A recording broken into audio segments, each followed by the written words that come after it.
Michelle Holloway, Royal Yellowhawk, Robert Radley, Carlos DeBray Jr., Dale Marshall, Wayne Frederick, Emily Boyd Calandra, Alvin Bearhill Sr., Sherry Wright Plank, Pamela Wilcox here, Lila Skills Insight, Michael Bolt Sr., William Kendall, and Wagner III, Mary Littlefinger here. They have 10. As soon as Sherry comes back in, we'll do a second roll call and call a order at that point. I have one question.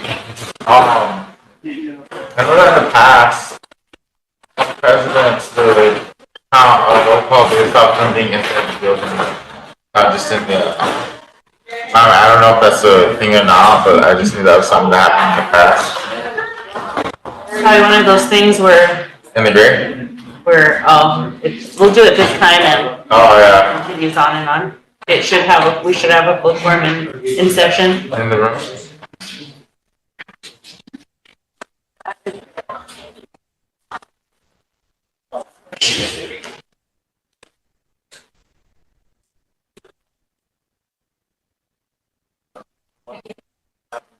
Okay. Yeah, when I sit down and I took off the road and couldn't stop. You didn't push for that? Really? They didn't go. Maybe they did. I didn't go to the first place. Yeah. The old one needed a wheel. Yeah. Wait, this came in last week? Oh, okay, because on Monday when he came in, I seen the percents on Monday. Definitely. Right. Young guy, this year. They're awesome. Yes. Yeah. He's like, my shields here. You know what we should do for Halloween? We should do that open and put like a skeleton and have Lake Stinger. So dress up. No, like. She's coming. And we'll be calling the council. We'll be having a real serious argument dressed up as Scream and a clown or something. A clown? Hey, I should be a clown. I am a clown.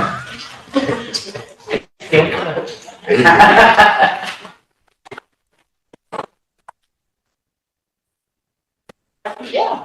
Hey, Brady, good morning. Fine. And this one is. What are you? Yes, sir.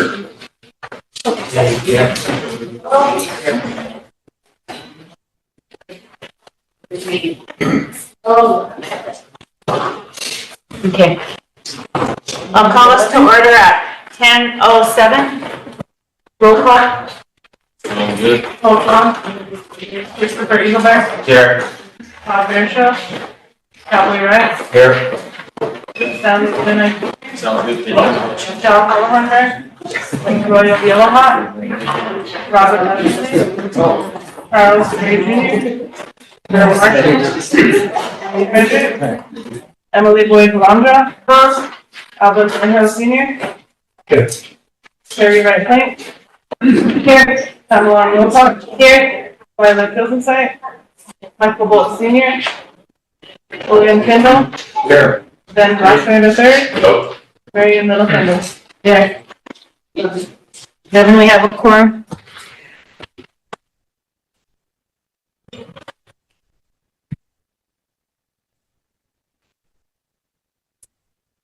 Chris, please. Yeah,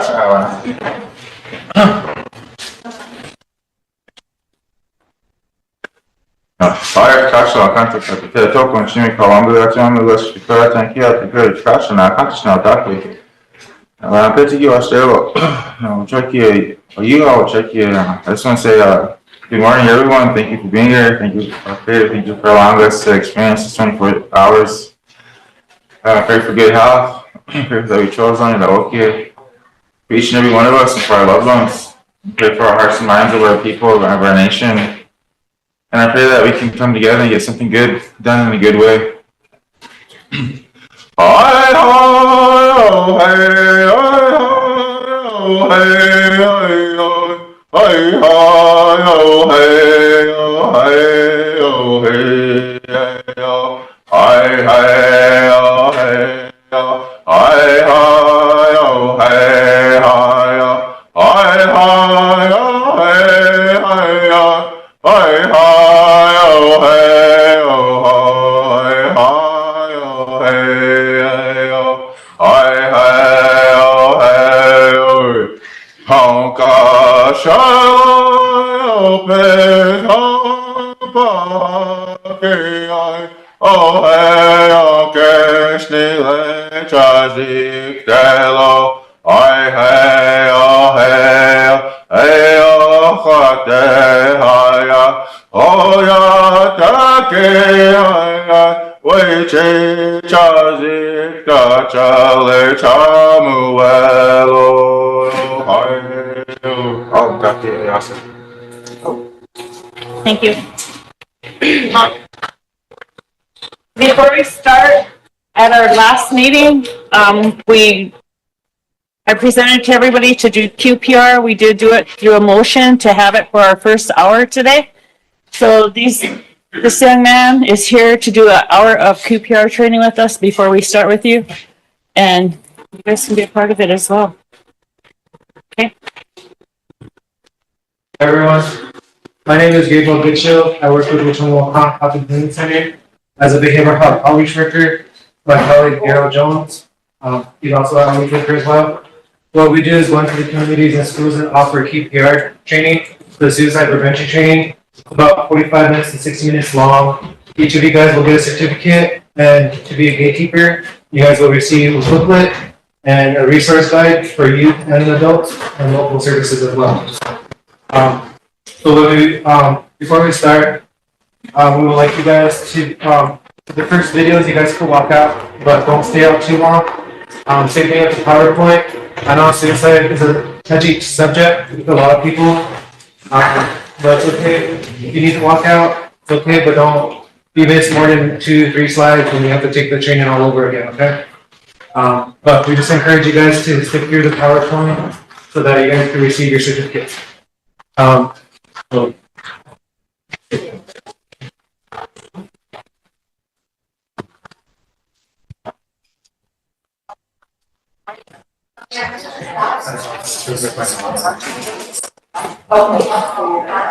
Part of the reason why we're having council do this is within your communities, if an emergency may arise with a suicidal ideation or an actual, this will help you if your community needs you to come and help respond.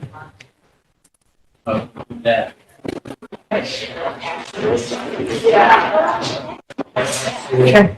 I'll make a motion to approve the request to be excused. I was gonna do that when we're done. So we can get this done. Oh, okay. Don't we need to approve the exclusion agenda before we start?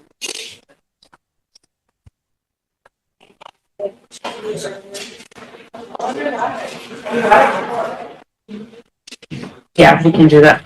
Okay, motion to approve the request to be excused, and is there anyone else that needs to be excused today? Marion, what time? Council, I like to be excused at noon. I'd like to leave at noon. Anyone else? You're not here. Wait.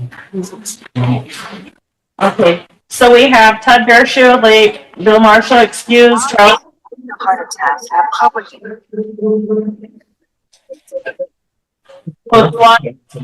Yeah. Excused. Michael Boats excused, and Wayne Fredericks excused. Motion? Carrie? Second? Tammy? Question? Emily? All in favor?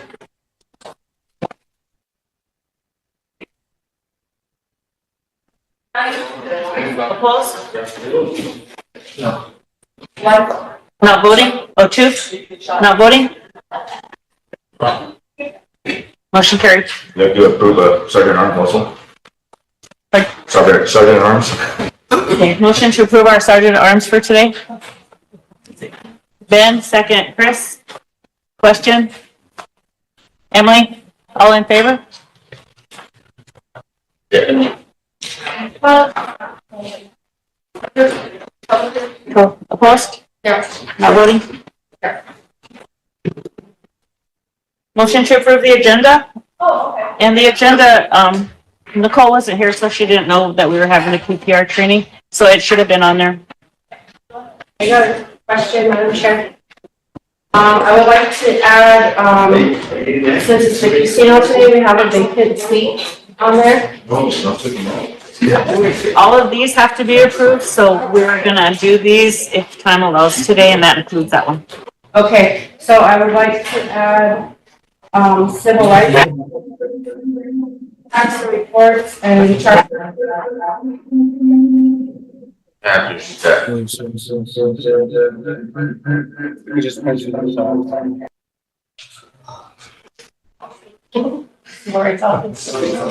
did them?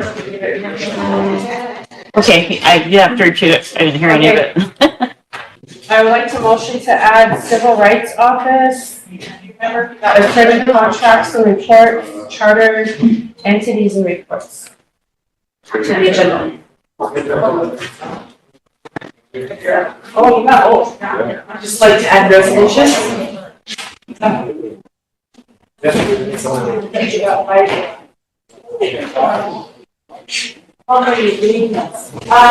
Second? Oh, Emily? I don't know if it's on there already, but there was some time-sensitive stuff from education that needed to come forward. And I don't know if it was in that stat or if we're gonna be addressing it. And then also I needed a motion from involving enrollment committee, if possible.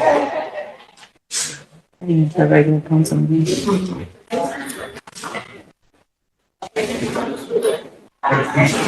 Got it all?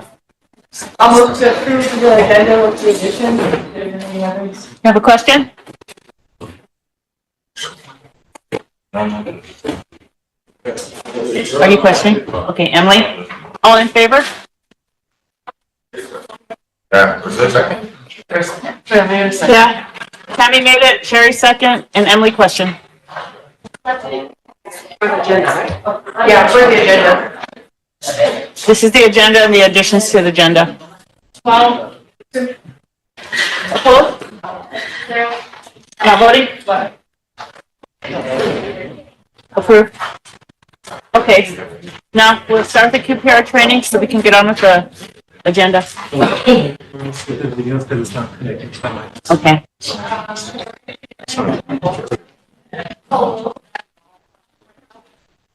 We're done. Thank you.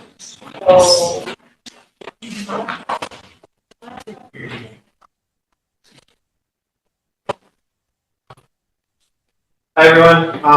Sorry for the technology difficulty with the audio, so we're just gonna skip the two videos and go straight into the PowerPoint. So like I mentioned, QPR stands for question, persuade, and refer. Here just ask the question, save a life. What is the purpose of QPR? QPR is not intended to be a form of counseling or treatment. QPR is intended to offer hope through positive action. So the training is not trying to make you guys into a counselor or a therapist. It's just basically offering you guys the tools to be equipped with having a situation when you come encounter with someone having suicidal thoughts or talking about try to act out with suicide ideation. So it just gives you those tools to how to be supported and listening relatives, because a lot of times our relatives want to be heard, but a lot of times we want to go into hero or counselor mode and try to throw suggestions and just try to be there for them rather than just listening and supporting them through their hard time that they're having in that moment. So this part here, we're going through the myth and facts. So this first circle is myth. No one can stop the suicide is inventable. The next one is fact. If people in a crisis get the help they need, they may never be suicidal again. The third circle is asking is person about suicide will only make them angrier and increase the risk of suicide. So that's myth. The next one is fact. Asking someone directly about suicidal intent lowers anxiety, opens up communication, and lowers the risk of suicide intent. The next one is here is myth. Only experts prevent suicide. The next one is fact. Suicide prevention is everybody's business, and anyone can help prevent the tragedy of suicide. Here's the next one is myth. People considering suicide keep the plans to themselves. The next one is fact. Most people considering suicide communicate their intent sometime during the week of preceding their intent. The next one is myth. Those who talk about suicide do not do it. The next one is fact. People who talk about suicide may try or even complete an act of self-destruction. The next one here is myth. Once a person decides to complete suicide, there's nothing anyone can do to stop them. The next one is fact. Suicide is the most preventable kind of death. Almost any positive action may save life. Is there any of them that you guys disagree with or agree with on the myth and facts one? So on the myth and facts one, those are basically based off the survey they did nationally that QPR institution did across the nation. So a lot of people do disagree with them at some point in our trainings because we all know someone in our community or maybe in our families who attempted multiple times. So 2 years ago, we attended a suicide prevention conference training where this lady talked about how she attempted 5 times before she reached the last facility she went to. The treatment worked for her and she never attempted after that. The first 4 facilities didn't meet her needs and wants, and she was very advocating for her needs and wants as a client because the doctors and counselors weren't listening to her. They were just putting their expertise on her and without her. So that 5th facility, the counselors and doctors actually sat down and listened to her. So the treatment worked for her. Months later. I got a quick question on that. What is the medication? Does that have anything to do with it too? Because I know there was some medication you see on the that could cause, I guess, suicidal tendencies, I think, something like that. Have you encountered anything like that? I don't know. Not that I know they're saying some of these side effects from some of these drugs are basically those types of issues that they're coming down with that. So I'm just kind of curious if that's what had, if anybody takes that, especially now, or depression, things to that effect that may come up. So I was kind of curious if that might be some of the factors that kind of relate to that too. I know some medication does do that, but since I've been working here, I haven't came across that yet. Yeah, I was curious to, have you ever, I don't know if you guys have done it yet or not, but have you ever thought about, doing our own survey on the reservation? Yeah. How's that? I guess we thought about it, but we never fully acted out on it. Because I know a lot of the last training we did, a mother said that it's going to be different from on the reservation versus nationally. So that'd be. But that lady, the facility, the last facility she went to, they reached out to her to become a peer supporter for the facility. And so she got the training for it. And then after she completed her training, she came across her first client, a teenage girl who attempted for the first time. And that young girl had that same mindset where this facility is not going to help me. It's not going to work. I'll just do the treatment and go home. And so she talked with that young relative and she just told her, she says, all you can do is just try it one time. Just give it one chance. So she did, and that young girl finished the treatment, and she never attempted after that. So she goes around and speaking for her own experience, but she speaks for the facility that helped her. So there's different.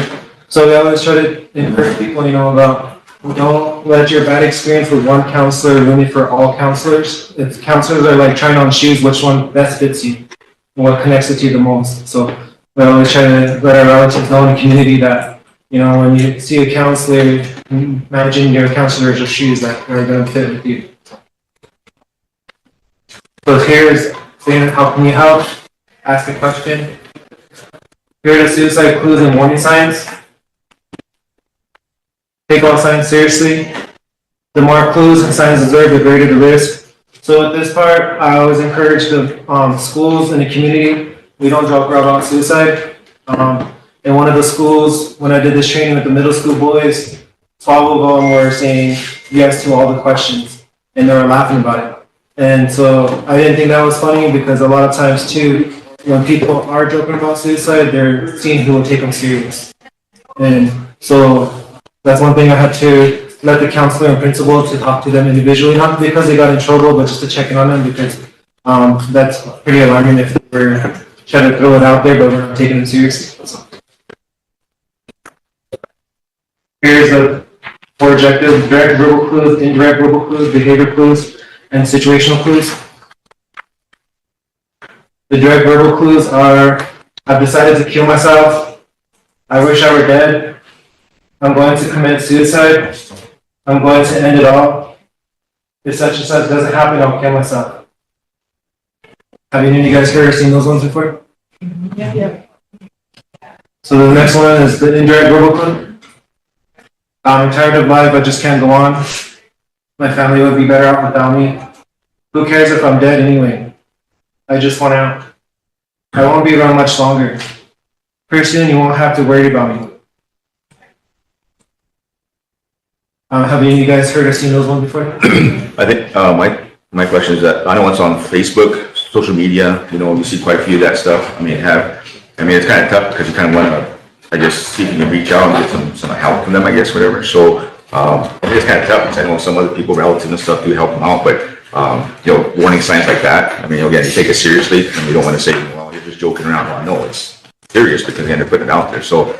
Have you guys experienced anything like this, like within here? Because I know there's a lot. I mean, I see it on social media quite a bit. So locally, have they reached out, or have anybody reached out? I know family members would. But I mean, I'm just wondering if you guys would be able to see that. So 2 years ago, I think 2-3 years ago, we had a school counselor reach out to our program because one of the students' parents, or auntie, one of the adult figures in that kid's life, showed the counselor a screenshot of what one of the students was posting.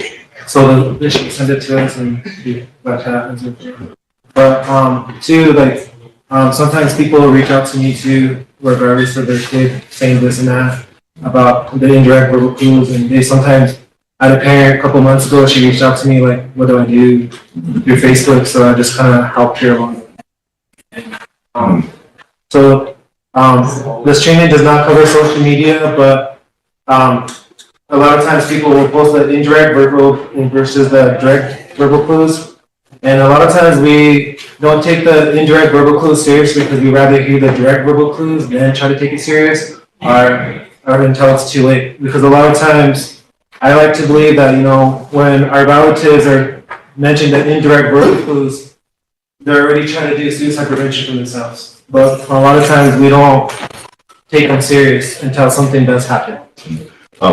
Also, there's a suicide hotline, I guess, that was here locally, I think. I know, is that still active?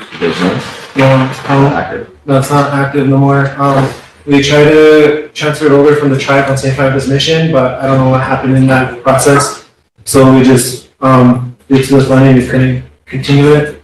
But I know we were working with 988 Suicide Crisis Lifeline, the state of South Dakota, and so that's another resource we've been trying to refer to people, is because a lot of our programs are from 8 to 5.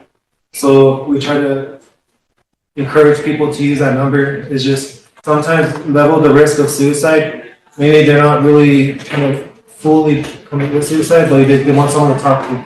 So, sometimes just knowing where your boundaries are with the person and just like, hey, I know this number, 98 Suicide Crisis Lifeline. That's a 24-hour number.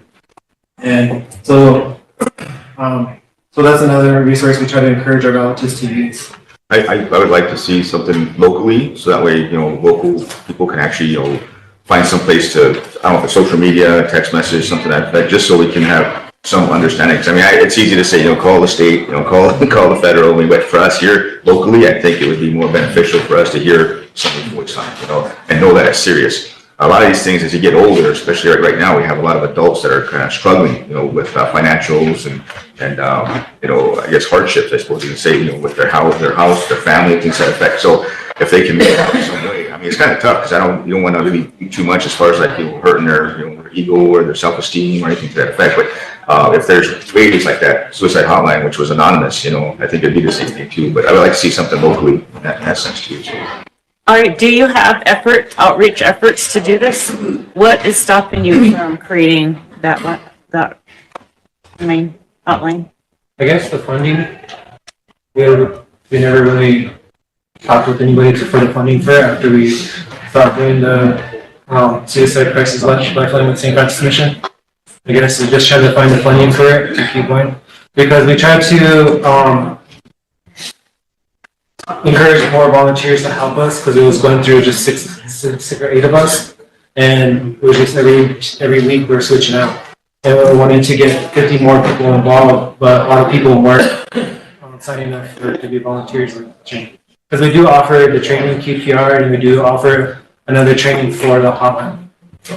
But we weren't getting people involved. So what does your outreach entail? So our outreach is promoting our services, and then just kind of go briefly educating them about our programs and how we could connect them to other programs as well, and knowing what resource numbers are there for them, because a lot of times we like to encourage like the ER, and we encourage like the other numbers that are 24/7 as well. Let them know that our counselors are available, and we do let them know about our services, because we do have some counselors in our program, so we let them know like who our counselors are, and we do have evening ones, and we do have during the day one. So we try to encourage. Just a suggestion, I actually wrote the original grant for which one I found, and it was written when my son had committed suicide. And so everything that you're showing and talking about, I lived through that. I experienced all of that with him. And when I wrote the grant, part of the outreach is you have a target population. You have a targeted group, and that is not only the families, the friends, the boyfriend, girlfriend, husband, wife. It's anyone that's associated with that person is your target group. And the outreach I'm referring to is your program needs to not only do what you're talking about, but you need to reach out and seek that target population and offer services to them, and just visit with them, because you don't really know who's feeling those suicidal ideation at that point in time, because sometimes there's friends that you have no idea. After my son committed suicide, the family started a talking group, which was We Trying to Fun. And in that talking group, there were young people, there were other people that had not experienced suicide in their family, but were experiencing other feelings of depression, divorce, separation, other types of relationship issues that the group actually helped. They were able to open up. There were people that we had no idea had that deep compassion, or that feeling, that fear, that hurt, that stemmed off from my son's death.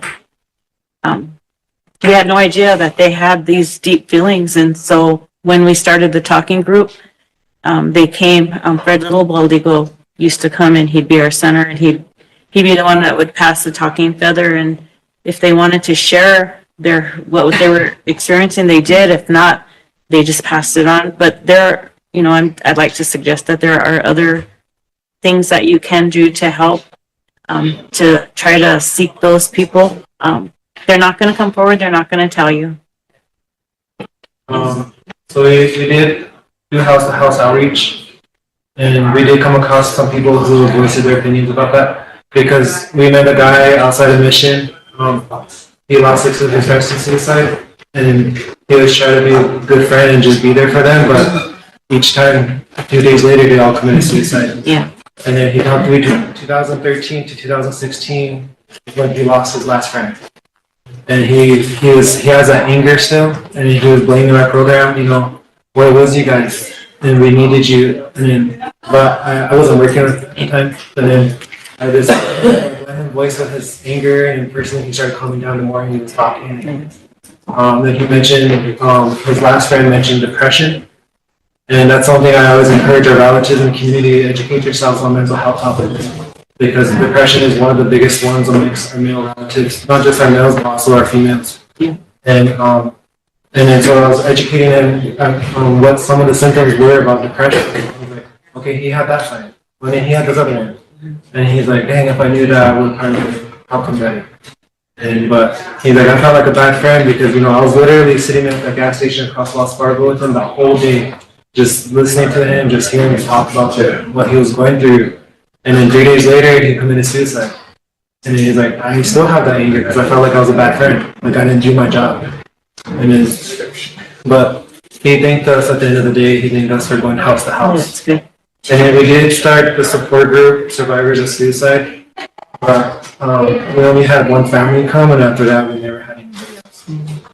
So I don't know if it was just we did bad promoting it or what. It was just. So, sorry, we have our full outreach team here, our coworker Rosie, myself and Gabriel. What we do is we try to engage the community as much as we can. All three of us are kind of like a tripod. We try to go in and feel where another one of us can't be. So we are definitely trying to address the need. Because there is a huge need for suicide prevention, the resource, the just reaching out. I mean, the thing with QPR is we teach the relatives, any relatives that have been affected, friends, family, whoever, basically how to be a good relative. The goal behind QPR is to be able to understand what to do next. And I like to think of it, especially when we're in school, I like to tell the kids, this is like CPR, right? If somebody was choking and you're CPR certified, you're going to spring into action. You're going to know what's going on. You're going to know what to do. That's basically QPR. And we try to do our best to engage the community. Rosie's amazing. Gabe's amazing. And I've just hit a year. So working with these two and their outreach has been very informative for me. So definitely as far as the crisis fund goes, any tips or any meetings that you guys want to set up as far as the council goes, please do. There's a definite need for that lifeline. And I think it'll do our relatives some good. Instead of, like you said, going to the state, it'd be good to have a relative talk to another relative. Because we know what goes on. You guys as leaders know exactly what your constituents go through in your communities, right?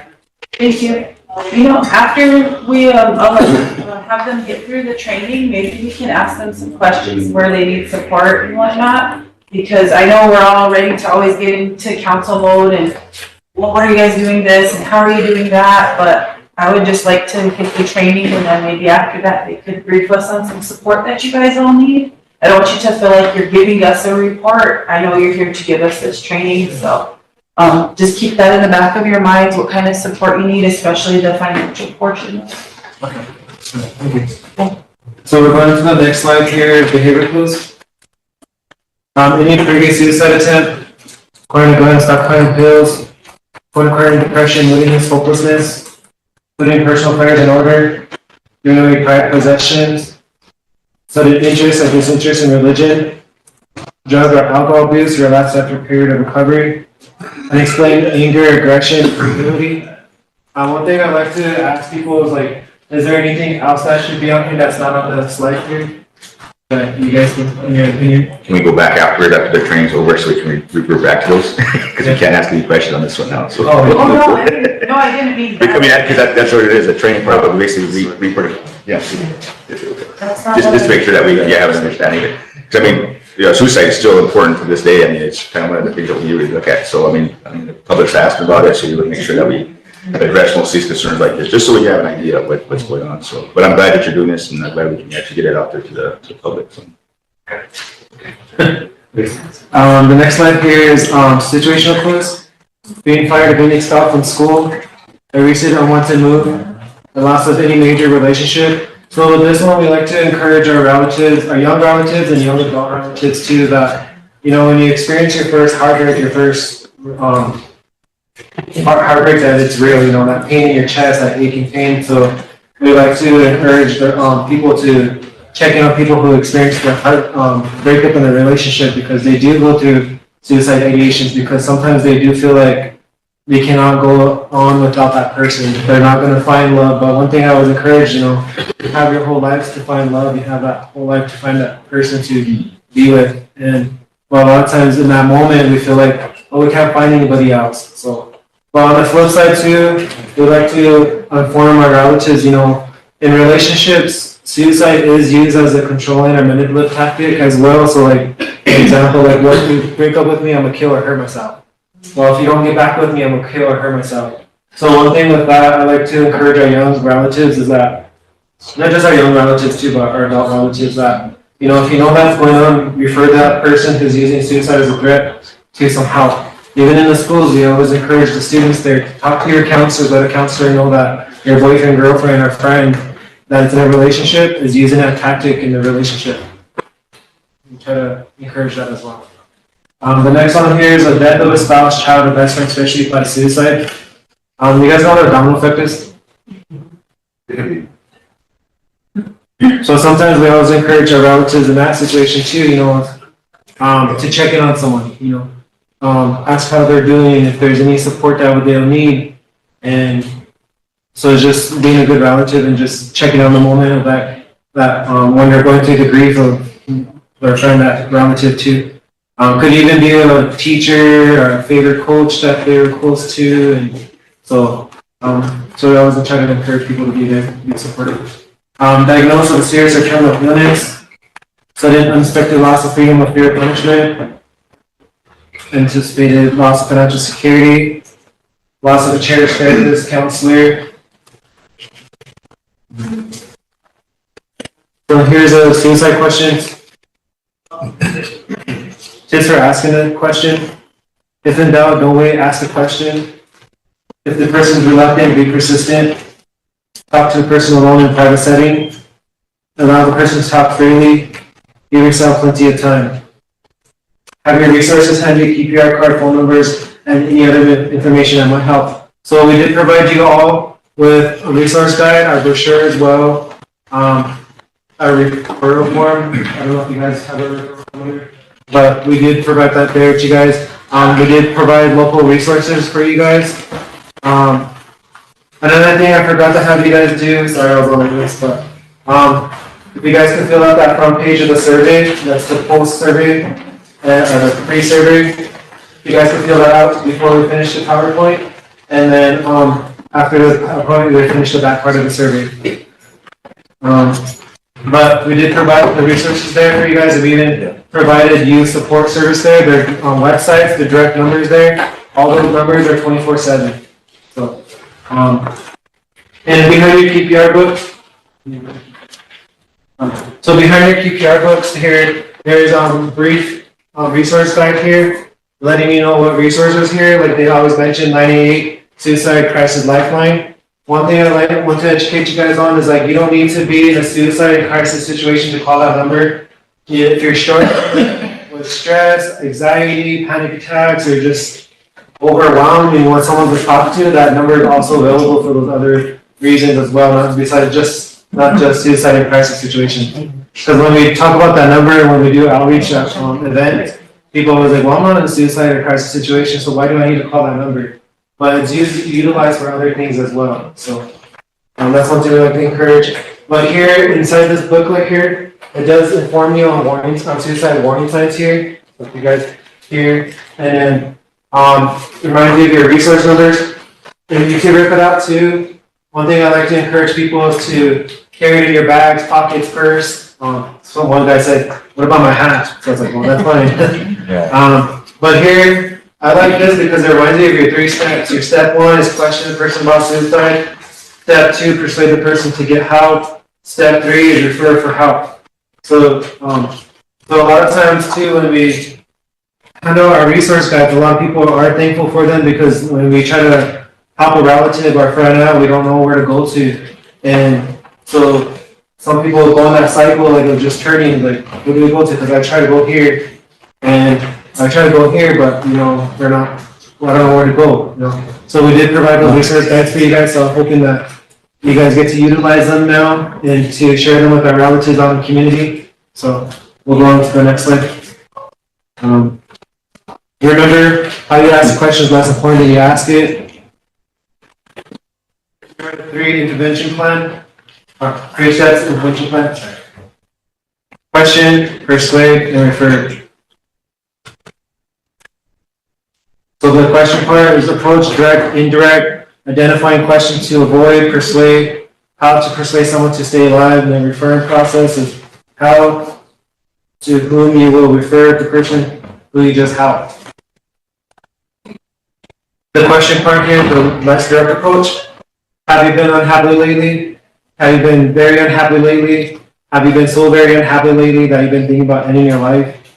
Do you wish you could go to sleep and never wake up? So this less direct approach is depending on your audiences. A couple of years ago, we had to use the last one. Do you wish you could go to sleep and never wake up? With a 6-year-old boy who was going on in an elementary school talking about suicide to his teachers and peers. So the counselor referred him to our program. We went in to see him, and he didn't understand none of our questions on our screening tool. So we had to refer back to QPR and ask him that last one, and he nodded his head yes. So we had to document it in our packet, let the counselor know, and she took him where he needed to go for help. Here's a direct approach. You know, when people are upset, as they seem to be, they sometimes wish they were dead. I wonder if you're feeling that way too. You look pretty miserable. I'm wondering if you're thinking about suicide. Are you thinking about killing yourself? And here's, if you cannot ask the question, find someone who can. So a lot of times too, I want to encourage you guys, you know, you cannot ask the question, find someone, if you can't ask the question yourself, find someone who can, okay? You're still helping that relative. You're still doing suicide prevention by having someone else ask for you if you're not comfortable asking yourself. And some people are more brave and courageous than others, but don't feel ashamed or embarrassed if you cannot ask it by yourself. So that's one thing I like to say is that, you know, you're still helping that person. With this process, just do your follow-up questions. You know, if someone wants to disclose that they do, if you were to say, Arnetta, are you feeling suicidal? And then she's like, yes. Okay, do you have a plan? She's like, yes. Okay, what are you going to do to follow through that plan? And they're going to tell you as you do your follow-up questions. And sometimes you just got to build that rapport, so who you're referring that person to, they at least they have that information to do. And sometimes in the video, if we were to got the audio part, it would have showed that, you know, you cannot put suicide in people's heads. They're thinking about it or they're not thinking about it. So with that, like I mentioned that, you know, in the video I always mention too, is like, you know, not everybody's going to feel not feeling suicidal, but not everybody's going to have a plan, because they're just at that breaking point where they want someone to listen and support them. So if I went to Arnetta, like, okay, Arnetta, are you thinking about suicide? Yes. Okay, do you have a plan? No.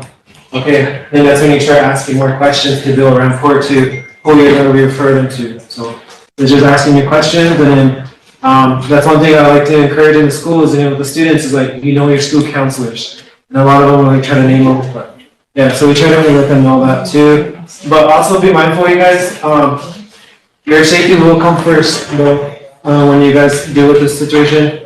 Because there are a lot of times we want to be, especially if it's a close relative, we want to go to that person and talk them out of suicidation. But what if they had a gun and they shot you and they shoot themselves? What if they had a knife and they stabbed you and they stabbed themselves? So that's one thing. I never thought about that until our former counselor, she brought that up, that with her experience with working on suicide prevention is that your safety will always come first. And if you know that they have a weapon that could harm you and themselves, report it to the police department and they could handle that situation. How not to ask the suicide question. You're not thinking about killing yourself, are you? You wouldn't do anything stupid, would you? Suicide's a dumb idea, or sure you're not thinking about suicide. Here's the persuading process. Persuading someone to stay alive. Listen to the problem, give your full attention. Remember, suicide is not the problem, only the solution. Perceive a suitable problem. One thing I want to, I bring up to people, and especially in the communities, how many of you guys are on your phones when people are talking to you? I'm not trying to call anybody out. I'm not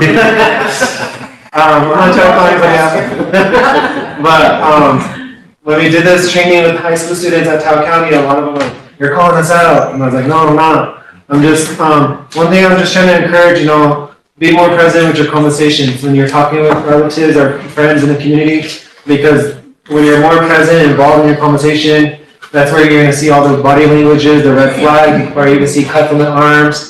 When we first started, we had a young female relative. She reached out for one of our information. We had, you can see the cutting scars on her arm, and she tried to hide them right away, but she didn't know that me and Arnetta were paying attention to her arms. And so we asked her, you know, when was the last time you cut? And she said, a month ago. So those are the things you guys can see and notice when you're paying attention in your conversations. In one of our trainings too, I know a lot of people, especially in our culture, you know, we're not comfortable with eye contact, but that's one thing. Another thing too is like, in one of our counseling trainings is that, you know, when you're doing direct eye contact, you're showing that person you're actually listening to them. So that's something that, and like I mentioned before, you're catching their body language as well. So I know, but a lot of times people, especially our elders, when they receive this training, are like, well, I was taught not to do that. You know, one elder shared, you know, a long time ago, when you looked at another person, eye contact, that's when you're going to challenge them. So I was like, oh, I didn't know that. And so I was like, well, I was just going off what I was taught in school, in the training. Sorry. Do not rush to judgment. Offer hope in any form. And then ask, will you go with me to get help? Will you let me help you get help? What can we do to keep you safe for now? So with this process, you know, if someone discloses that they're feeling suicidal or having suicidal thoughts, do not leave them alone.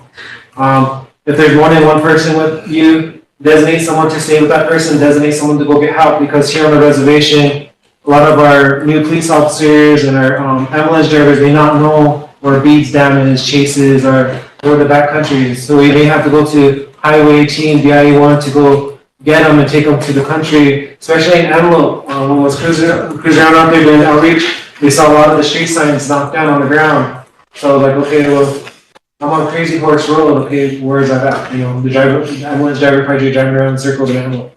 So that's another thing too, you know, you gotta be mindful of that. So always designate someone to get help too. So, the referral process, suicide people often believe they cannot be helped, so you have to do more. The referral options, the best referral involves taking the person directly to someone who can help. The next best referral is getting a commitment from them to accept help and making arrangements to get that help. The third best referral is to give referral information and try to get a good faith commitment not to complete or attempt suicide. Any willingness to accept help at some time, even in the future, is a good outcome. Remember, since almost all efforts to persuade someone to stay alive, persuade someone to live instead of attempt suicide will be met with agreement and relief. Don't hesitate to get involved or take the lead. For effective QPR, you can offer encouragement, like such as, I want you to live, I'm on your side, we'll get through this. Getting others involved, asking the person who else might help, families, friends, brothers, sisters, pastors, priests, rabbi, bishop, physician. With our culture, it could be spiritual woman, spiritual leader, a medicine man, even elders. A lot of times when I like to study people's circles, so a lot of people, like, gee, you're just trying to know our family tree, you're just nosy. But sometimes you have to bring other people in to help you, because sometimes we have to be okay with not being that person they want to talk to, and they're not going to trust you enough to fully open up what's going on. So that means you may have to bring Auntie Cynthia or Auntie Becky in to come and talk with them, because maybe those are the relatives or friends that they're closer with. So for more tips, join a team, offer to work with clergy, therapists, psychiatrists, and whoever is going to provide the counseling or treatment. Follow up with a visit, phone call or card, and whatever feels comfortable to you. That's the person you know you care about what happens to them, care and save their life. Remember, when you plan QPR, you plant the seed of hope. Hope helps prevent suicide. And that's all we have.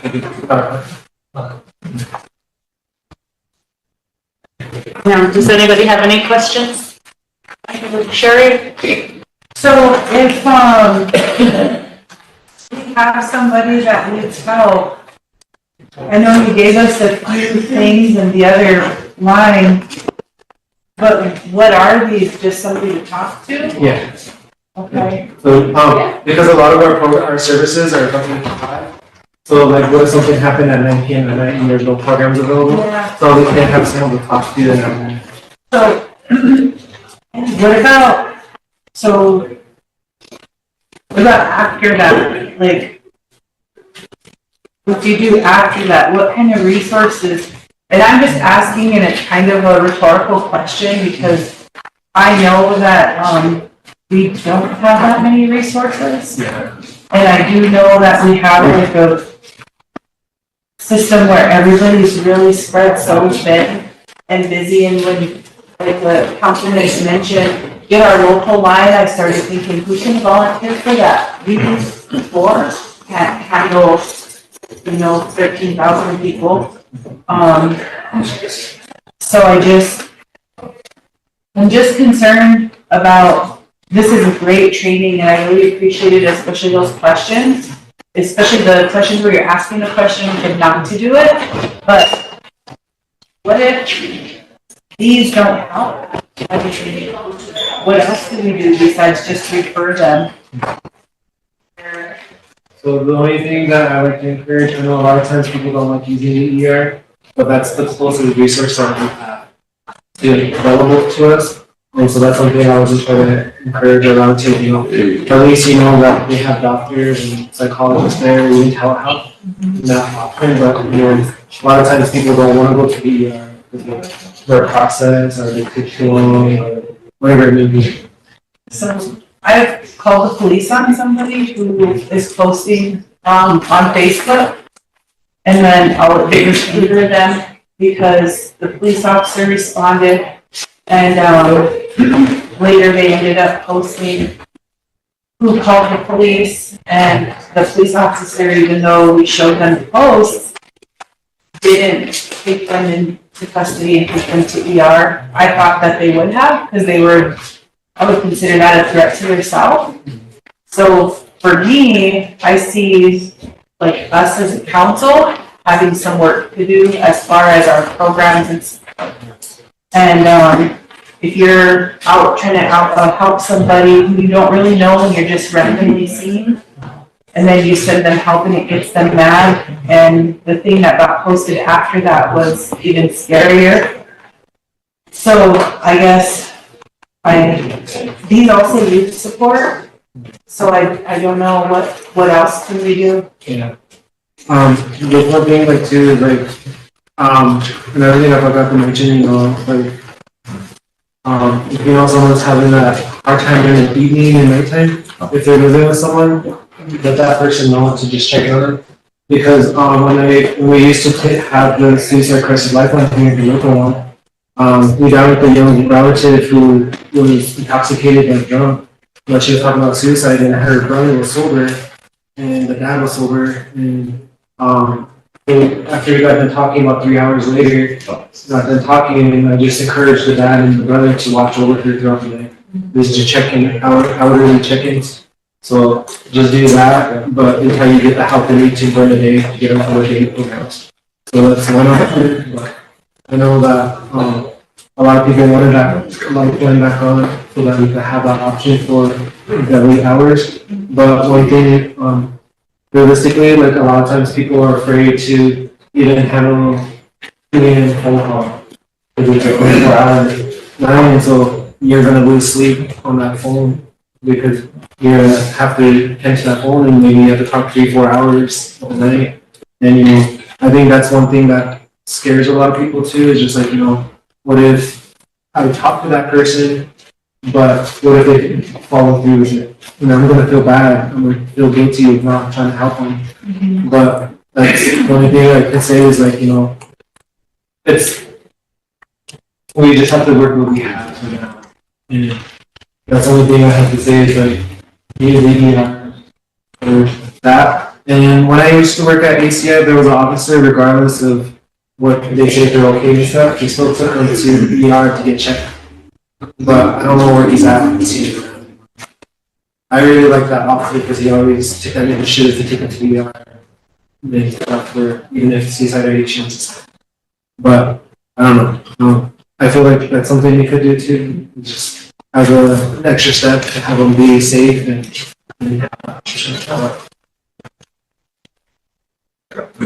There. Emily, Lila.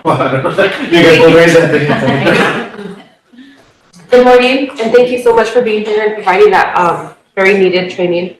Kind of like the previous councilwoman talked, I have a couple, things that go beyond the training, but I don't want you to feel like we're bombarding you, because I think we are all very aware not only of the need for this type of work, but how heavy this type of work can be. So I just want to start that by saying anything that I'm going to say is just how can we support you, kind of like how you already heard. So the first thing I want to say is I really hope that there's a built-in mechanism that we're taking care of you as staff because of the type of work that's being done. It is really heavy. You can get it in a lot of places, and I just want to make sure that we're supporting you. If you're not, if we can do better, how can we make sure that that mental and even physical support of how you really release and do all that is there. The second thing I want to mention, and it sounds like you're already doing it, but this issue kind of just overlaps a lot of things that we see, especially in our events or where you find us. And so I'm wondering if there are already referral processes in place, if that's something that maybe we need to do better as far as communicating with our different entities. I know we have teen shelters, we have counselors, we have all these things in the schools, but I just want to make sure that we're all connected and communicating and making sure that if we need to support or connect those, that we do that. Another thing I want to say, because this is such a heavy topic, that I think that if there's ways that we can build in things that aren't quite as heavy. So I just wanted to plant a few seeds, maybe if we go after grants or funding for things like, our Lakota identity is really important for this type of mental thing that we're doing here. So I think anything that we can involve family, bringing our connection to our culture and language back, I think that could also be suicide prevention. I also think things like our housing situations and that kind of thing is really can be part of this. And so I want to make sure that that's built in there. And maybe if we need to have a civics curriculum or something, what is it as a Lakota, as a Rosebud, and have that in there. But also to go along with that education and outreach, just, basic psychology courses or, early child development, just so a lot of our people understand they're not, there's nothing wrong with them. These are normal feelings, especially in trauma type, instances. So I know I'm going all over the place, but that's just the things that I took from this amazing opportunity that you guys have here. And I just feel like because there's such a great need, particularly around this particular subject, I kind of had a similar question, is this only for youth oriented? And if that's the case, how can we support expanding that so it's for all of our people? And then maybe it's providing you guys partnerships or, it's expanding that. I don't know if that can be housed with your department or if this is something totally different, but those would just be this long-term type vision of what we think so that we can help support expanding, I think, the types of services. So thank you guys very much for the work that you do, and I hope that rambling made some sense. Lila and then Willie. Thank you, Madam Chair. Good morning, Council. I really appreciate you bringing this to us. I was aware of this a while back, but it's good it's brought to Council because we deal with everything from A to Z. And I believe it's really important for us to have this, aware of it, so we can go back and help our communities and start educating our communities, our membership as well. First of all, like I always say, it is a really hard topic to discuss. And our people, there's a lot of things that are taboo in our Lakota culture. And this here is one of them. So to talk about it, I think is we're doing something good because we need to talk about it, but we also don't want to feed it to fruition. Because as a Lakota Oyate, that's what they tell us. Talk about it to as much as you can, but don't feed it to fruition. So it's tough because we're in two worlds all the time with everything we do. But I feel as though, you know, we have to talk about it to our kids. And all of us at any time have these thoughts, can do something, but we have to teach our people about prayer. Spirituality is the number one answer to this. I believe in my heart. Secondly, it's up to us to educate our families, ourselves, and everybody, our whole membership. That is a responsibility that we have as in sitting in this position, as well as a tribal member, a relative, and for me, a mother. So this information is very important, very, very important. And it should be all over, you know. And I know that you have an excellent staff. I know all of you, and I know that you're out there doing what you can. But this is really a tough one because kids, they're thinking, you know, every day bounces all over the place. But when you get middle school children, I really feel for them. That's a tough age to work with. The preteens, they like to try everything, you know. They want to be cool, they want to fit in, they want to, you know, all of this. That's really a tough age. And so I'm really glad you guys are going out to the schools. One of the things that I know of is our health. We have to have physicals for everybody because I did not know that vitamin D, if you have a vitamin D deficiency, it affects your brain, it affects your emotions, it affects your whole being. Another one is a thyroid issue. If you have a thyroid issue, then it throws you out of whack. So balancing all of this, and also like medically, there's things that can happen to bring us to a really low point in life. So just, you know, self-educating and reading up on stuff, there's a lot that goes with this.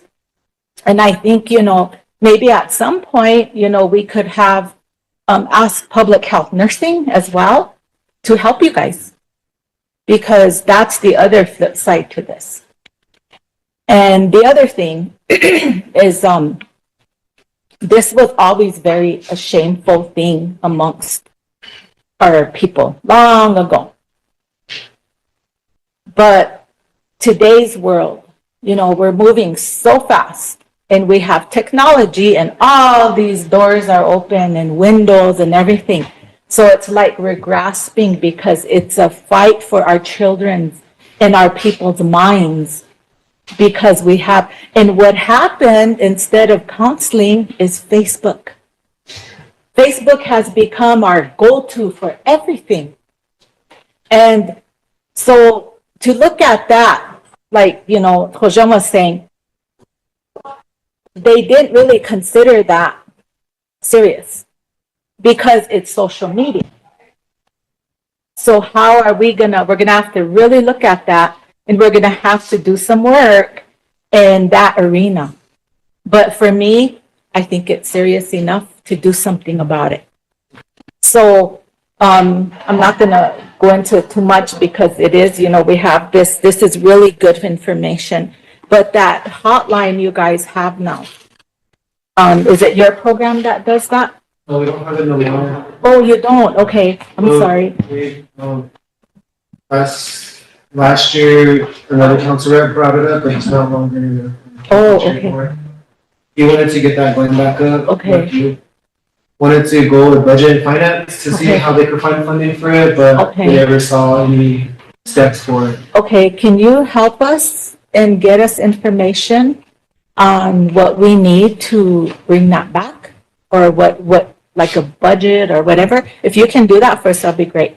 And then we can explore options because we need to have that. We really do. So Again, I commend you all, and I'm really thankful that you brought this to us. And for all the listeners, you know, that we care. We really do. All of us, every single one of us care. And reach out to us if you know if there's children or somebody in your family having a hard time. We'll get you in contact with people. So we have to collaborate. We have to work together. You know, we're not so busy, we'll ignore a life. So I want to put that out there to our listeners that, you know, we're all here to help each other. Hilamayam. Lily and then Sherry. Thank you, Madam Chair. I want to say thanks to the group here, the young people that are coming forward here. Everything that you've brought, all the material and everything, I took a class over at Sinte 20 years ago. And a lot of the material, a lot of the stuff you presented was good for me because it's a refresher of that class that I took so many years ago. But it's really good to go through that again and kind of refresh my mind. And I'm glad that Kathy's here listening because she's going to hear some of it back in her new job. I heard a lot of it back there in the years that I sat back there. And I was really glad I had the training from over at the college. I took, I think it was an abnormal psychology class where I took most of this training. But I just wanted to thank all of you, and I'm glad you came. It's really good for me to refresh my old mind on things again. So keep up your good work. Appreciate having you here. Thank you. Sherry? Thank you. I actually just wanted to ask my attorney if she could kind of just elaborate a little bit more on, I know that I was taught why it's taboo in our culture, but just for people watching, could you elaborate more on like the spiritual side of that? Why it's taboo?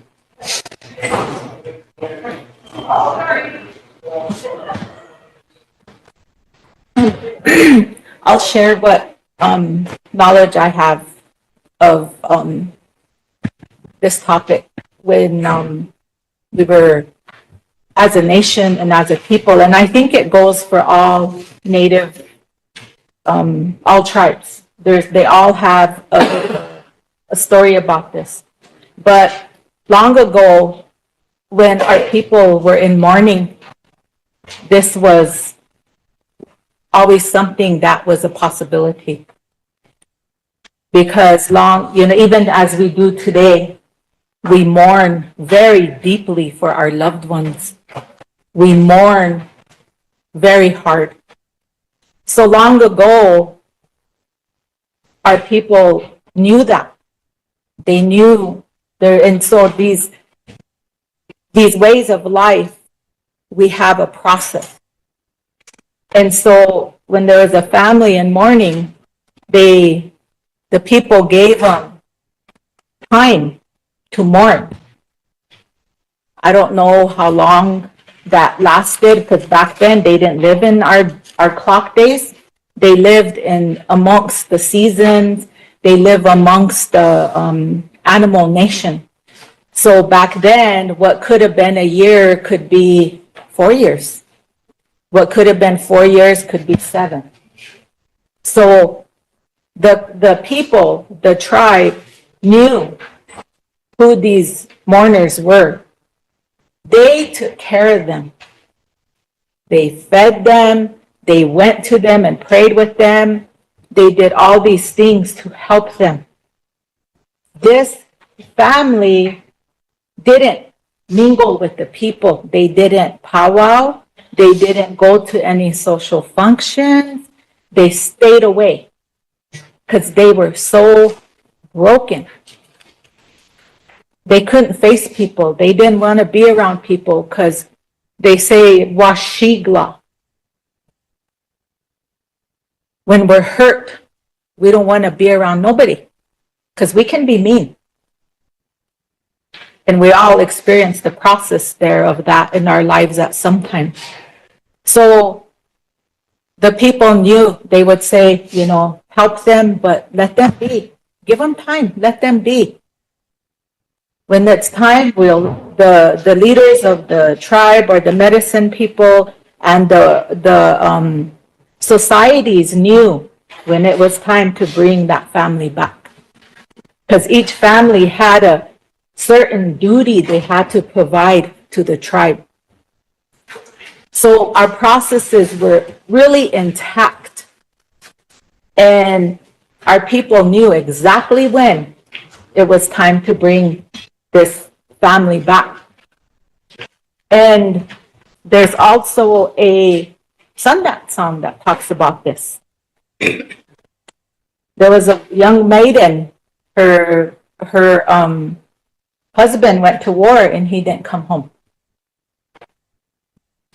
So there was a song made, and this is a true story I was told, that she danced herself backwards off of a cliff. But that song ends. And it doesn't say anything after that. So with our Lakota people, it's the soul, the spirit that we take care of. We have mourning rites. We have the keeping of the soul. We also have, it gives us time. So we still live it today. But in today's world, what does our policy say in our manual? You have 3 days of bereavement. That's it. You better cut them feelings off and get back to work. I totally have an issue with that because we're human. On top of that, we're native.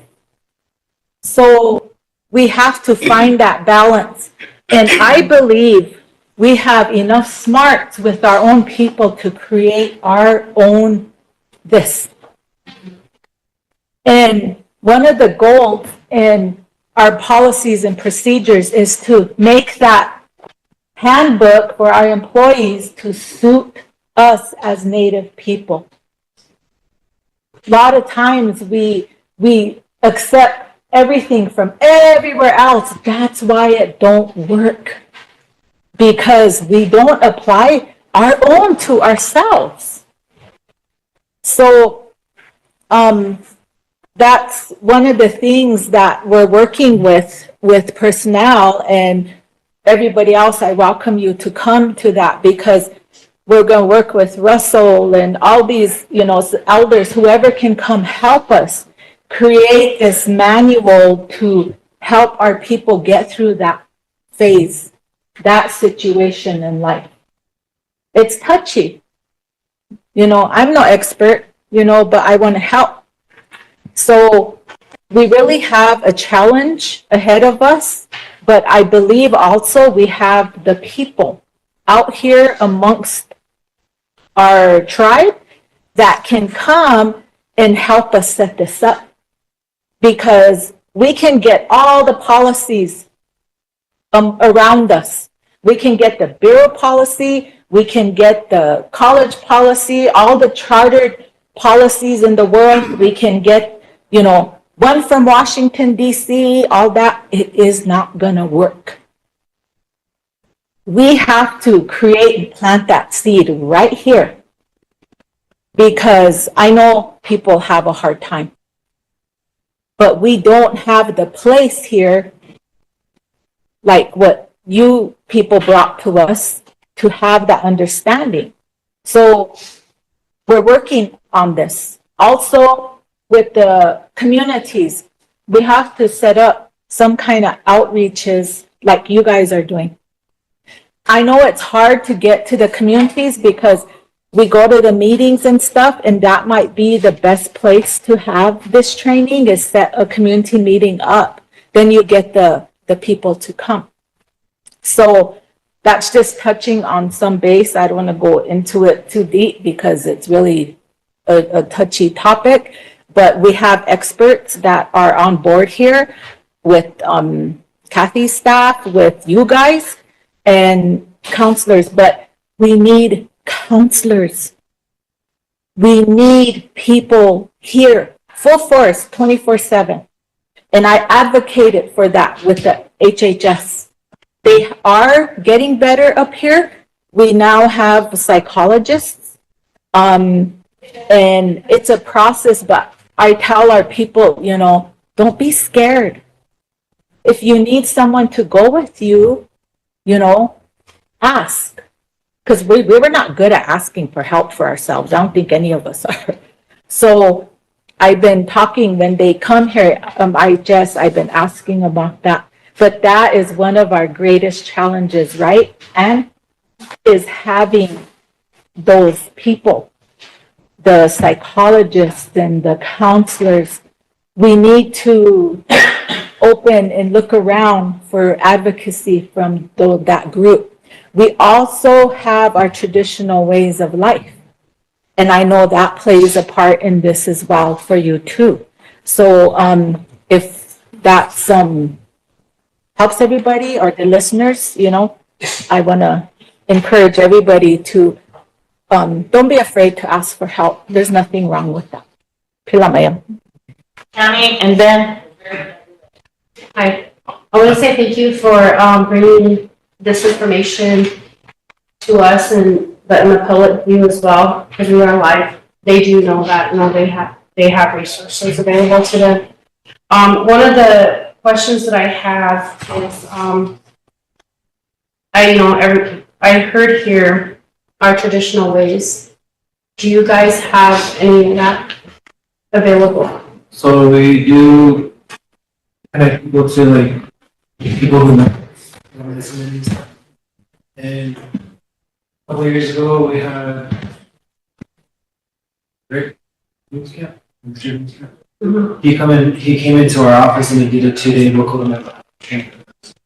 And I really like that training, and I try to let other people know about the training because you see in the training, I always would stereotype fear amongst someone with bipolar or schizophrenia. Yeah. And until he mentioned, like, you know, traditionally everybody had a role to play, and they were also used in some of our ceremonies and stuff because they saw things that we didn't see. And so he's like, everybody had a purpose of how they were put our instrument off. So I really thought that training was really good for that too. And if you go over like the purpose of the week that it's created, because that's another thing we try to offer support in, because we do have a lot of high suicide rates with Indigenous American Two-Spirit in our communities. So it's just another area we try to connect with. So we tried to, I wanted to get a list of people who do sweat, because I know people who want sweat. But that was just another option to get a list of who does sweat, right? Because, just from, experiences and visiting with others, my friends and whatnot, a lot of people will contemplate suicide, but they will not say it. Especially children. Children, all the way up to senior, simply because of their peers, there's bullying at school, there's a jealousy, there's things like that, because our children, they want to talk to somebody, but who they talk to isn't blessed with confidentiality. And it gets out like that. Or you have like in some situations, a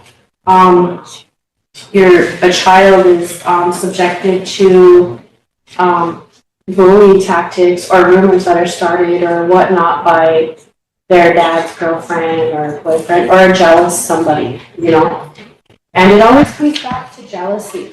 And, our kids are really subjected to judgment in our school system, which I strongly feel, affects, how they go to school, how they learn, how they dress, and address people in general. But, I think, what you guys are doing and, maybe like get out there more, like what you're doing and stuff is really beneficial. You know, start at the littlest group, like you said, 6 years old, because they witness a lot. You know, they see a lot of trauma, and they don't know how to communicate that trauma out to individuals and get it out of their system. And they end up learning, you know, when they get that response, you know, where they just shut down and then they're quiet. And it causes them. But that is just something, you know, I wanted to say. Does anybody pray for the children when you guys have, you know, like your traditional ceremonies and sweats? Because a lot of times, you know, we go to these ceremonies and we go to these sweats. I've gone to a few, you know, I have only in a few heard, you know, I pray for, you know, our children, our future generations and whatnot, you know, our homeless people and stuff like that, you know. But prayer does work. But yeah, thank you. I just wanted to say that. Ben? Okay, thank you for coming, for being here. I guess for me, dealing with this situation, it's a serious situation, along with everything else we have there, which is alcoholism and drug abuse. I remember back in the 80s, you know, where people have committed suicide. I know, of course, it wasn't addressed around that time, either in the 90s. So now, you know, helping our people to make sure they understand, you know, the signs and the symptoms, not only with other people, but themselves. So, I mean, like right now, I think, I rarely see it, but right now I do see it right now. I didn't see it before, but meetings for like Alcohol Anonymous, I mean, they're actually having some meetings out there, people are actually getting together to do this stuff. So I would like to see something like that as far as like depression wise, when people who are depressed, because sometimes, you know, they don't know who to talk to, who to go and see. So with a lot of these things, I think it would be beneficial to have those types of resources, maybe to go into, again, like the communities, or maybe have a, you know, an area where people can come and sit and visit, and then kind of just, you know, because it's good. I know it's mentioned here several times, the spirituality part of it, you know, and that helps out a lot. And then for me, yeah, going to church, you know, on Sundays, you know, it helps out a lot when I come out from there, you know, because it's really beneficial. Yeah, I went to war. I've seen a lot, you know. I mean, I contemplated suicide, you know, last year because of the things I've seen, things I've been through. So to me, those are the things that I, you know, look at as a spirituality part of it. And I don't want to push it down anybody's throat, but that helps a lot, you know. So whether it's, you know, the religious or as cultural, it should be out there. So with our people, and like I said too, we have deaths just recently from suicide. So if we're not out there helping as much as we can, then it's kind of, I wouldn't say blaming you. It's just basically saying, you know, what can we do? I mean, there's always somebody to blame, and that's kind of what I don't like. It's something that we should always be doing ourselves. So it came here several times, I think, at council, but I always like to see action. You know, so to me, I always want to make sure that, you know, whatever you guys need, I think with that 1-800 hotline, or that 8 hotline that was brought over from the mission, I guess there were some issues that came up with that, but, you know, that was out there. Like I can see it at the post office, you know, people were taking stuff off of it, you know, to call it. So those are the things I would like to see come back. I mean, and for me, yeah, you're here with the training and stuff, but I would like to leave you with something to say that we are doing something about this, something, you know, this is a serious situation. So I would like maybe you guys to go, whenever you guys get your budget type deal, to go through budget and finance to get that, you know, financial support to either get the phones or, you know, something, you know, to go out there. Because I know a lot of people, like right now, I help out with the youth and help out with anything that I can community wise, you know, and then of course food brings a lot. So that maybe help that get involved in it. But so those are things I think that we should probably be focusing on. So I would definitely support the organization to make sure that you guys are doing and need what get what you guys have, I guess, can to help out in the situation. So, but spirituality is one of the biggest things I cannot stress enough, because again, too, if it's not there, they're lost. You know, I mean, depression is one of the biggest things. So, I mean, that's kind of where we went back in the 80s, 70s, something to that effect. I mean, we never had counselors back then, but we had support staff. Support staff was basically the mission. We had the brothers, the sisters, you know, the priests there. They were always out there. I mean, always Father Jones always here. He goes out and talks with everybody, you know, visits with them. You know, that they just need that. You know, people just need that time. Right now, we don't have any of that. Nor do we have any spiritual part of it in here within our communities, or even in our, because they're so territorial. I mean, and everybody's so, I don't like them because they think they're better than me, you know, or something to that effect. But I do believe we need to make sure we get that support out there as much as we can. So that's what I'd like to see. So I would kind of move forward, I guess, whenever you guys get to that point of needing some financial assistance to help this, because again, it just happened recently, and I want to make sure that we address it, especially being on air and stuff. I guess you guys being here, I know you guys get blamed a lot, and I don't think that's where that blame should lie on. It's basically the families, the co-workers, things like that, the telltale signs. So, but again, I thank you guys for coming in, and that's what I would look at, is more the action type view on it. So, but thank you, Madam Chair. Sure. Thank you. I just wanted to ask you to also not just include in the budget for the suicide hotline, but to also include like marketing funds. So that way, I mean, I would like to see commercials. And like I said, the presentation was really good, but it would be nice to have it tailored to us, to see Native faces on there. And I'd like to see commercials and PSAs from local people. And, thank you to Madam Chair and Ben for sharing their stories and their experiences. I'm sure there's plenty more people who have experiences that they could share. And I think, for kids, they're always having to look toward non-Native people for help. And it would be good for them to know that they're not alone and be able to see that other people struggle with this here locally. So I would just like to encourage you to make sure to include marketing materials as well. Because commercials, signage, interviews, I know back in the day they did a booklet. My parents were in that booklet, so that's why I remember it. And any other activities that you guys could do. Thank you. Okay, thank you, Sherry. And if that's all that you have for us, I'd like to thank Attorney Wakana for bringing this and coming and sharing it with the council and the people listening. If there's anything else you need, we need to get back on our other part of our agenda. Before we go, I would like you guys as tribal leaders for your communities to encourage your community members in your communities to take the training. I've been through a couple community meetings. I did bring sign-in sheets with me after I introduced the training to community members. No one signed up. So we are doing another training on October 30th with Chitama Employment. So there's two groups, 6 p.m. to 7 p.m. That's open to all tribal employees and their relatives who are interested in the training. So that's one. But we're going to do another one on November. So if anybody's from Norris, get more community there. So on that one, that's like, I know we mentioned the elementary level, but that one's targeting 6th grade to 12th graders. And then we're gonna do another one in the same community for adults in Norris. Then we're scheduling one with Mouse Camp.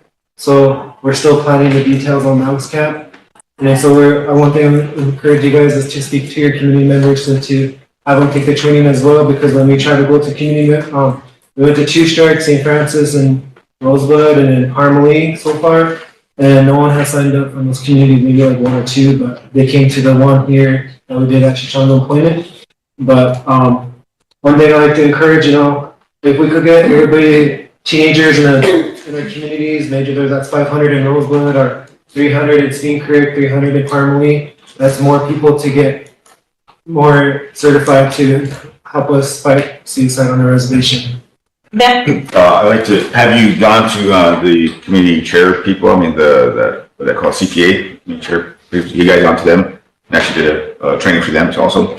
But I'd also like to see, I think, our own tribal organizations get this also. I mean, I would like to make that almost a directive, so that way they know that this is important. I mean, because again, a lot of our tribal employees have that. I mean, of course, you can say, well, you don't have to come, but in reality, this is serious stuff, and we have to really make sure we make an impact on that. So I would like to see a lot of our tribal programs get this training also, because again, it starts with the co-workers also that see telltale signs. So tribal programs, committees, also committees, anybody that's within the tribal organization, because that's something that should be mandatory. I think that take this training, like sexual harassment, things to that effect, I guess, just so they have an awareness of what's going on. They can't say that, well, we didn't know, but that's one thing I want to make sure too. So, but yeah, yes, thank you. We can put that out, and you guys did do one in one of the programs, didn't you? Mm-hmm.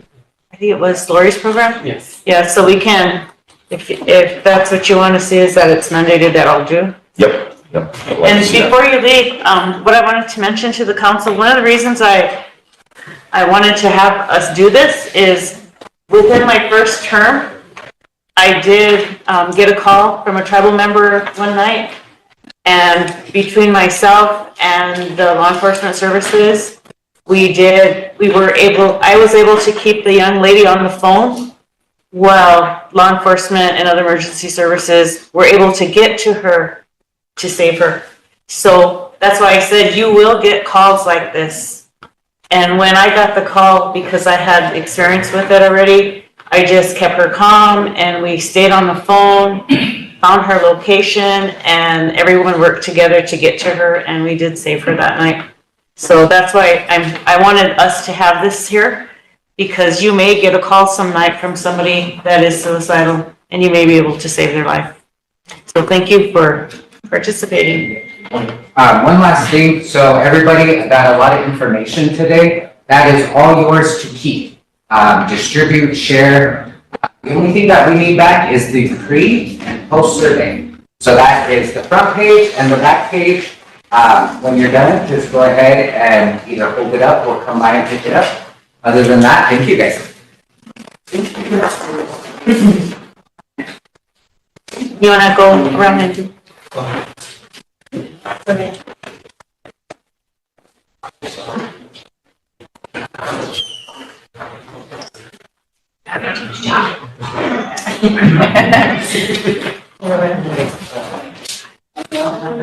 Thank you.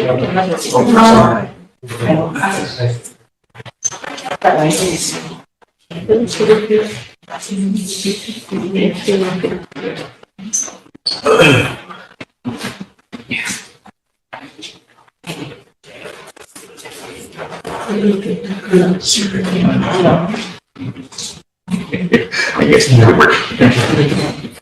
Yeah, good. Thank you. Okay. We give it to me.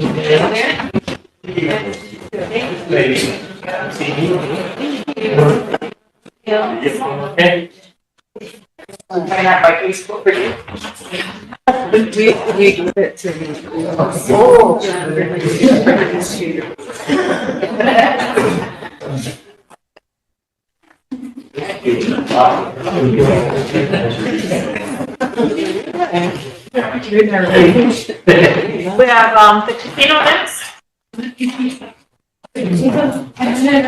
Okay. We'll take a 5-minute break and then we'll start with the casino. That way nobody has to look out after we get started. Right? Yeah.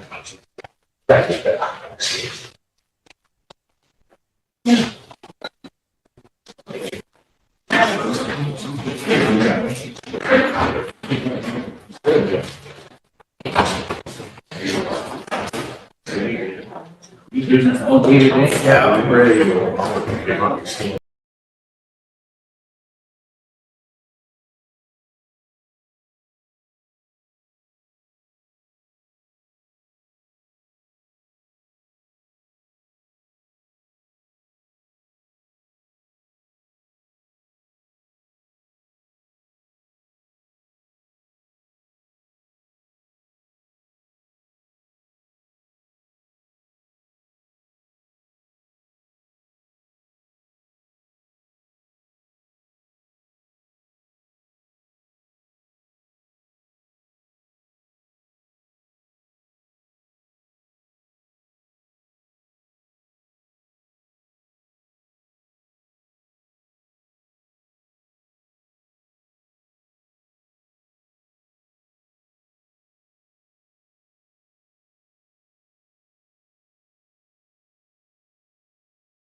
Russell to come in and say a prayer for the 4 individuals that were lost within the week. And for those that didn't hear, it's Rose Little Thunder, an elder, James Claremont, Chase Yellowhawk, and Andrew Two Eagles. So I've asked him to come in and say a prayer for those individuals. With us, share a prayer with us. Oh, Mark, I'm sorry, Mark. And Chance. And Chance.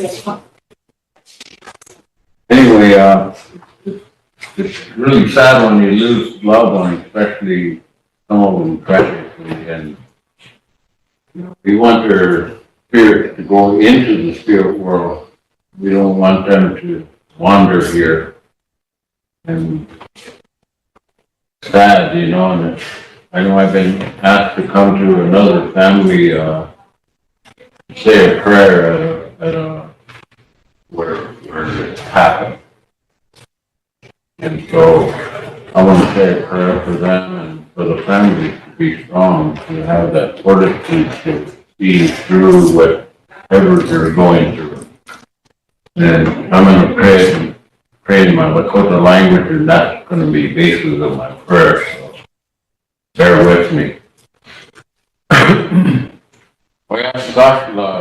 Nakampushni, Wotakwe Muchatayopi Konlea Betuki, Wotakwe Do Ye Chitka Otungu Maakayaya Pia, Yata Komini Chiwahi Ki, Baki Komato Cheshike, Ewa Chintanka Witak, Takui Amani Finish, Takui Chupik Pikon, Ohana Ewo Ki Witak, Wash La Witak, Balu. No más ya te aunque con dicha que por ganamos Cheskia un coño que fue antes. La leche no con hansa oyo que chique. De allá de ampete que oshicha hoyo ni chapina. Taku waste un kipazo por no vayati chikia taku waste vichaki pazo por. Ya de ampete que hetumbre oshicha hoyo ni chapalo. Ya oshitila por. Oshitila por. Om taku ye vayati.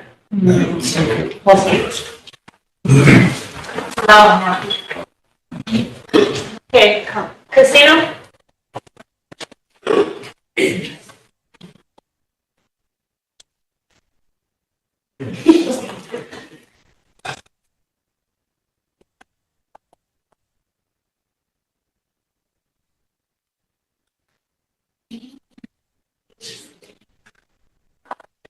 you. But that ought to be a bag.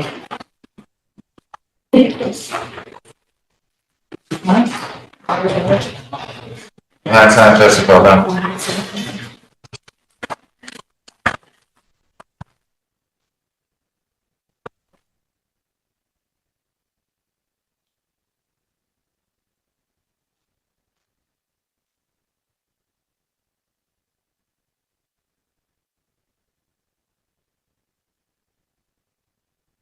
Yes. Lane? Before we get started, I have to go on a Zoom here. I just have a question for the, in regards to, the new policy on elected officials. I know that there's been some changes on what we can participate in, what we can't. So before I leave, could you kind of explain what the new changes are? Sound management, it was a gaming commission ruling of the ordinance. The gaming commission, because John can jump in at any given time, is ruled on what they determine comps. And comps are anything that is received without a cash. And the cash doesn't move out, correct? Tell me from. What are we talking about? The comp policy, the council. Oh, it's basically anything funded by the casino. And that basically the council, people related to people in marketing cannot receive those pumps. Basically, like if it's budgeted into, whatever they're paying out, because obviously free play is budgeted, they have a budget in which they're gonna give away this free play, or that they're not allowed, council reps aren't allowed to. And if they have, I have never, I myself don't know if others have received it, but I heard they have. But they're not supposed to. It's in the gaming ordinance. We did not make that ordinance. Yeah, I understand, but it only affects the comps. It doesn't affect the elected officials' ability to participate in the gambling out there at all?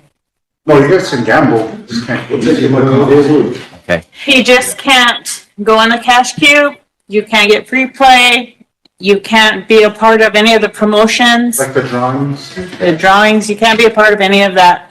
And, I found it out because I went to get in a cash cube. And I was in there, I didn't. and they refused to let me in because, I asked Wayne about it, and that's why he's bringing it up, because in the 7 years I sat out there, this is the first time that I was ever told that sitting out here or up here, we cannot participate in any of that at the casino.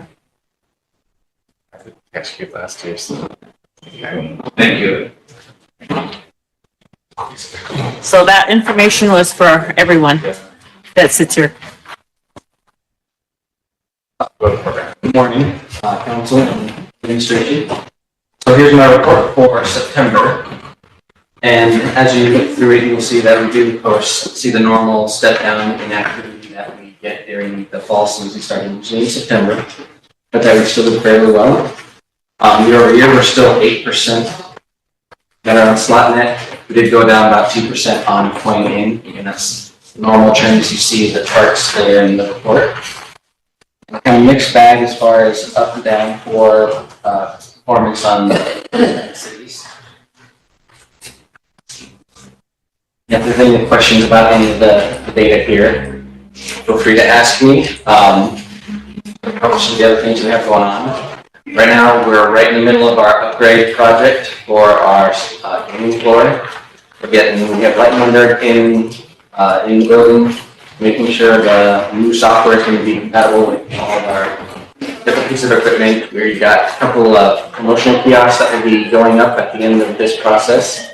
So we'll be able to run some promotions off of that. We'll be able to increase some automation as far as people getting their free play or meal vouchers and stuff like that. We'll be able to go through the kiosk as an option. Right now we're looking at a November 12th go live date for that, but we've run into some issues, so we might have to push that. But right now that's what we're looking at. Remember, we have our New Year's Eve promotion. We'll be giving away, those mailers should be going out within the next week, but we'll be giving away 3 ATVs and 1,000 in cash on New Year's Eve night, throughout that night. We're looking forward to that one. Planning for, let's start with next year.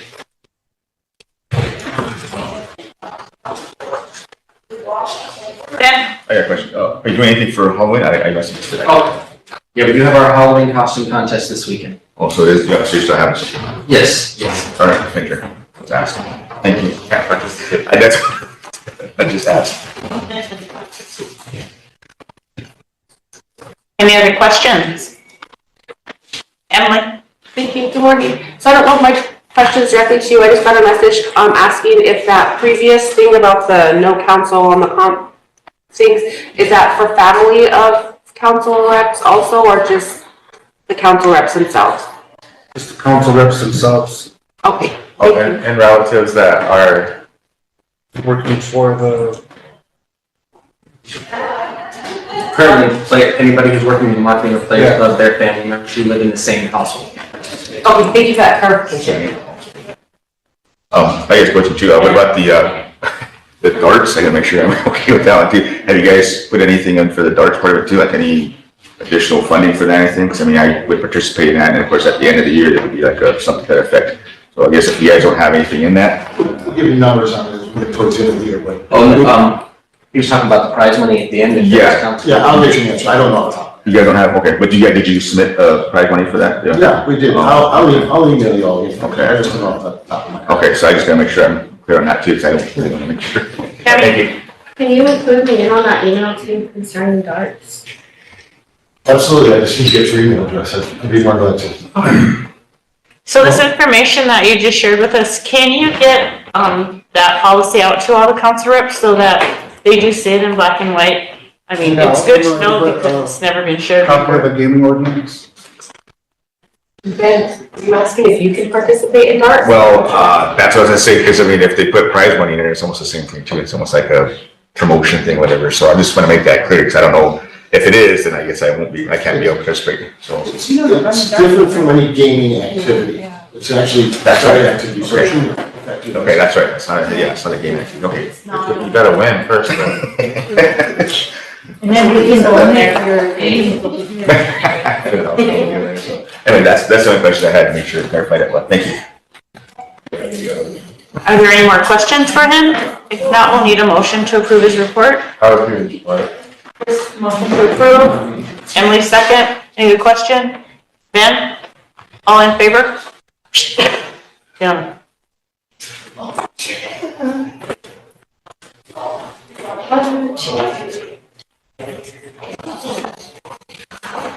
Well, opposed?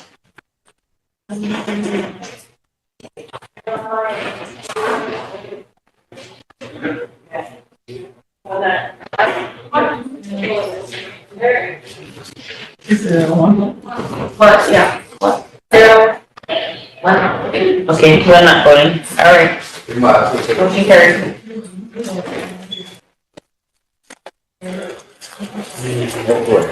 Gaming. Council meeting. Oh. No, just mark me. I was just going by the agenda. Now it's the same. You know, after last meeting, there were some questions and circumstances. And I'm gonna start off with the sports betting that I did email everybody this morning. If you only need one copy.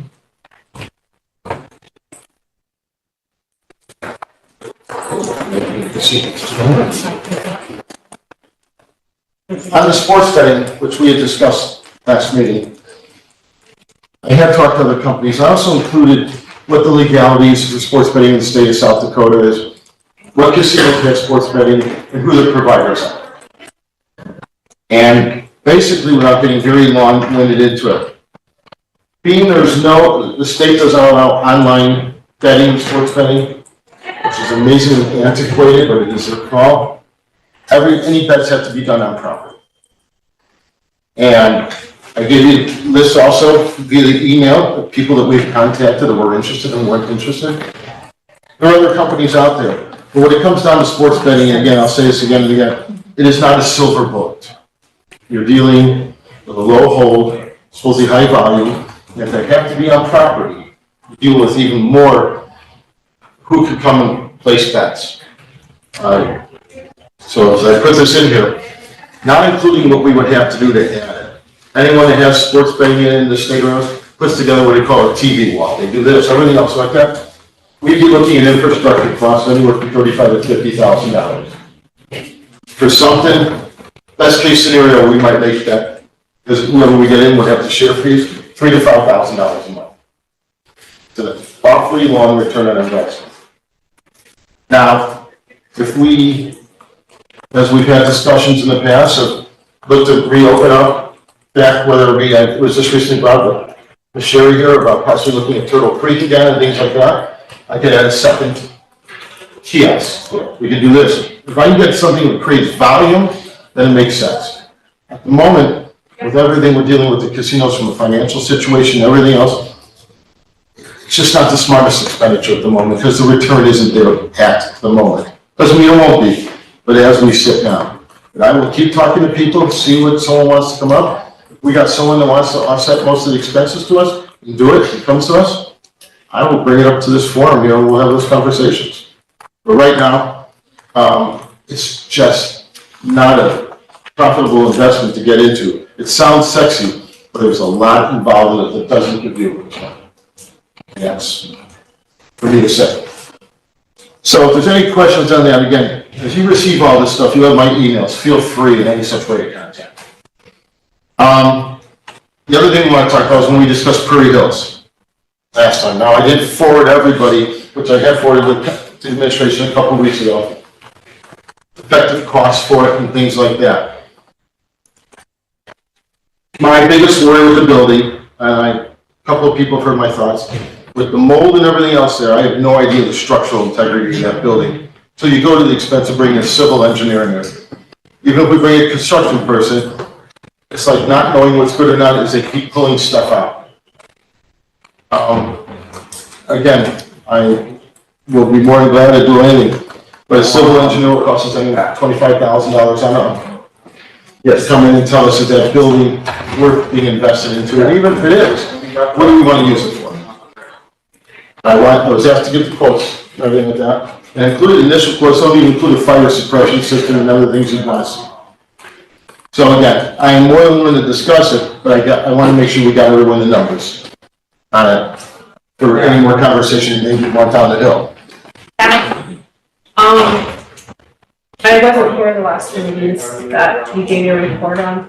What exactly is going on with those machines? Have you moved them out of there? Are they still there? Those machines are back with AGS. I have those, I have that, some of that stuff.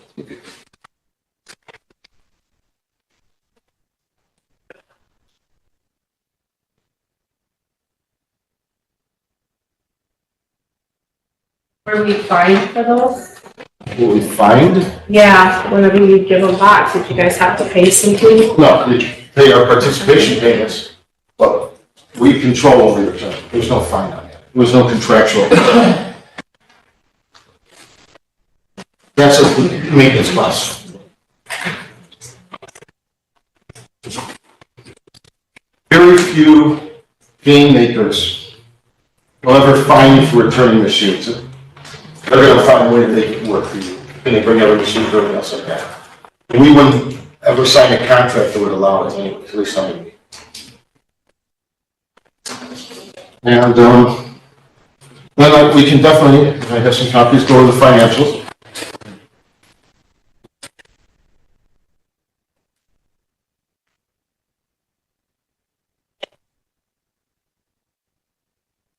Anyone needs extra copies, I bring a few extras, but I emailed these out yesterday.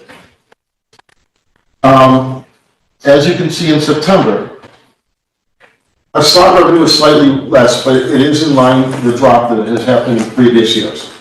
After Labor Day, business tends to go down a little bit.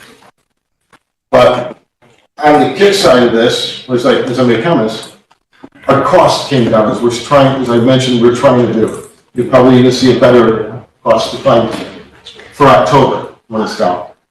But our employee rate, our employee costs are down, our cost of sales are down, and the operating expenses are down. There's a few increases. It was brought up on off-sale still doing good. Our purchasing costs were a lot less. What we're doing with off-sale, something as I mentioned in the past, we're controlling what we believe the natural inventory is by the sales, and we're not letting liquor companies decide what to give us. We're deciding what to order to be more in line, because it's an asset in most buildings, and you want to make sure you control as humanly as much as possible. And so, for some reason, again, I can't predict why, we sold a little bit less gas. If we had done the same with gas and a couple other things, the EBITDA would have been much, much better. Now, the EBITDA, again, being minus 135 means we're 135,000 short of breaking even. 100, but as you see, it's improved on June and July. And our goal is to keep improving on it. With the auditors, I know this has been brought up, we had auditors in recently. We were able to give them everything they want. There are constant conversations with the auditors. By the time they show up in December, we'll have gone backwards. Your next meeting, you'll start seeing us go backwards. March, April, May, you'll start seeing those numbers more and more. And they just want to see us making basically some leeway in this to give us a much, much better determination. It's not going to be perfect, but it'll be much better than it was last year. Then again, on the financials, I expect our employee numbers will even go down a little farther as we're not laying people off. They're just, we have a wonderful aspect of people who don't want to show up for work. And we're getting to a point where we're slowing down in business. I'm not rehiring a lot of those positions. Hi. some of us that bring laptops with us, do you? can Oh, we get a that's not copy? just, yes. Okay. We get copies. We'll get- Ben? Oh, no, you can give it to her. I got mine. I got mine. I got a question with those employees not coming to work and stuff. Is that causing some, I guess, some hiccups in the, I guess, in some of the aspects? I think there was a question I think I came up with, was the Rosebud room being closed because of that? Is that the Rosebud room or the restaurant being closed because it was? That was last week, there was an issue. It was an issue? Okay, so I'm just making sure that, they're aware that this is what hindering the, I guess, their casino getting any type of revenue coming in and stuff. But again, too, I get internally, but again, that's what was said to me, I guess, down the road there, that they shut down the restaurant. I mean, and that's one of the things that we just make sure to get the money from. So, hey, I just want to make sure that was a clarification. Nothing puts a fork in my kidney more than we don't earn revenue, we're reshaping. Okay, thank you. And like, I guess I just had a question, or hello, also, I just had a follow-up question to Ben's about the employees, because I thought at the last meeting, there might have been a surplus, or maybe we were paying too much staff, and so I guess I'm just trying to balance between having too many employees and them not showing up, like how are we, how are we getting the right workers, I guess, I don't know. Let's bring us down to a better level. We could operate the properties, I said, 15, 20 less employees, easily. Okay, but then how does it make sense that we don't have enough employees to remain open? Well, when they all don't show up out of one department, I don't have much of a choice. 3 waitresses all called off that night. I see, thank you. That was the issue. Thank you. I'm willing to accept any other questions. Yeah. Chris? Yeah, morning, welcome. Thanks for sitting through the first part. So I understand you guys have like a dress code now out there, and that's really nice to see. How often do you check to make sure that they're wearing, standard clothing? We've been the last few weeks on the department heads. Yeah. Some are a little more prevalent than others, and we actually have a staff meeting tomorrow to talk more about it. As I said, I don't want to be in the t-shirt alley anymore. All right, definitely. And then I guess another question about that too is I understand that another part with workers not coming in, one thing that I noticed, because I'm probably from the same generation as a lot of those workers out there,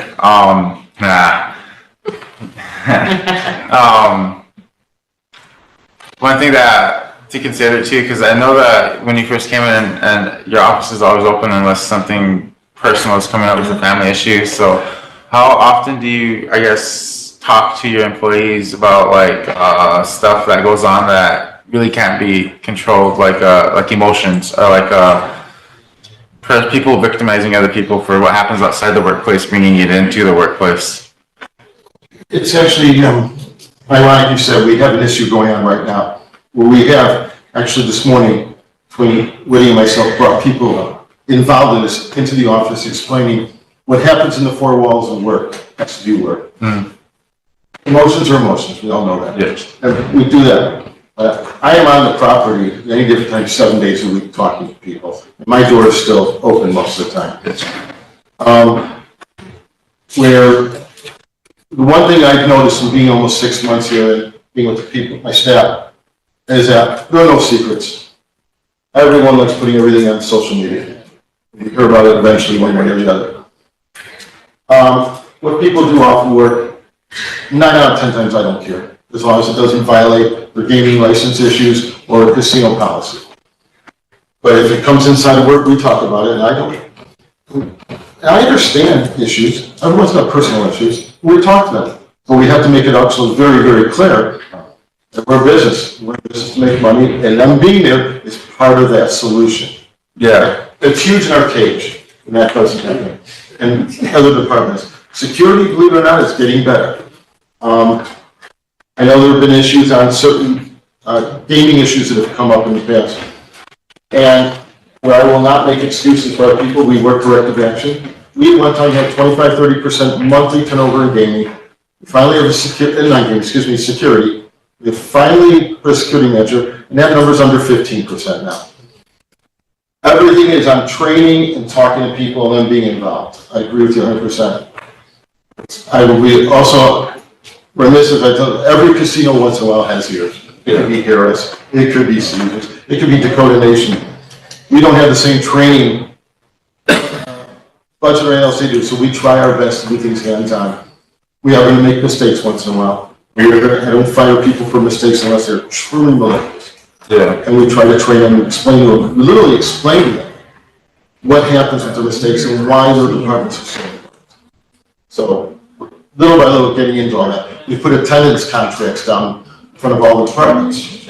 If you can make 90% of your shifts within 8 weeks, not only will I give you $1 an hour raise, I'll give you a $200 bonus. If you do it the following 8 weeks, I'm not going to keep giving the raise, but I'll give the bonus. And we have certain departments that are really showing well. Some aren't, but we keep working towards it because it's the animal we have right now, what we're trying to deal with. Yeah, definitely, because I don't, personally, I don't feel like there's a necessary need to like let go of employees that feel victimized by certain other employees that have nothing to do with the management portion of it, with the people that are right below them, you know, like the gaming floor manager, like the tables manager, or stuff like that, you know. So, I mean, it happens. We've recognized some of those things. Yeah, okay. Getting long-winded in it, we've recognized some of those things. Thank you. Lila? Thank you, Madam Chair. Appreciate you all coming. Good to see your group, get them out of the, get them out of the building. I've always advocated for incentives for the casino employees. They've always been the lowest paid. They don't get in because it's, you know, on its own island over there, but they don't get a lot of the advantages and anything, you know. There was, I think, a Christmas or two ago, they all just got $100. And, you know, that's really sad for me sitting here because that's a hard job, you know, and sometimes there's people who drive a long way to go to work. We're doing well because I know that there is a shuttle. It's a free ride. And so, you know, just things are getting better, you know, from my perspective. I would like to see maybe when you come next time, your pay scale. If you could provide that to us so we can see ourselves here and, you know, kind of look at your what is that called now? Geez, I can't remember already. No, the hierarchy. Oh, an organizational chart. Yes, that, sorry. No problem. No breakfast this morning, so.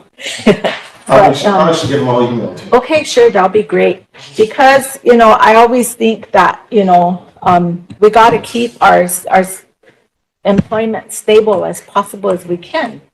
And I know there's been a setback, but I always encourage people to go and apply, go try. Do you still have those weekly employment opportunities where they go in and? We have it online, yes. Oh, you do? It's online now. Well, great. That's going to I'll save. forward you all those addresses. Okay. I do have something that came to me via text. Was there was somebody out there, their battery died. And they asked for help inside, but they were told that they can no longer help or assist anybody in those situations. Is that true? Not completely to my knowledge, but again, I would be more than glad to look into it. Okay. If you could do that, and kind of see where we're at with that, if that is true, I would kind of be alarmed. Well, if it's a matter of me having to purchase a piece of equipment to make it work, Yes. that's a simple answer. Yeah, just like, you know, boosting somebody's cars. Exactly, yes. Okay, so those are just the things I wanted to bring up. But on the pay scale, I will tell you that we are, basically, my payroll is up close to 10% since I got here. We have started to recognize where we need to be. Nothing, let's be realistic, nothing an employee wants anymore is their pay. Yeah. And that's what we try to do. And that's something I personally do. And if an employee does go well and beyond what they're supposed to do, I will occasionally give weekly bonuses to people that go above and beyond. That's great. And just like you told us, they get $200, you know, so it's good to see those things. They gotta give us half of it, we tell them. But it's important to me, and again, it's not anything that's hindering. Now, granted, we have financial issues, but that doesn't hinder us from what we want to do to make sure. I can't operate without that. That's important to us. Yes, thank you. Janet? I have, some questions, okay, so you guys have an employee incentive program. Like I said, you give bonuses. It's Some an of attendance them- contract. Okay, so some of them you give 200 a week, 200 every other We week. give it to them, they complete the time of the contract, and we confirm that they've met the criteria. Okay, so, what about the other duties assigned? I apologize, other duties assigned? Yeah, everybody has a clause in their job description that says other duties assigned. I was texted because I was informed that, your incentive program that you claim isn't fair or just straight across the board. How can it not? We give it to every employee. Okay, we'll have to go into executive some of this, but, that was just one of the things. And then, do you guys, what travel policy do you guys follow? Travel policy? Yeah, do you have a travel The policy? casino has a travel policy for specific gaming shows and things like that we approve through the board of directors. Okay, And there's no set policy. We do it on a case-by-case basis. okay, I think, or, you know, we might wanna look into your accounting statements and see if there's a travel policy in there and how you guys go through that. And then your contracts. Do you guys get approval for your contracts that are over 10,000? It's actually over 25,000 for me. Yes, I did. Okay, so with that, are they approved by the gaming office? No, they're approved by the board of directors who I report to. Okay. I have other questions, Madam Chair, but they're kind of pertaining to some of this financial stuff that's been going on for the last 5-6 years. I don't know if you want that on the air or off the air. That would be up to the council, if you want to keep the financials on the air or off the air. If we're going to talk about something 5 years back, I know there's some history here, I won't talk with our attorney in here because you've engaged an attorney. Madam Chair, you're just being very rude, and it affects our whole system, our people. We haven't, she's engaged an attorney. I'm not, that's okay with me. It was well before I came to work here, but we have an attorney that represents us. It's not, is this personal? No, I want to know where we're at, if these fines are paid, if this other stuff was addressed, because that's taking revenue away from our people. Ma'am, there's no, being rude. As I've stated in previous meetings, the casino is dealing with a huge amount of financial issues, of which money is owed from the IRS ranging anywhere from 2 to 5 years back. That's big. We are in the midst of negotiating with the IRS. It's in excess of $500,000. It goes back close to 5 years of issues. I am dealing with also another $1 million of accounts payable of situations that happened from almost 5 years back that were never recorded on the general ledger. So, as I was saying here, I apologize, you know, we are skating on very thin ice, sometimes thicker ice the other way. My job is to make sure I can get as much money in the bank, payroll, and cover whatever I can out of any people. As far as the IRS, we are talking about it. I don't know how much we'll be able to mitigate or not, but they have heard our voice. And we're trying to get that. I am hoping by the end of this year, they have, because they haven't paid jackpot taxes in years, but we're gonna have some of that taken care of. Okay. We have other issues from things that weren't filed that is gonna take a longer time. And some of the stuff taking up to 60 months to that can happen. I've been here 6 months, we're trying to get to the right. Okay, that's good to hear you're trying. It's just that, you know, last time I watched the casino report, the communities weren't going to be getting any type of funding for a while. And it's like, because we're getting caught up on bills, basically. We don't have a person. I can't inform you on that, so he doesn't. The reason behind that is because once he came in, for the last 6 years, we've gone through general manager after general manager after general manager, having be from this body or from the board of directors, there's always been some type of interference within the general manager position. So every time someone got close to trying to uncover what he's uncovered, they were always pulled back by someone within the boards. And so with that, when he came in, he's finding all these endeavors, and he found out that our casino, it can't afford to generate the revenue that our communities need, that all these necessities need, and still be open at the same time.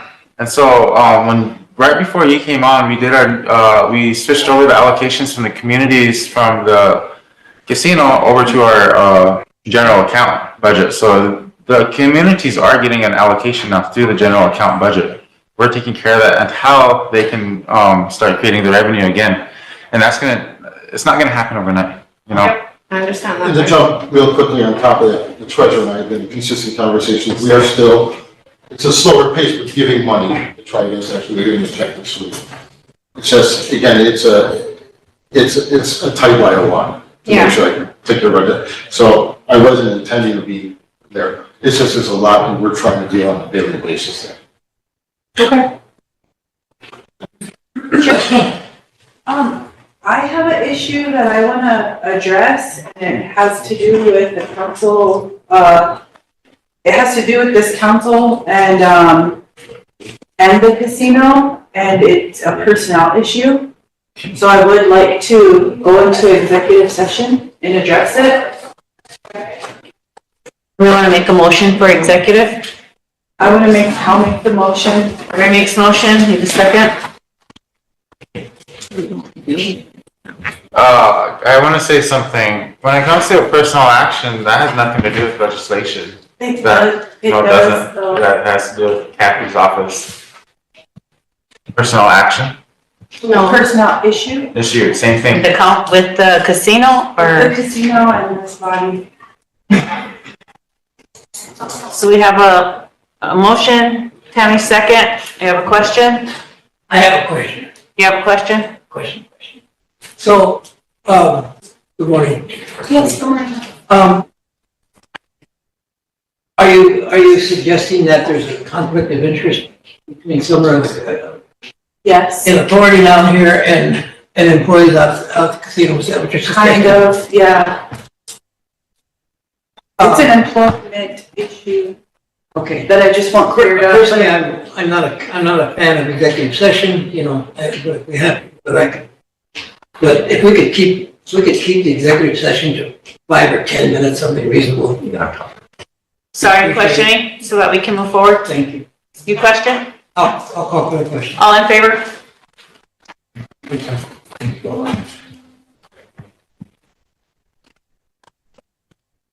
Seven. How much? 7. Opposed? Or 5. Not voting?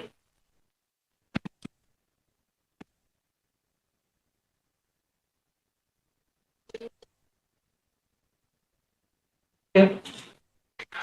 Motion carried to go into executive for a limited amount of time.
Carrie, County, Mike.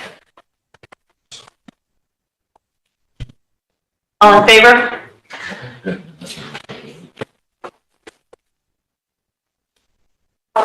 Well, opposed?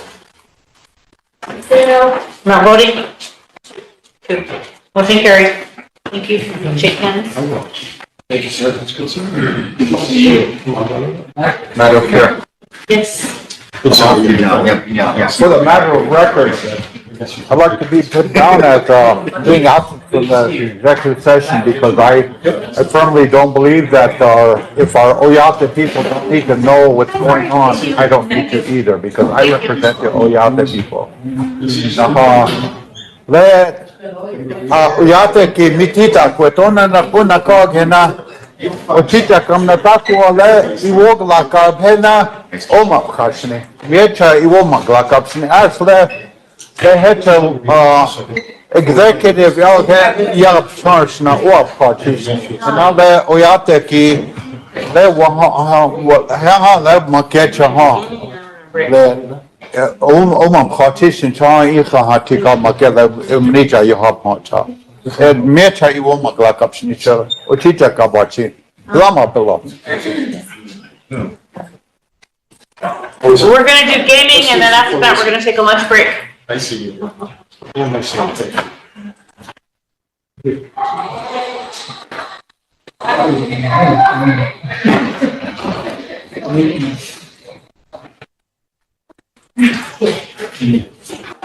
It's Friday. First being Fridays.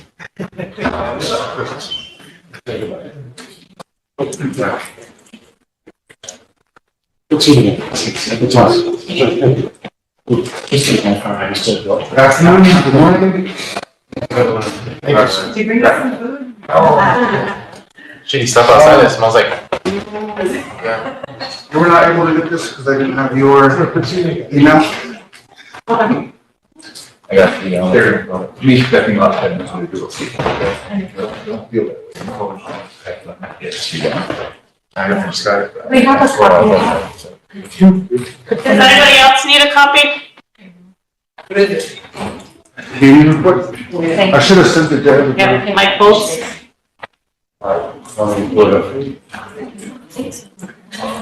Bobby, you need a copy? I don't get that.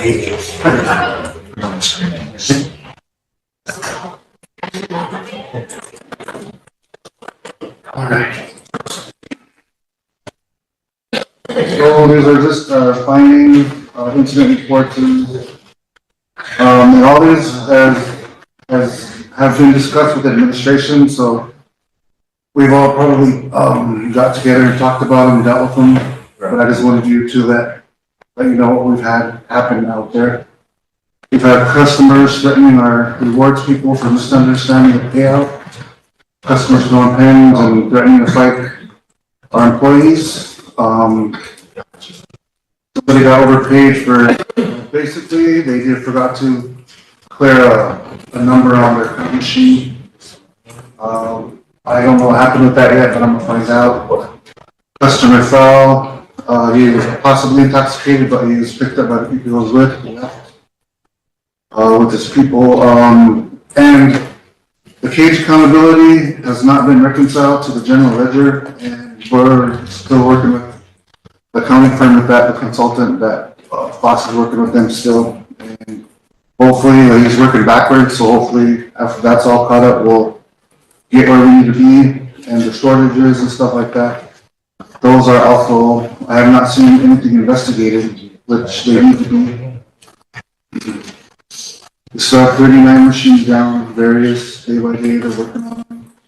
Somebody left the poker cabinet open, you know, the chips, the cards, you know, paperwork.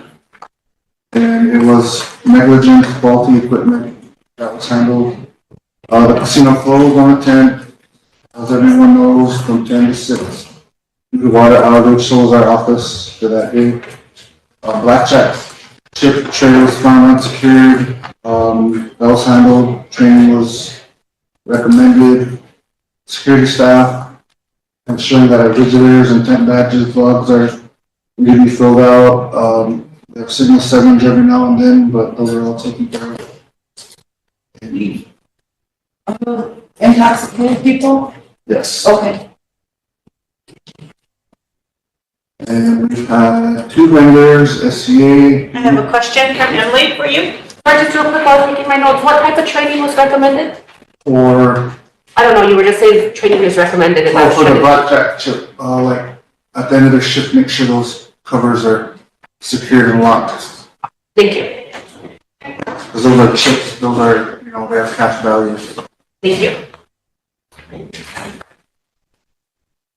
And we have the marketing promotion, table game promotions.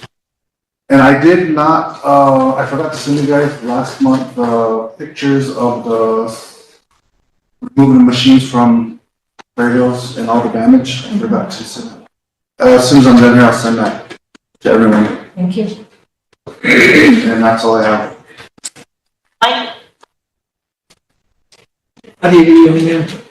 I'm new here, obviously. Given our impression that there was a period of malfunction at the casino over the last few years. Yeah. That currently led to financial difficulties. What was the makeup of the gaming commission during this time in terms of the tenure of the current? I'm not sure. I am actually new to this position. I've only been here a year, but I've been in the gaming office for at least 2 years, 2.5 years, and the previous 5 years, it's been since like 2019. How many of these were seated when you came on the job? As far as I know, 3. 3 of them. Or 2 actually. There are still. The rest of them were relatively new then. Yes. Could you find out for us? Yes. Any other questions on gaming? Emily? I just had a question and I'm not sure if it's for him or the previous one, but do we still have seats that we need to fill as from council?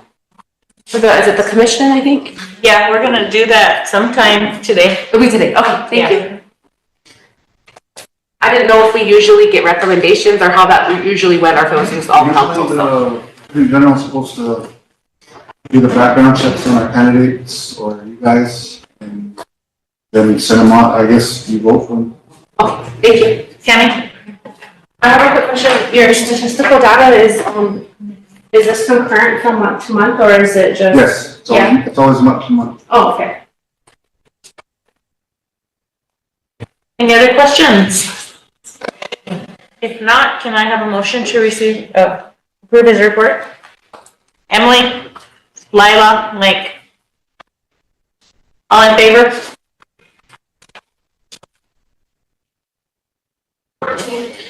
Opposed? 0. Not voting? 0. Motion approved. After we shake hands, we'll take a break for an hour. See you next week. Jump. Have to go celebrate birthday cake. See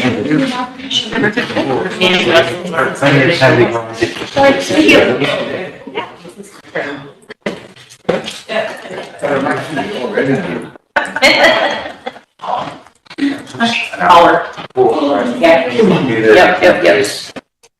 Right fast. Yeah. Oh yeah, it's from my house. Thank you.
So, okay. Most of you know me. I'm Ray Corrido. I'm newly hired at Redco as the business officer. Clay has another meeting. He won't not able to attend, and then Michael Point's been having car troubles on the way over. So you guys are stuck with me. I passed out the report for Sioux for October 2024. Right on the front page there, I'm just going to hop to page 4 for the Lakota Immersion School. There's 12 new kindergartners that joined class this year. I had the opportunity to visit their school yesterday, and it's a pretty awesome place. We invite you guys to come over here. If you haven't been over there yet, to see the school and the great things that they are doing. Okay, we'll go to the second page here for Redco. Like I said, my name is Ray Corrigo. I just newly hired at Redco as the business operations officer. Kind of oversee several of the Redco subsidiary general managers. So if you guys have any concerns or questions, just let me know as well as Clay. We're advertising for a CFO right now. As anyone that's interested to have them apply, but currently our accounting firm is Whiffley. And we do have an interim CFO that is currently on board right now. And just working on the key projects and daily operations. As I said, as we recruit and onboard a new CFO. If you guys have anyone that's interested, or anyone listening that's interested, please submit your resume and apply. For learning and development, there's 4 SG students that began this fall internships on September 25th.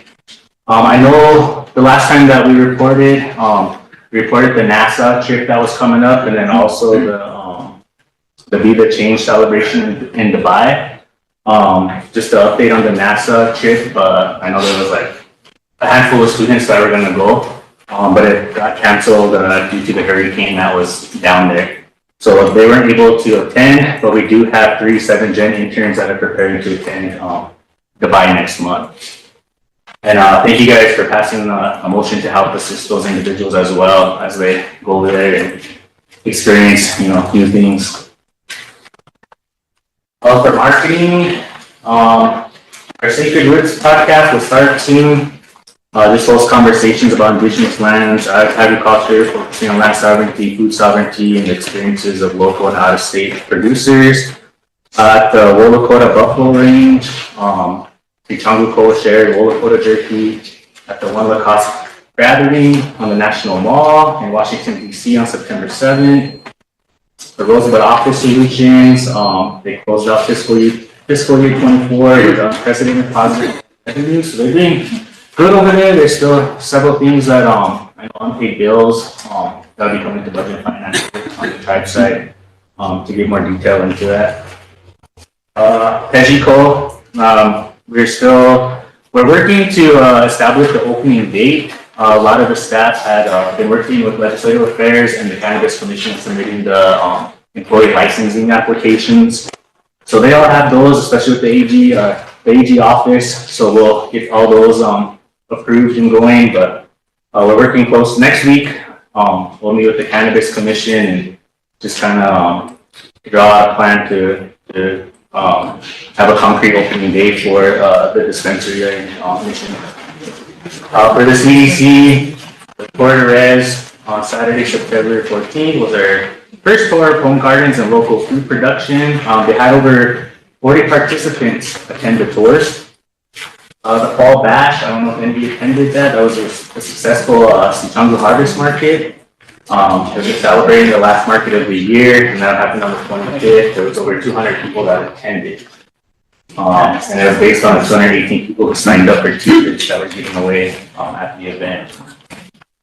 Along with the CDC, they're focusing on professional development and work plans in the fall and winter. And that's pretty much all the report for October. Like I said, I'm still fairly new. I'm happy to be here. And if there's any questions, I'll try to answer them the best I can.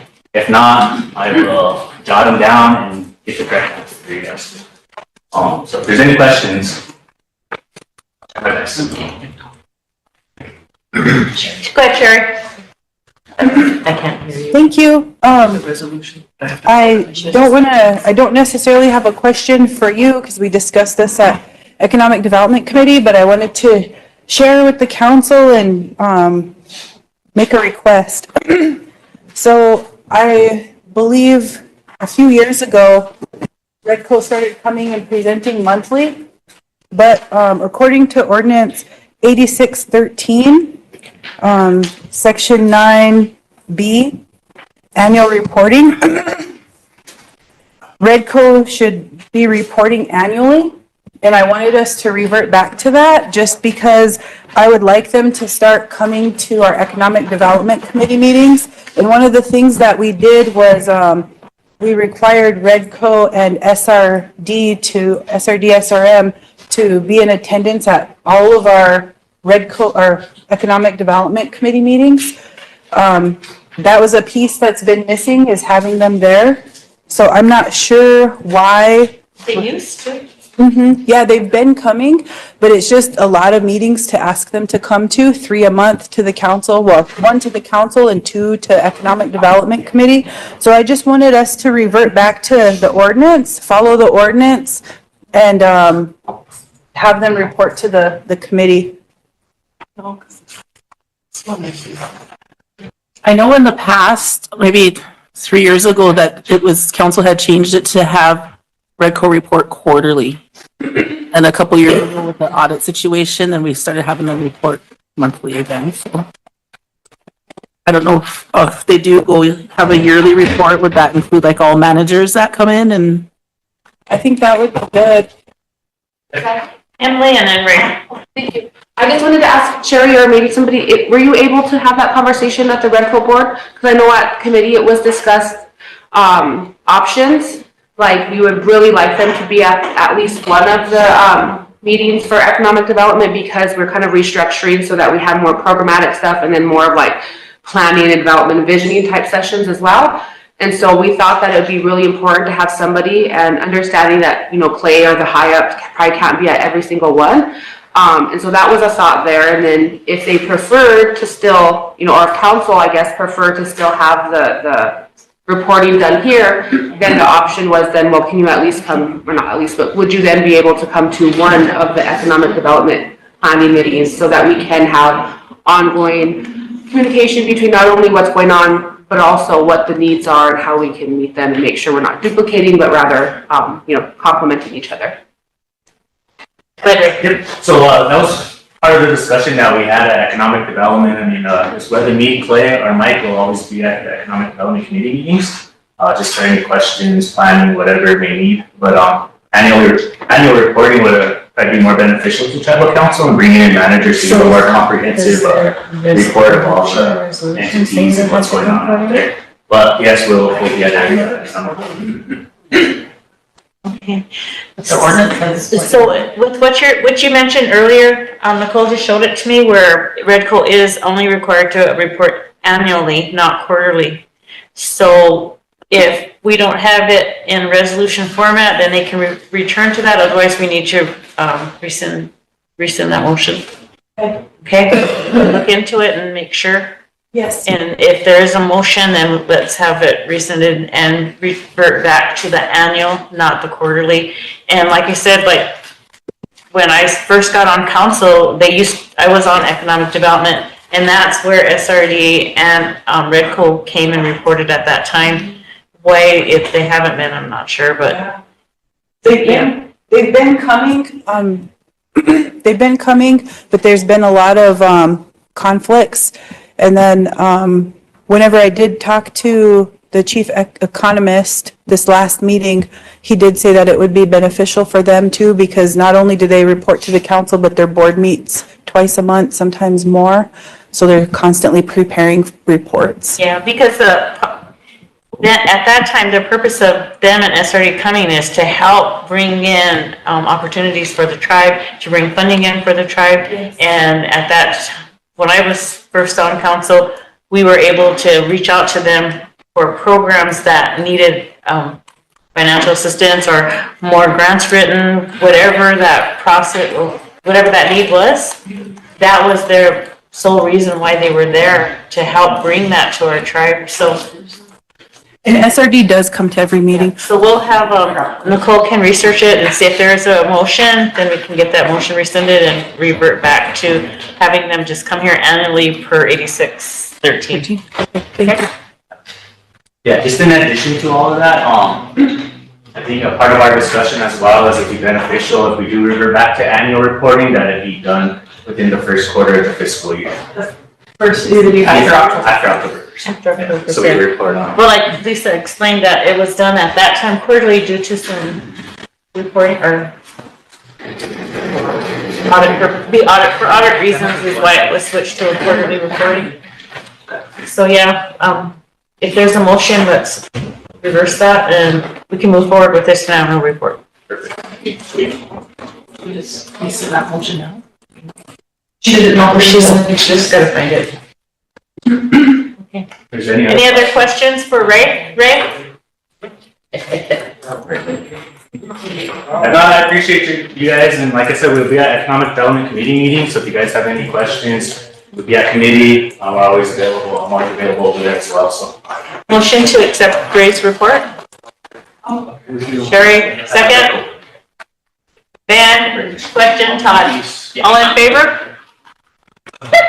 For what time?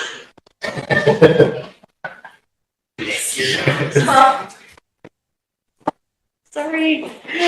Opposed? 0. Not voting? Motion carried. Sorry, Siri was answering me. Thank you, breakers, yeah. Anytime you say Sherry, some kind of theory comes on. I appreciate it. Thank you. Sherry. Thank you. Good job. Yep, see you later. So is this Russ? Is Kevin Keller here? Yeah, what's up? Okay, you want to have him come in? Next on our agenda is Rosebud and MRGB Consulting. Kevin Keller is meet with us. I need some. Did you? Yeah. He's state senator.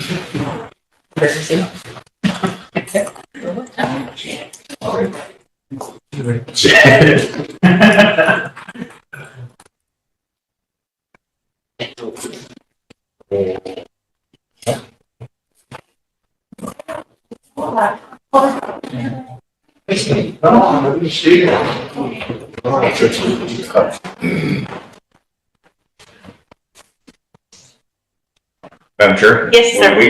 Is it okay if I could, I guess, entertain, I've gotten, on the, what's it called, the, enrollment committee. It's the same time as my judiciary committee meeting, so I was asking if I could step down from the judiciary committee meeting. We did do a reorganization, so Michelle is the new chairwoman for the judiciary, so if I can step down. So, does need a motion to accept his okay. Tammy, Todd second, question, all in favor?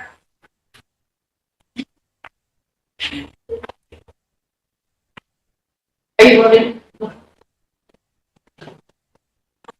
11, opposed? 0, not voting? 2. Motion carried. So you will have to fill that spot next. Yes, I'm gonna have to spell that. Mike showed interest in it. Did you share? I would like to, step off of the enrollment. And I'm on TECO and education, but enrollment just kind of conflicts with my schedule, so. So you're on how many? 3? And you want to step off of enrollment? So I need a motion to accept her resignation from enrollment. Willie? Jerry? I need a question. Ben? All in favor? 2, 3, 4, 8, 9, 11, Opposed? 0, Not voting? 2. Motion carried. So we'll need to fill 1 seat on judiciary and 2 seats on enrollment. No, right? Oh, you're staying and you're coming off. Okay, sorry. 1-1. That's one vote. wanna step off. Oh, did he come in? Yeah. Oh, okay. You can go ahead and come on up. Introduce yourself and your intent.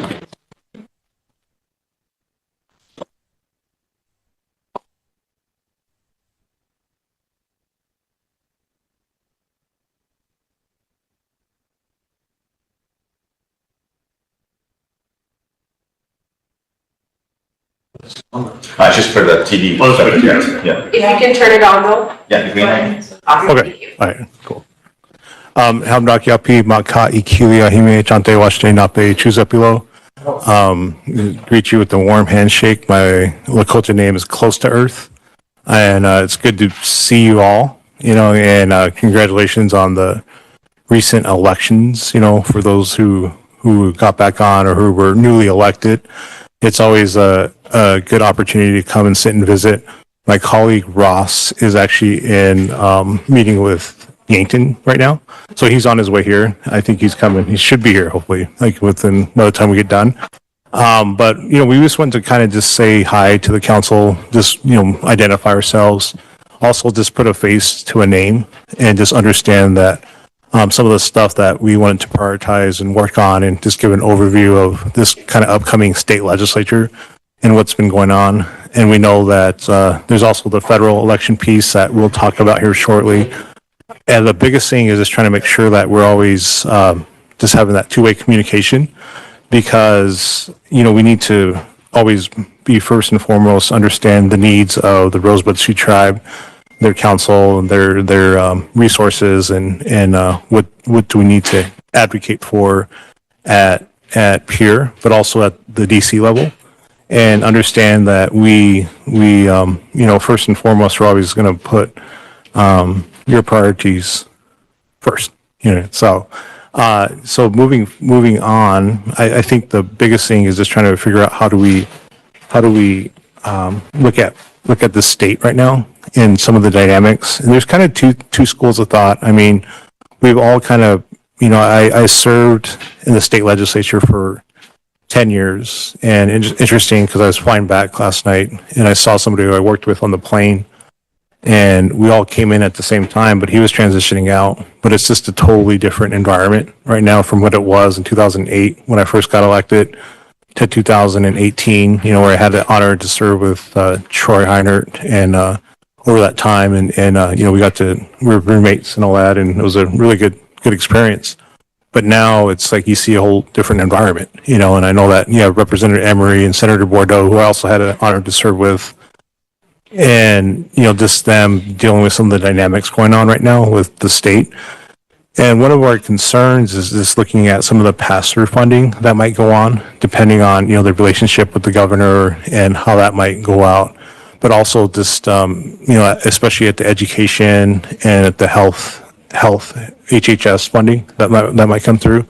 That's one area that we're kind of, monitoring and making sure that we're going to be on top of, just to make sure, things are going to go smoothly and there's no interruptions and all that. And, one of the things that I always watched for when I was a state legislator was, making sure that we're always having a good communication with our state patrol.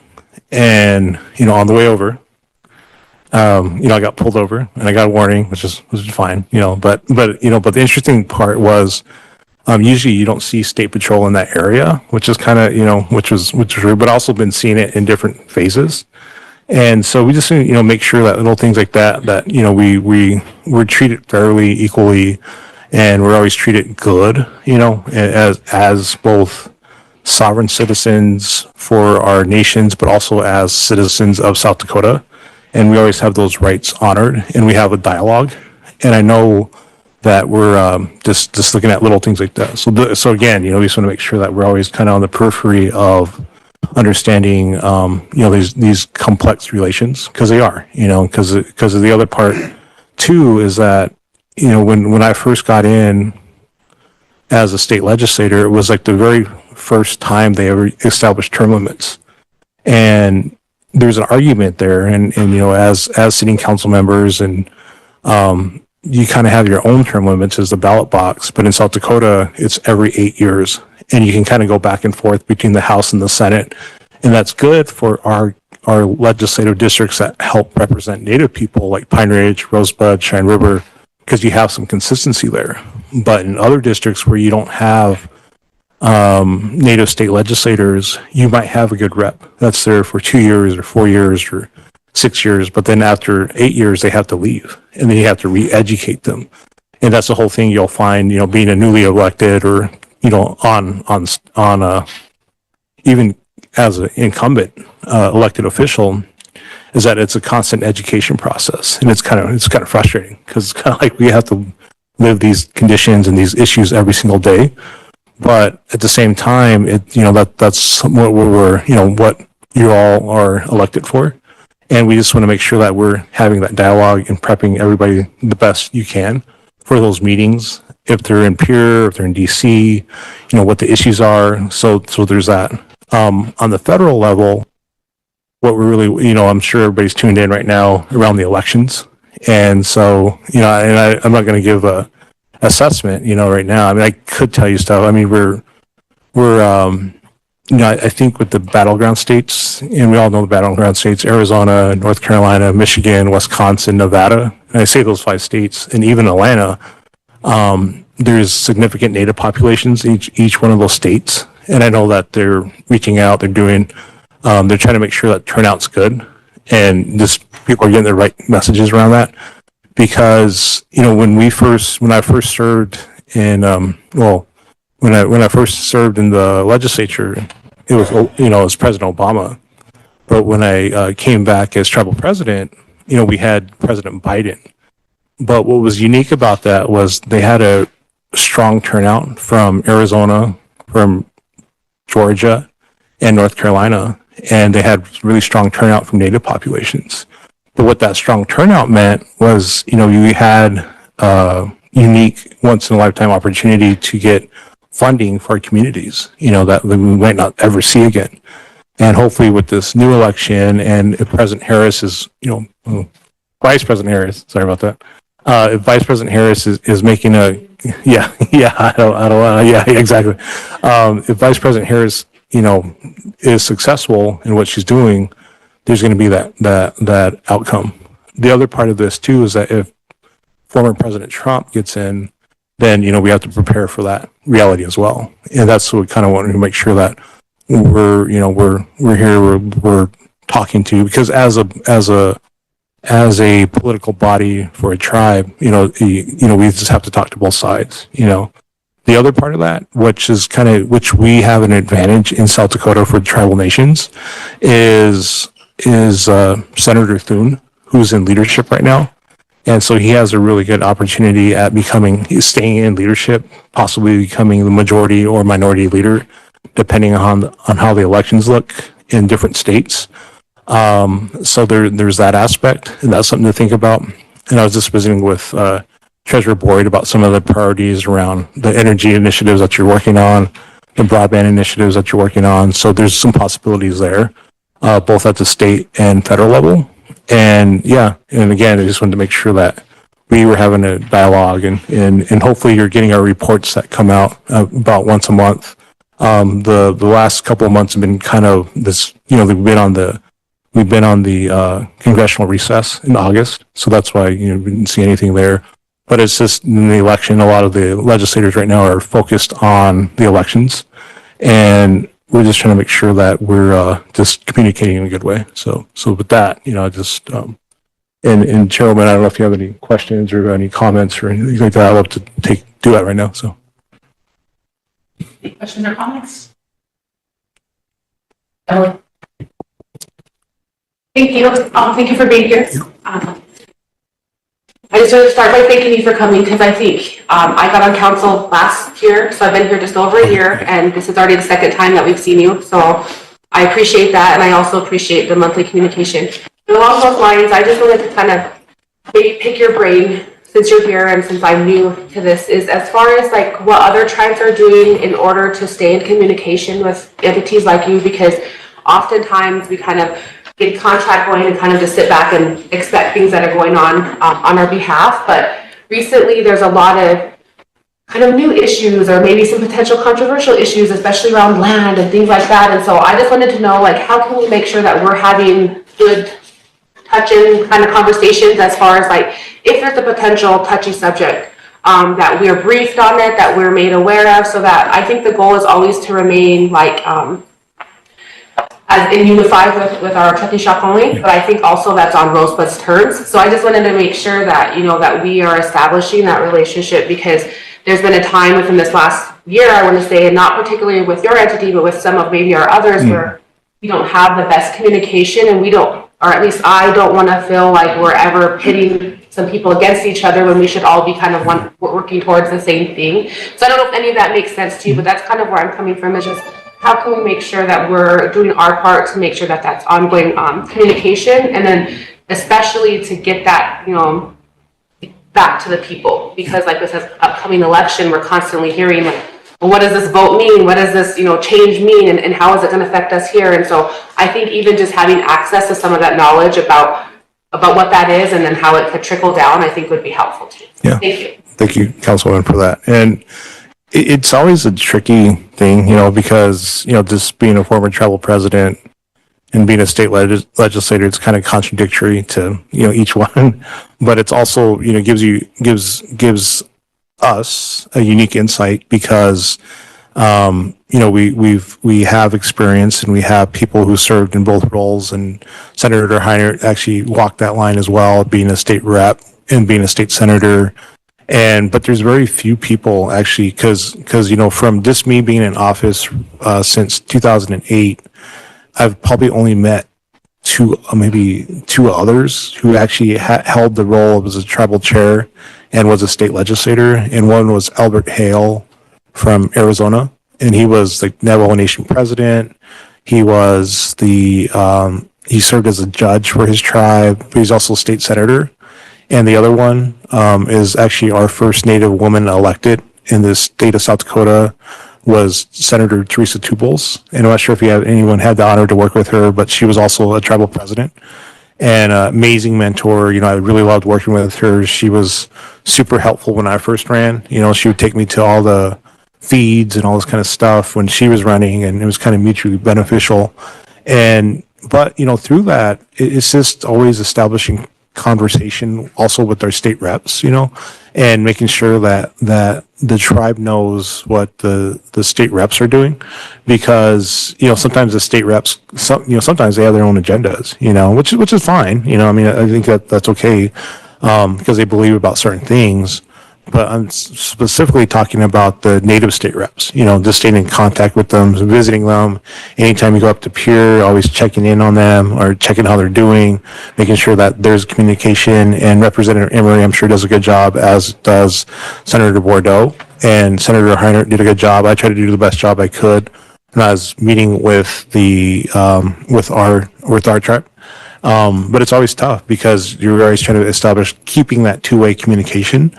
And I think one of the things that we could do is just help foster maybe those check-ins on a quarterly basis, and just invite the reps here, you know, just have town halls, like, you know, tribal town halls. That would be a good idea, I would say, maybe. And because Rosebud's really sophisticated in how they lead and how they do things, especially on a legislative level, is this being the initiator of those town halls, those tribal town halls, just for the native reps. So you can invite everybody together. That would be awesome. You know, I wish they had that when I was there, because I would show up to every single one, just because, you know, it's established as a good way of communication.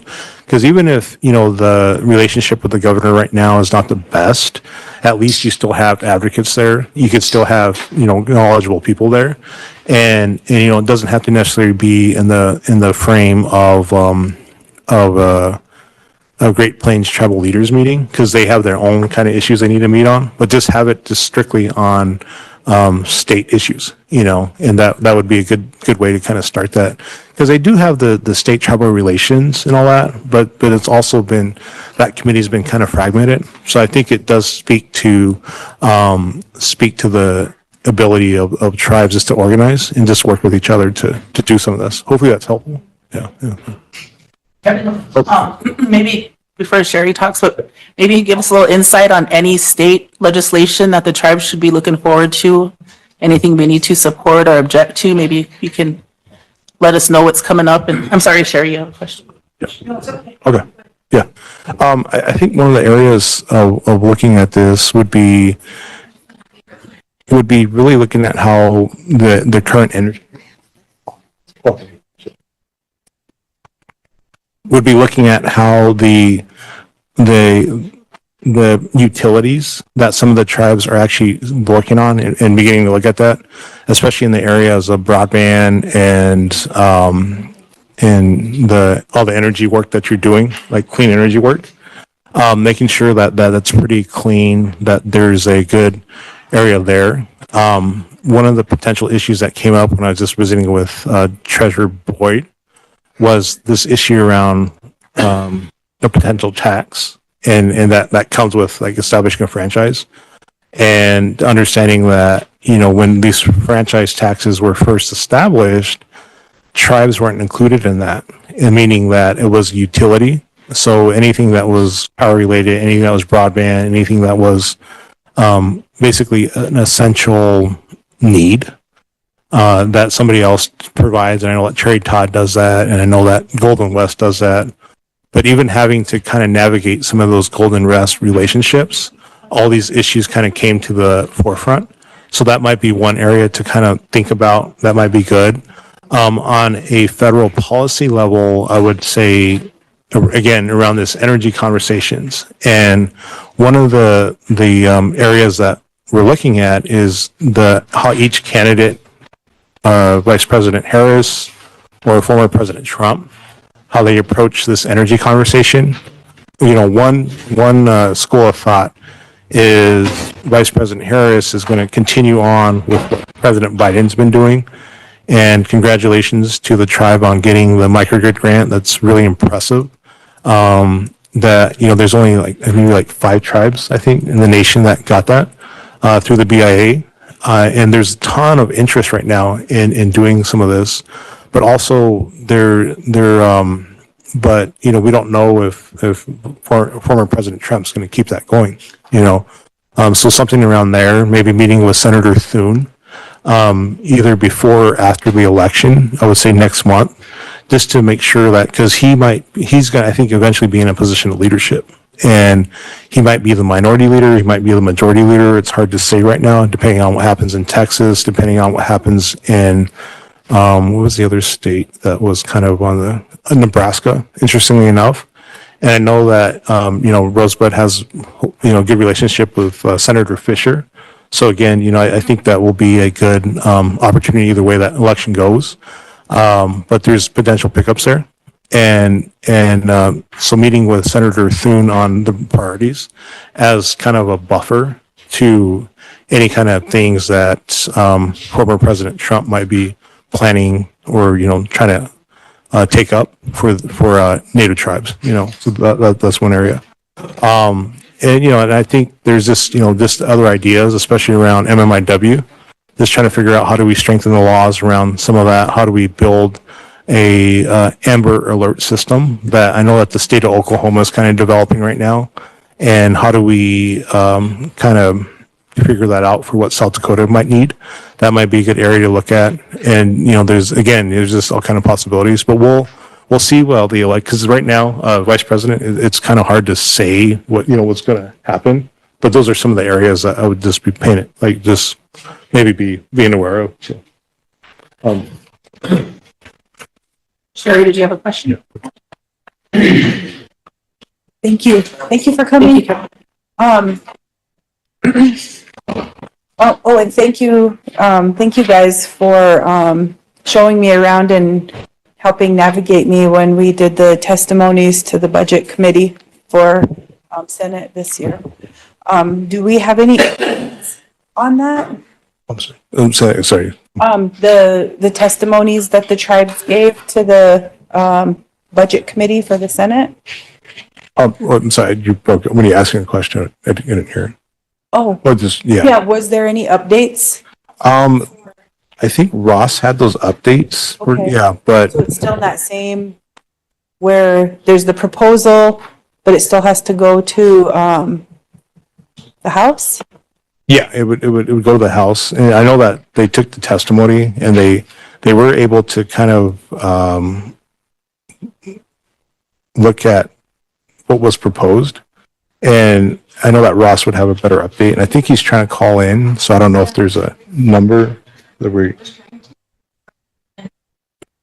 Okay. so yeah, so maybe we could save that for Okay, Ross. that's fine. And then, I guess on a smaller state level, something that I really would like us to address and start working towards, and you could probably help guide us on that, is, we have a local, I hate to call it a boarding school. We have our, dorm. Yeah, we have our dorm. And one of the issues that we have there is a lot of those families are low-income families. And once they get enrolled in the dorm, the families don't qualify for SNAP benefits. So what happens is those families really suffer and they don't have food on the weekends because even though they're there 4 days out of the week at the dorm, they go home for 3 days. So they're back home Thursday night and they're home Friday, Saturday, and most of the day Sunday. And that's really causing retention problems. So I just wanted to know if we can work on something that can create, like, I don't know, some sort of a stipulation or a waiver for those families, if we could address something like that. Mm-hmm. And then the other issue is, I guess, what are your suggestions regarding when federal funding comes through and the tribes get overlooked and it goes straight to the state to distribute? It would be good to have some sort of legislation there to, if the federal government's not going to give that directly to us, how we can work some mechanism out with the state or even go above that and see what we could do to make sure that the tribes are included like a state would be. And I'm sure you're aware of the BEAD funding situation with the broadband, okay? So in instances like that where this other funding comes out and it doesn't benefit the tribe. Or like the ERAP program, when the state denied the funding and it wasn't an option to the tribes at all, so we only got a small portion of that and we weren't able to get any of the state allocated ERAP funding. Yep. Cool. Thank you. Yep, thank you, Councilwoman. So I think, with the boarding school, we could definitely talk to the appropriate people, especially on the SNAP benefit, and understanding that and even at the state level, we could talk to somebody there just to make, because you always want to start where it's easiest and how to navigate these issues. So we'll definitely take that up with the state. And then if there's no resolve with the state on the SNAP issue, this EBT, we'll definitely take it up, to elevate it to HHS and go from there. As far as the federal funding straight to states go, one of the things that's really been effective that we've seen, and Treasury's kind of done it, and again, congratulations to, when we were able to get Secretary Yellen here, and she came from the Department of Treasury and she had a meeting in person. And, for all the people that were able to kind of make that happen, it led to a lot of doors opening, especially at the Treasury level. And it led to actually us being able to advocate and share with Secretary Yellen that, hey, the state doesn't think it has a houseless issue. It doesn't, we're not facing any crisis and all that, but we kind of had to tell them otherwise. It's like we have a houseless issue in Pine Ridge, we have a houseless issue in Rosebud, we have a houseless issue even with our urban native populations up in Rapid City, Sioux Falls, and Department of Treasury basically said, okay, well, let's create a mechanism to where we can include tribes on this next round of ARPA funding. So that was really successful. And when the opportunity is not there to visit with the secretaries, it would be good to visit with President with a knife on making sure that we're always communicating that by letter, because this issue came up with another tribe that I'm working with around DOT funding, because a lot of the DOT funding for clean energy projects actually ended up going to states directly, and that didn't come, and there was no tribal component in that. But with the highway bill coming up, that might be a good opportunity for the council and the president, Wood and I, to really take this issue and say, okay, well, we, in future budgets, we would like to have some of these funds allocated for states be tribal eligible, because that's one of the things. I think South Dakota is like one of the few states that turned back a lot of the electric vehicle funding. And, so I think it's the only state, I want to say that turned back the electrical vehicle funding, which was kind of unique.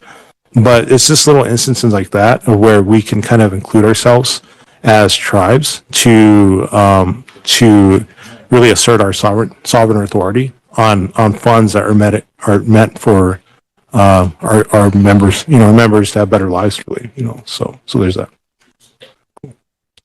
Thank you for the question. Any more questions? I'll move to approve the report. And a second.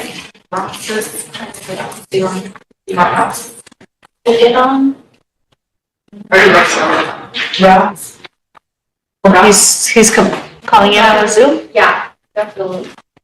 If you guys want. You guys want to hear from Ross on a Zoom?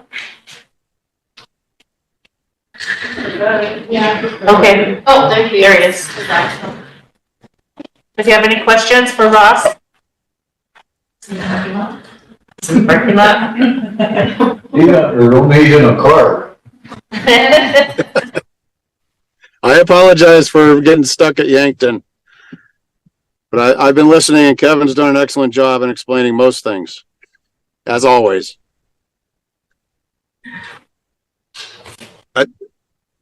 Was there a question on the follow-up to the White House visit or the appropriations? Was that the question? Yeah, that was one of the questions, Ross, was what was the follow-up from Councilwoman Wright Plank?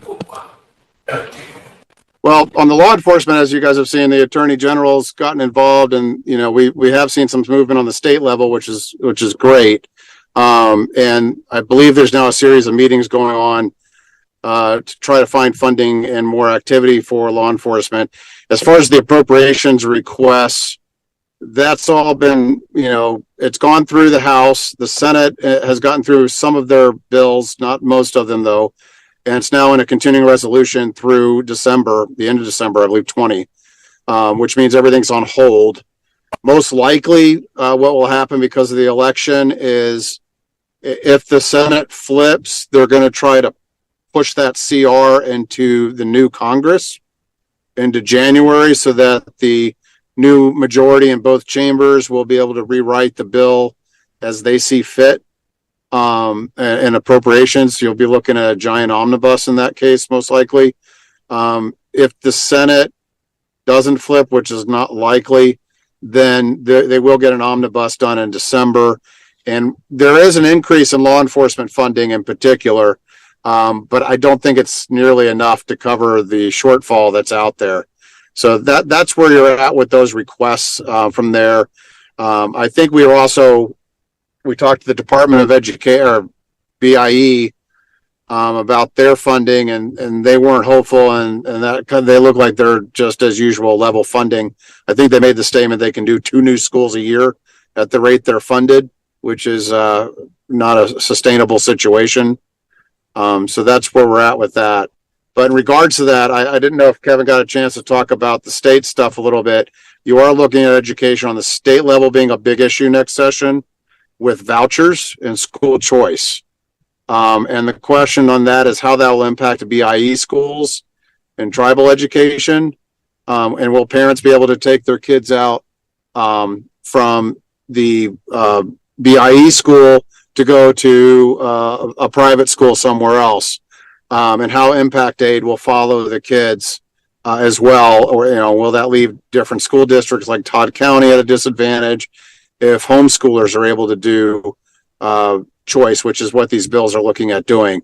So we expect several bills, one being on charters only, and then another one being full-blown school choice with homeschoolers even getting those state funds directed to their students at home. So it could work in an advantage, say for Sage's school, might be a good situation where parents can take the funds and go there. But we want to make sure that it doesn't have reciprocal effects with when you're actually opening it up to homeschoolers and stuff, and how big that could be. Then I think, did everybody get the breakdown on the constitutional amendments and referendums that we did for the tribe that are coming up? Yeah, they received it, Russ.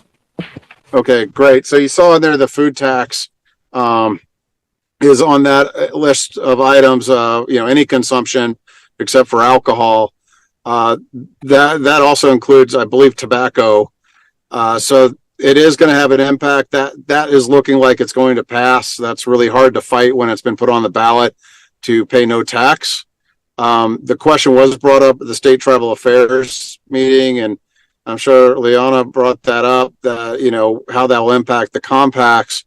But that'll unfortunately be an after the fact situation because the referendum will become law. So the question will be is how the tribes can collect, if they want to continue to collect that tax on tribal areas, if you're going to compensate the state to collect it, and how that kind of works in a situation where the state's not collecting it for themselves. So in that case, the state may start negotiating that they won't do it anymore, or they want more money for their percentage of collecting that revenue, those kind of things. So we're going to have to watch how that will be implemented.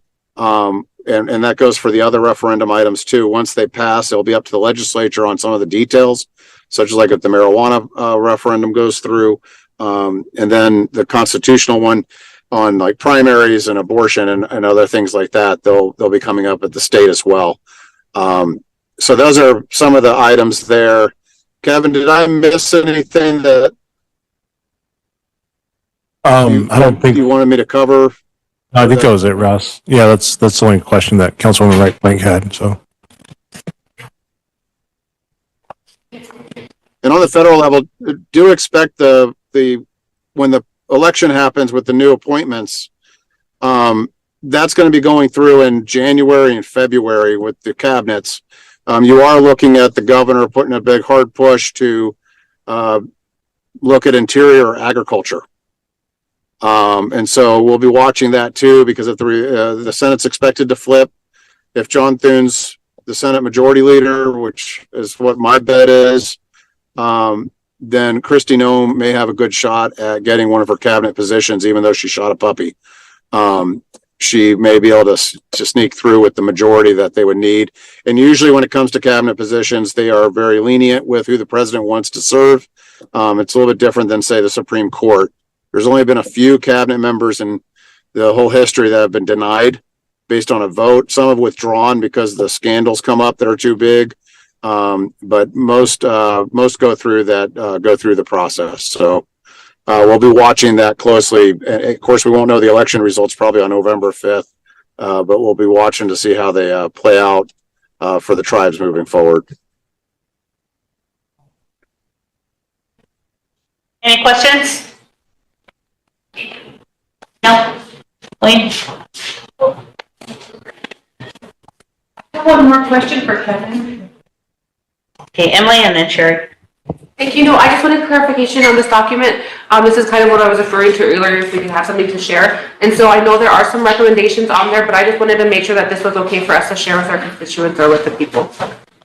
yeah, I mean, that's. Or would that need like a motion from council? Yeah, that's what your request. Okay, I just wanted to make sure because there are consultant recommendations on there, and I just didn't want that to be misconstrued as us, telling the people how to vote. Or thank you, Sherry. Regarding the state and tribal relations, that every year they plan it and it never works out for us to attend because it's always during one of our council meetings. And if it works out like that again next year, maybe it would be nice if we do a briefing with the council before you guys attend that, or if you're attending it. Yeah, that's something that we could commit to, before session starts. We'll definitely come back and in person and just have a briefing because usually either Ross or I will be on the ground. And so whenever we figure out the dates for your January council meeting, we could kind of get a better read of everything and everything's going to go. But for whoever wants to attend those dates, it's usually the first week after, is it President's Day, Ross, or Martin Luther King Day? It's usually, MLK Day, right after Martin Luther. Yeah, it's right before Martin Luther King Day.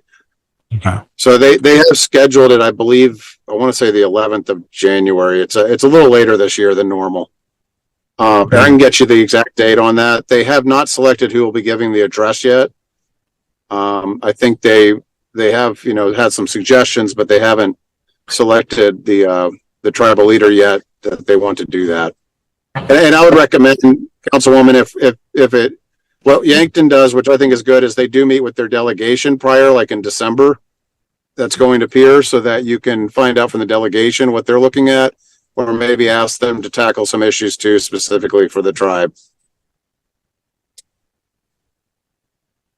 Motion to approve the report. Chair has motion to approve the report. Second by Emily, question by Todd. All in favor? 7, 8, 9, 10, 11. Opposed? 0. Not voting? Motion carried. Your report is approved. Again, thank you, council and president and vice president and treasurer. It's always an honor to work with all of you and just be, represent the interest of, our nations, because I'm related to the One Stars, so I'm part Rosebud. So but also just being able to just, continue to have that dialogue and just, again, just want to make sure that we always have that communication. And, you can call, pick up the phone, just text or whatever on anything, and we'll try to do our best to, meet your needs or do what we can to be there. So. Sure. I have questions that I would like to make. I do understand that there's a council motion that reps cannot host events, with tribal funds. So every year for the past 3 years, the council, passed a motion for a donation to the Veterans Day celebration because our Veterans Affairs program falls short. So I would like to make a motion that the council donate $6,000 to the Veterans Affairs program for their Veterans Affairs Day honoring. Second? Ben? Question? Out of council donation? Yeah, out of council Dan? donation. That in motion. How much? Sure. 6,000. All in favor?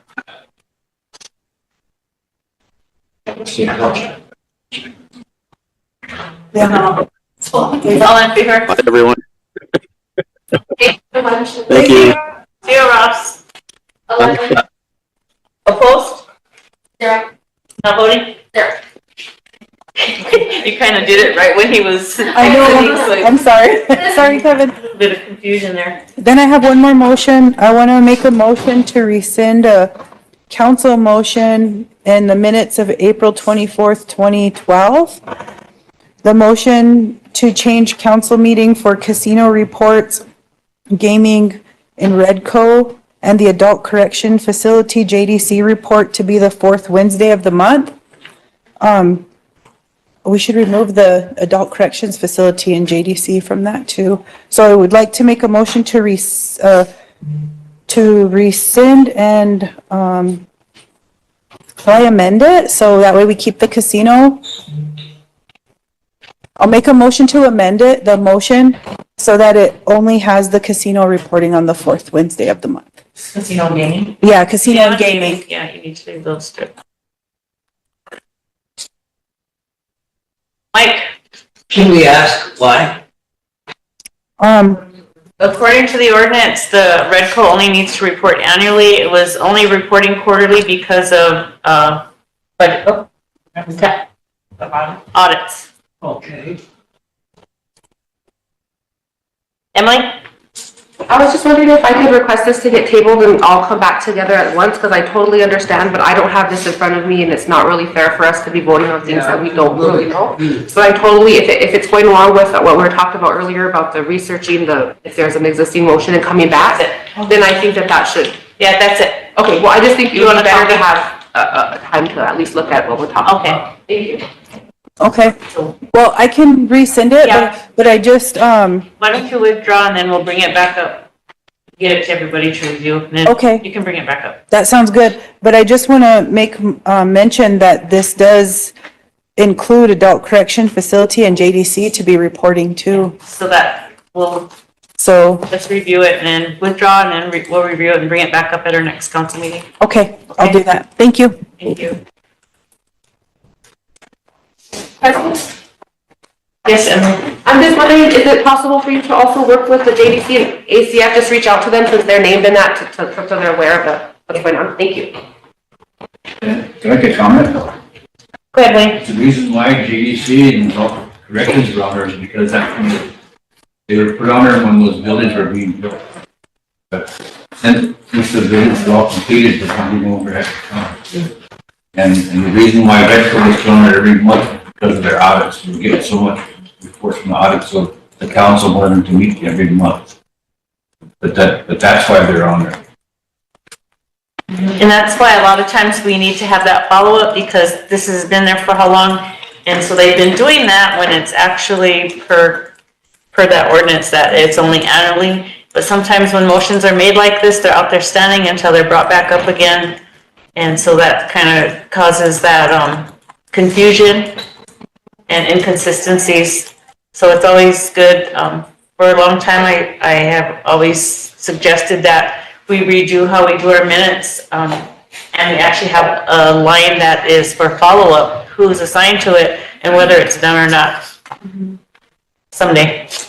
And you know, I just would like us to start reverting back to the ordinance too, because the ordinance lists other entities that are supposed to report annually, and I feel like it shows unfairness. We're not requiring other charters to come here every month and report to us as a council.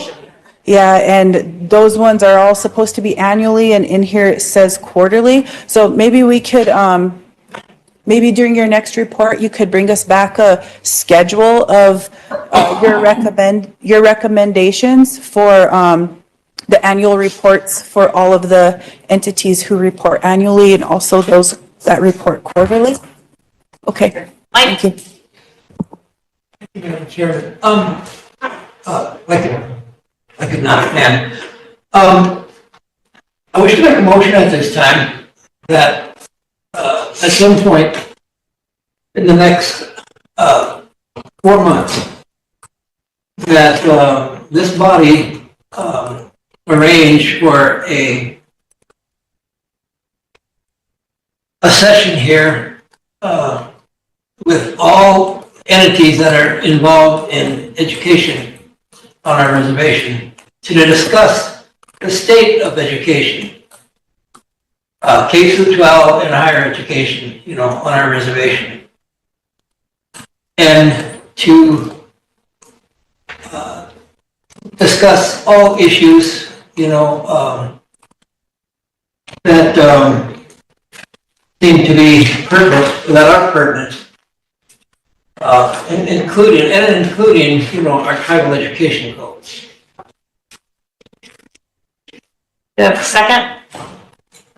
And my reason for this, if I could, my reason for this is that in my years as a school board member at St. Francis Indian School, going way back 40 years, to currently sitting as one of the trustees at St. Nicholas University, it appears that, well, not it appears, we do have a problem, with how the education on our reservations, affect our children and their ability to get a quality education.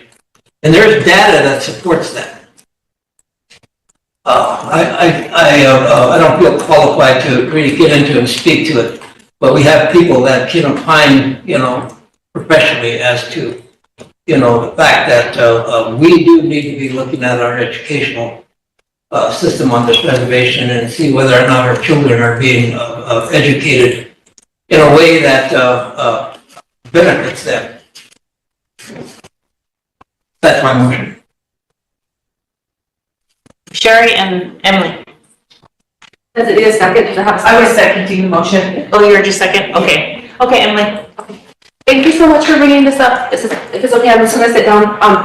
I just wanted to ask if it was possible to maybe have, if this motion gets passed, if that happens at Education Committee, because I've been on council for over a year now, and it's really hard to even get the entities that are required to come to committee. And I feel like if that's something that we're going to ask of all of these people to come together, then I'd really like to invite everybody to an education committee, because there is being really a lot of work that's trying to be started and is being done here. A lot of changes have happened recently, even within our own education department. And I just think that we also need to support those experts that have been doing this a long time and helping be their voice also. So I would just want to include everybody if we're going to be doing that. And also mentioning that because it feels a little alienated to say, okay, there's all this going on, so we're going to start something new, when really we have an established, mechanism to address that. And so I was just wondering why we wouldn't start at our education committee. Thank you. Do you want to restrict the way you want it here and not at the education committee meeting? You're speaking to me? I believe that all parties, first and foremost, this governing body is responsible as keepers of the education code to see that our children get a pertinent or relative education. I think if you take if we take an honest look at the data, that results from the educational processes that our children are experience, in our schools, it's primarily St. Francis and Tata County, and it even has an effect on the university over there. I think it's time that we pay more attention to education, and it's not only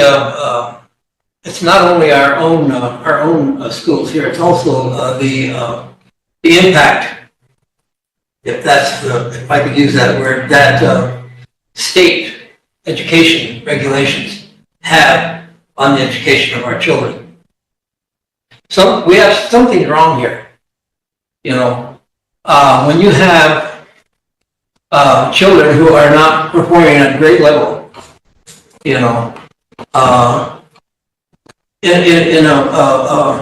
at a level that is quite a bit disturbingly below the national average, and that data is out there. Nobody ever talks about it. That data has been unchanged for the last 30, 40 years.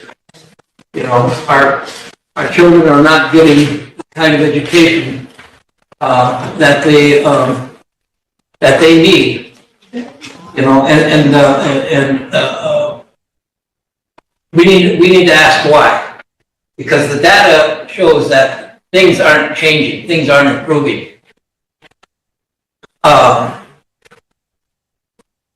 We have freshmen coming into the university over there that need remedial classwork, and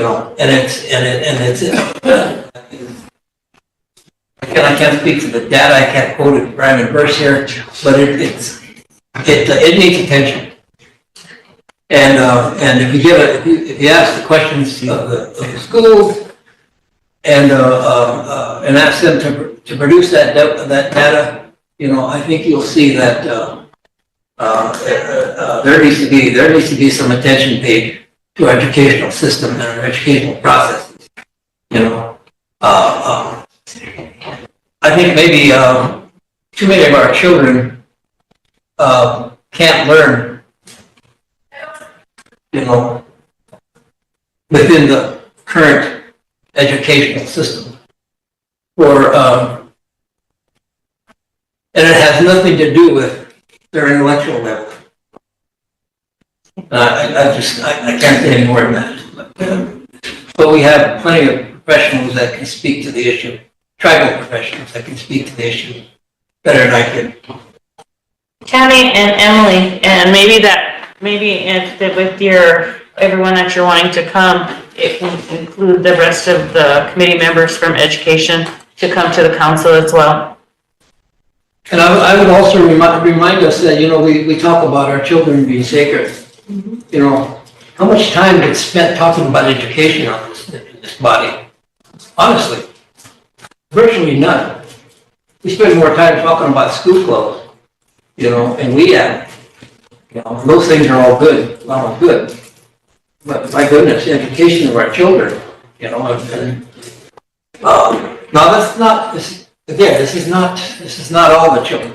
Those of us that some of us do better than others. Too many of our kids fall short. And it's not right. It's not normal. And there's a reason for it. And it has to be the systems, how the systems work. Thank you, Mike. Tammy, Emily, and Sherry. I just want to say that I agree with Mike on bringing the schools here to compare the data and figure out why our kids aren't learning and how we can get them to learn. Because I know there's a lot of students that transfer from school to this school, and then whenever they test or they want to go back to the other school because one school is boring because they're not teaching the same level of curriculum. Or they have a different teaching pattern or something. But, we need to educate our children so when they grow up, they can compete out there. And so I really strongly support him.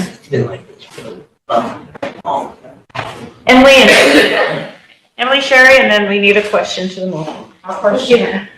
I also just wanted to add, I'm not in disagreement with anything that Mr. Goltz is saying. I'm just questioning why we're not supporting our own tribal committees and our own tribal staff and our own experts that we have in it, because they are trying to do this exact work that he's talking about. When we have meetings, we do talk about that. One of the things that I was trying to get on the agenda today is because council hasn't been talking, like you said, about what we need to talk about, is there's a whole group of our Oceti-Sakowin tribes that are moving forward with action against the state, with doing things the right way that need to do to address our, I think it's called the South Dakota, something about equity coalition, but there's a lot of work that's being done, and I just think that it sounds kind of tone deaf and disrespectful that we don't acknowledge all of the work that's trying to happen and then just go say I can do it better over here. That's the only reason why I was asking why you want to bypass our existing committee and go straight to that, and that's just why I'm not because we don't get support we don't get support at the committee level, and we don't get support at this level. There needs to be a discussion. Yes. And there's been a discussion. This discussion is a long time coming. It's never happened before. There needs to be an educational summit, if I can put it that way. I agree. And realizing that we have a state school over here, Todd County, and we have a tribal school over here, St. Francis Indian School. And the processes that they can use and that they're required to use are Mike, Emily has the. It's fine, I just wanted to address that. Okay. All right, we have motion by Mike, second by Sherry, question by Tammy. All in favor? Oh, I have a question or a comment. Oh, you have a comment? Yeah. Yeah. I just wanted to kind of talk about the education committee. When I was on that committee, we were trying to host a data summit. At the last committee meeting, I asked about that, and I'm not sure where the committee's at with that. If we could find a medium, maybe we start with the meeting that you're asking for happens at the next education committee meeting. Maybe we all attend the education committee meeting and get an update, just a suggestion, and then schedule the meeting after that.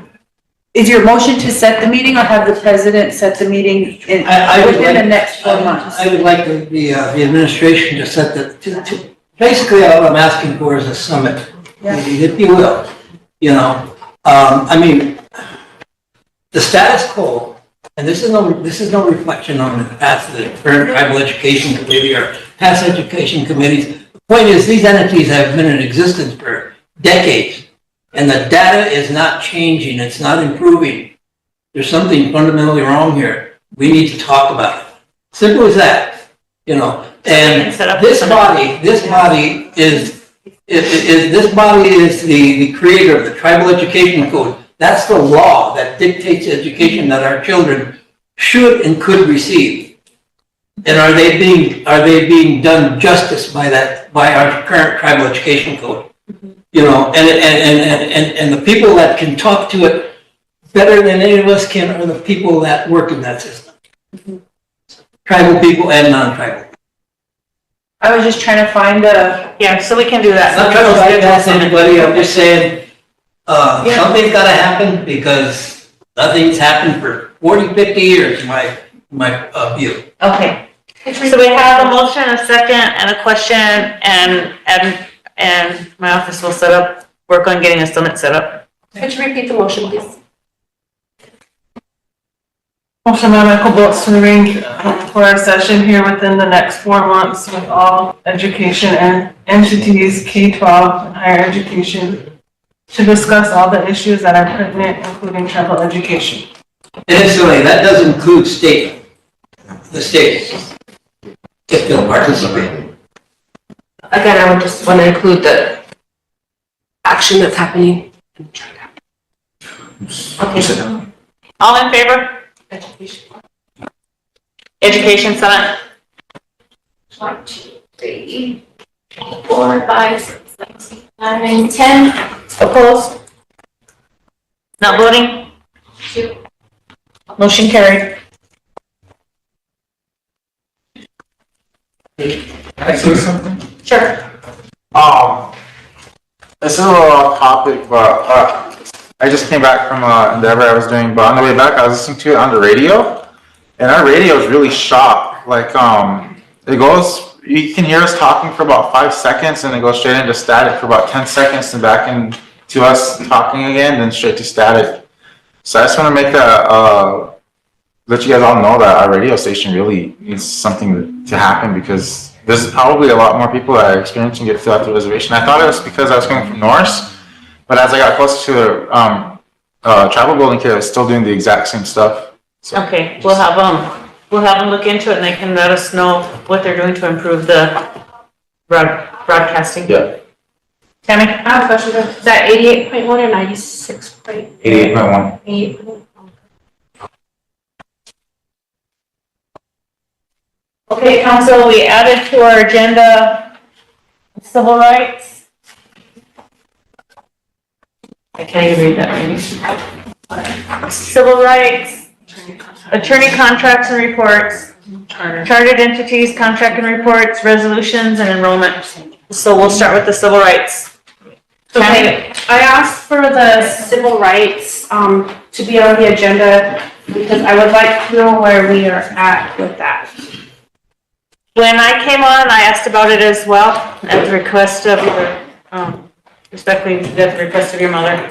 And I was told at that time that it was approved and that we were waiting on an attorney general. And I asked about the attorney general job advertisements at that time, and they were still waiting for a response. However, I just want everyone to know that we had a meeting this morning, and we interviewed an assistant attorney general that will be coming aboard while we work on an attorney general. So he can look into the civil rights as well when we get him started. Can we put a timeline on that? Because this has been going on for years. Maybe 2 months? Yeah. So maybe by January 1st, the next meeting in January, we can have, a for sure start date or where the office is going to be located. And the reason for that is there's a lot of issues that we are facing. Court issues, personnel issues, a lot of policies that you guys have in place, your grievance, your whistleblowers, your whatevers, and injustices, that we recently read about up there at the courthouse, that if this civil rights office was indeed in effect, and here, these people would have got their right to due process. They would have got to be treated fair, but it hasn't been that way. And I feel for a lot of these people that are, just pending court dates or pending some type of, resolution to resolve issues from this tribe, because they get the runaround all the time. They come here because, this program or entity doesn't want to meet with them, so they come here looking for a resolve, and they get, we got to refer this back to the committee. Well, if that committee isn't wanting to deal with it, then who holds them accountable? Who holds these programs accountable? These people that are supposed to answer these, there's timelines that are sensitive. You don't wait a year for a grievance. You don't wait months for a court date. You don't wait, to sit down and do a settlement. They're time sensitive. Sometimes I often wonder, do they, in the past, has our tribe tried to wait people out or in hopes that they just drop the subject and let it go? Well, when we do that, but we give other people, the floor to discuss whatever, then their issues get addressed. But these ones that are very touchy, we seem to not want to deal with them. So this office to me is very important because our people have a right to be heard. The timelines in our grievances, the timelines in anything have to be followed. Because who's going to hold them accountable? Do you know who holds some people accountable? Do we hold them accountable? It's ridiculous. But, so yeah, by January, can we please have a definite, where it's going to be located at, we know what the decision is and whatnot? Yeah, once he gets started and we bring him on board, then we'll have all that information for the council. Okay. I think Tammy, in the past, when that office was brought up, I think at that time, Councilman Eagle Bear had made that motion for it. And I know Attorney General Lloyd Guy was here, and they were working on a budget for that office. So you might want to refer it back to Budget and Finance. They can appropriate some money to get that office up and going. Well, see, this is the thing. I was under the impression, and from what I was told, that the budget was already done for that office. If they have it done, that's good, but I don't know if there was money appropriated for it yet, if Wade knows. I haven't seen the budget for it. You haven't seen a budget for it? Because I was under the impression too that the budget sat with the business manager's office for them to put together. And that's the last I knew. And then I heard it was presented and it got approved. So like she said, we need to keep following up on this stuff because that is a very important office for our people. There's an issue. So if someone's supposed to sit down and do, negotiations or whatever, and the tribal entity does not want to participate in that, that's contempt. In my eyes, legally, it's contempt. One party doesn't want to participate, but it's supposed to be done. That's the court order. To me, this office can help that individual with that. Yeah, needed. Okay, the next thing is the attorney's contract and reports. Yes. I asked for that because, we utilize a lot of attorneys, or the council utilizes, and these programs do. And I want to know for what. You guys pay them extra, and what do they do? What exactly do they do? How many hours on the phone do they sit to answer simple common sense questions that, that can be answered, by ourselves or discussed and whatnot? But I want to know what these attorneys do. Do they give reports? I know back in 2013, they made a motion for them to come here and give their reports. I haven't seen any attorney here giving a report since then. So what do they do? Altogether, annually, how much did they make? How much of our tribal money have we paid them? Have they represented against tribal members? Have they, have they represented tribal members? What was their purpose?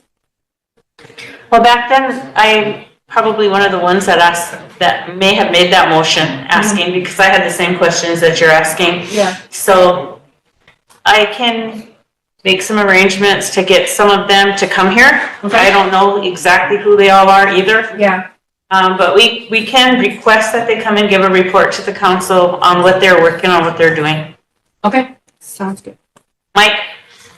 Yeah, along those lines, why do they have to rely on a private law firm to provide attorney general services for us? Probably there's a legitimate reason. I can't answer that. I wasn't sure then. I can. Go ahead, Sherry. Thank you. It could be that nobody wants the job. That's exactly what it is. Well, let's be frank about this, you know? Yeah, that's what it is. We started advertising for the position and nobody applied for a year, and we had a person say that he was gonna apply and he rescinded his application or resume 2 times on us. So, Are we asking why nobody's applying? I don't know.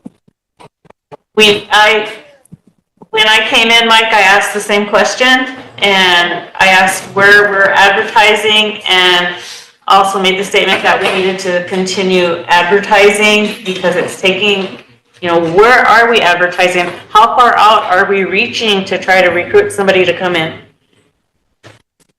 So we don't have our HR here, but they'd probably tell us what they have. One more point along the lines of civil rights. And concerns one of our civil rights is the right to a speedy trial. A couple weeks ago, we had a meeting here with the police department, and it was pointed out that we only have two prosecutors who cannot, for whatever reason, process cases fast enough. Okay, so people are waiting months to be adjudicated. Sometimes people, out of frustration, take a plea agreement, and when maybe that's a violation of their civil rights, because they're being denied a trial. I agree. It's gonna cost money, obviously, Well, we spend money for a lot of other things. Yeah. Sherry and Tammy. Sherry, did you? Okay, Tammy. I think, in the situation that he brings up, in my opinion, it's kind of like a miscarriage of justice for both sides. The one that committed the crime and the one that's, the victim. Because we can't get them through the courts fast enough. I mean, is there an issue also there maybe with the judge, or maybe not starting on time, maybe with, lack of adequate court staff, or maybe these ones that are, these prosecutor department is conflicted out. We need to figure that stuff out as well. But yeah, everything has a timeline on it. When we don't follow the timeline, who holds them accountable? That's what I really want to know after all these years watching council going through the many situations that I have had to go through. The timelines are always violated. And it's like, you know what, it's been a year, you should automatically get that by default or something, but it's never like that. They always give the tribe a second chance. We can't keep doing that because we're losing our, the trust from the people. We're losing their faith. They don't want to vote because nothing changes. Well, let's start making those positive changes to benefit them because that's why we're here. I ain't here to pick sides or anything like that or start any wrongs. I just want our employees and our tribe members to make sure that, their rights to due process, their rights to anything are actually respected. That's what I feel like. Yeah. From my point of view, I've seen a lot of complacency in a lot of our programs, and that's something that's my goal. We need to hold people accountable. We need to be organized and structured so that everything that we discuss here, your duty as council reps legislation, part of this is what happens with the Judiciary Committee, making sure some of these things are occurring. So I do agree with you because it has just sat there, and there, even for law enforcement officers that are making arrests and risking, their lives at times, and then they get so far up and because things aren't happening, they get thrown out of court, and violators are offended because the perpetrators are let go. So what you're saying is not only your concern and what you viewed, but it's that of other people as well. So it's something we as a body need to work on. Ben and Emily. Okay, thank you. I guess, for that particular reason, I said there's gotta give you accountability. I've been on this council for a year now. And it's really hard, I guess, to start those committee. That's why I got on the judiciary committee. And of course, I volunteered to get on that, the enrollment. But, we're trying to make strides with the judiciary committee only because I think when I first got on there was a lot of, I don't know how you would say, they didn't want to hear from anybody. They didn't want to make anybody accountable. We barely made even quorum to have a committee meeting. So spending that whole 6 months trying to make a quorum to get to have a committee meeting was one of the toughest things ever. And that's along with this body right here. So that was one of our tough, levels, our points, trying to overcome, the whole year I've been in there. And at the same time too, find out all these issues, because again, things don't stop. There was a situation, I know Lila brought this up, that we came here where there was like 17 cases, criminal cases that were what's it called, just thrown out. Yeah, they were just thrown out. I had the same issue. I was kind of upset about that. I said, I'm on the judiciary committee, I'm the care person. I said, what the heck's going on here? So I know it was the previous administration to say, they can go to your program or they can go to your committee and they can address that stuff. And I said, well, that isn't, as we address the criminal part of it, but the personnel issue, we can't deal with the personnel issues. That's not, we're a recommending committee. We can't deal with that. So we'll deal with the criminal activity part of it. So we did have the prosecutor's office come, the supervisor, and they did come and they didn't know what it was for. I told them, I said, we went in here to address those 16 cases that were thrown out for whatever reason. I mean, there's got to be a logical reason, but they got to be here. So that was one of my biggest concerns because, again, there's victims, there's suspects, there's people that got to find out what's going on. There was a crime committed, somebody's rights got violated, or somebody's, was physically assaulted. So there's a lot of issues a lot of questions that came up. So when we had those, that's one of my biggest things. When we went to the judiciary committee, I had to come in. They didn't know. There was no answers. They didn't give me no answers. I said, there's 16 cases. And she said, I don't know. I don't know. I said, so how do you deal with that? I was thinking, geez, that's your responsibility. You're supposed to know this stuff.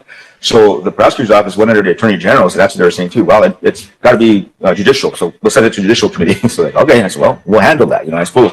So again, most of it had to do with personnel. And I said, we're not going to deal with the personnel issues. I'm not going to deal with those because that's not my realm to deal with those things. So I said, I will deal with what those criminal cases were, because those are people's, brothers, sisters, cousins, uncles who got violated, who were criminally, physically, so what happened to the cases? They got thrown out.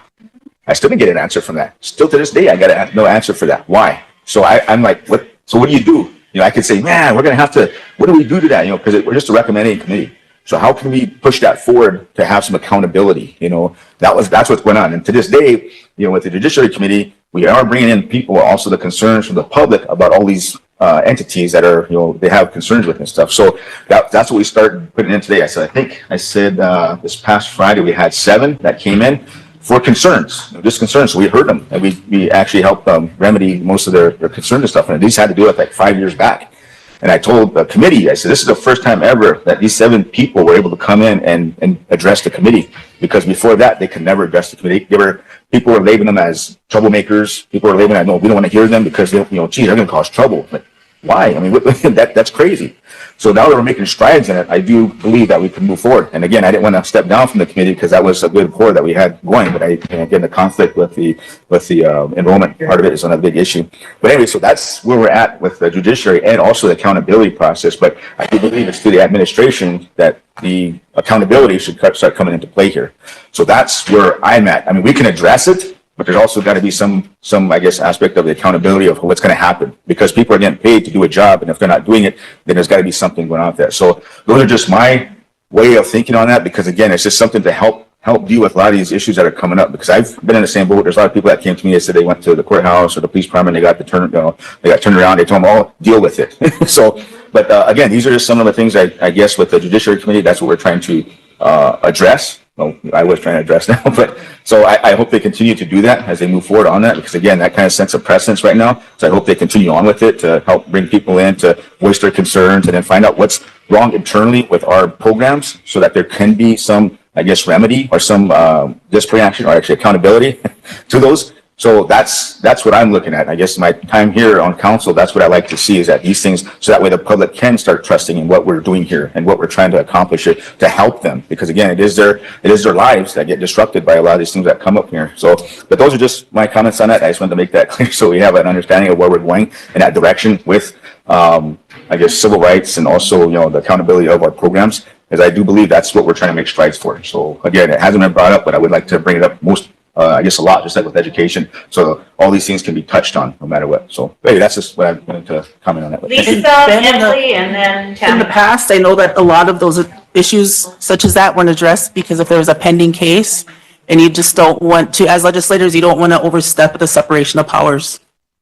And there was a couple of legal opinions that came out for that. I don't know if we can probably pull them up and send them back out, but it's just. Oh, well, they were actually addressed. It was like taken care of. The courts even decided on it, but they never got any type of remedy for it and stuff. So that was one of the things that they were concerned about, was that we never got anything back from the courts, or we didn't get anything back from, anything else. So I made sure judiciary that we got their information, and we're going to give them back some kind of a response, I guess, just to say that, you came, you talked, and we're going to give you back the, whatever we find out and stuff too. So, but that was. Emily and Tammy. Thank you. Just real quick on this one, I know I asked last month and you said you'd have it in your report, so if it's for next month, that can wait too, but I was just wondering, since you mentioned that we will be hiring a assistant AG, could you talk a little bit about if it will cover some of the kind of day-to-day administrative duties that we're talking about? Because I know, like, to both of your points, those have been happening for months. I think one of the reports that we got several months ago was, on average, they're having to drop about 14 cases a day, and those are the bad weeks, but some of them are really violent crimes or, issues. And so there's a lot more than just the legal issues that we're going to be asking of this person. And so that's why I'm wondering if we're only going to be hiring at the assistant level. One, are they aware of what they're walking into? Two, what is our ask of them to remedy some of that? Because I think because we couldn't get people hired, that's why we hired for the legal part of it anyway, to get that handled. But because there's still a bigger need to even run that department, I'm just wanting to make sure that this individual that's going to be hired is going to help with that we're supporting them to help with that, and is that going to be something that they're going to be able to address? Thank you. Yeah, we, this morning when we met with him, we covered everything that he's going to be dealing with, and I don't know if you want to elaborate on it. But the staff part, like the administrator of the staff, will that? Yeah, so he'll be reviewing everything that's over there, meeting with his staff, looking at his job description and all the different areas that he's going to be required to do. The areas that we've been lacking in is what he's going to be focusing on. He's got quite a lot that he's going to be doing. Things that, like some of that Eric had been picking up, he'll be doing that now. So I get the legal work part of it, but I'm asking more of the administrative duties. Are they going to be absorbing any of that, or is that still going to be a void? I mean, as far as the administration for the prosecutor's office and stuff? Yes, because a lot of the complaints that we're coming for is because we didn't have an administrator, and so they're kind of like underneath temporary offices, and there's a lot of personal issues and personnel issues, but because of that, it's holding up our prosecutor's office and some of the other offices that involve moving the paperwork through. In our interview this morning, that was talked about a lot. That's one of his priorities, is to come here and provide some stability and some guidance. Yeah. And then also, because we haven't had a AG for quite a while, then we hope that we can keep Blake on to do the big stuff while Bo gets organized here locally. And then once he's organized, then maybe Blake can shift from an AG to just a consultant to advisory or supporting staff. That's kind of the direction we were talking about anyway. Thank you. That answers my questions. Thank you. Okay, the next one is, I can't even read my writing. I have to keep looking at her. Stan? Oh, Stan? Oh, Tammy, sorry. Just to touch alongside the separation of powers, there really, and this is like from the outside looking in, there really hasn't been a separation of powers. We need to start enforcing that. We need to keep our tribal attorneys from going up there and speaking to these judges or these court staff. Because like there's some cases that I am very well aware of that have had interference with them. They got stall tactics, believe it or not, and There's just, you know, and then getting involved in election issues. That's a big no-no. There was a Supreme Court case that specifically stated the Attorney General cannot provide an opinion on election results or whatnot. And that was with my mother. So I seen it, I read it, I can give it to all of you. But we have allowed this to happen. I just don't want it to happen anymore. Because I don't know how many times our election board has been taken to court. And I don't know how many times we need to find a special judge, we need to do this, we need to do that. It's taking time. No, those are timelines again, but those are stalls. So that's what I'm saying. That separation of powers, let's just leave that courthouse alone.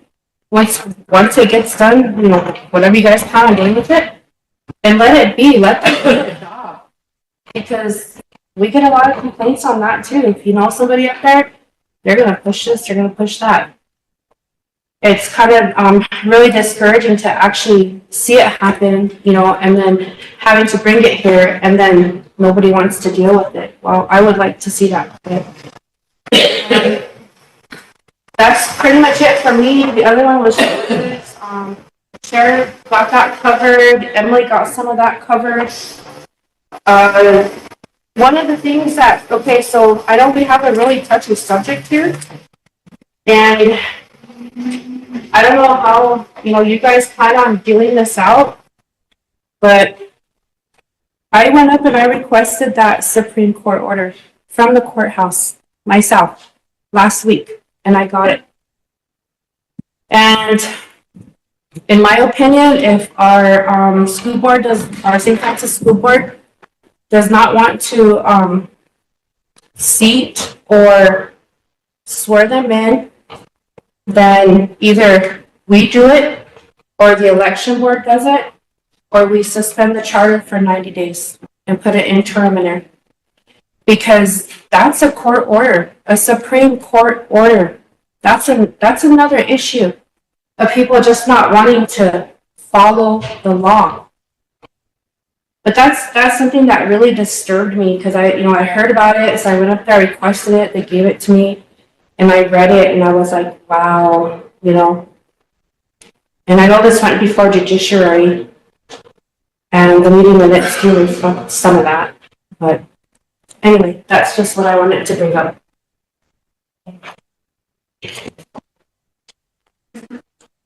We have a follow up. Would you look into that and see what the plan is for that? I don't know if our attorney needs to give us a opinion, but there's a court order stating that we should be following it. Yeah. And I guess maybe also some clarification on it. If there's people that are supposed to be seated, but their term has expired, does that mean they start a new term? Does that mean their term starts when they're sworn in? Just. I mean, if they weren't seated yet. Yep, if they weren't yet seated. Thank you. Chris and Cindy. Again, along the lines of legislation, if we're gonna do anything like this, I want them to be involved too. Then I want the school to be here too with whatever they gotta present. If we're gonna talk about people and things, well, they're not here. Cindy and Lila. Oh, I was just gonna let you to answer that question. Like Chris said, yeah, we need to consult with them, but the terms of those people that she was talking about that didn't get seated, they're up. Those seats are up, so there are 5 seats, and there were 3 in the elections this summer. We have the elections in August for 3, but there's 5 openings, and this body has to decide what to do, and education hasn't met since July with the forum, so when we meet next month, we still have to get them, everybody has to get sworn in, and then they have to have background checks, right? That new thing with background checks, so that hasn't happened for the 3 seats, or the 3 or 4 seats for the at-large. So it's kind of like that, but I have it all written out, and I'll give you a copy of it. It's all been written out to the education committee. I don't know if the council received that timeline, because I did a timeline. If you want that timeline, I can put it in your box, email it to you. Okay. Lila?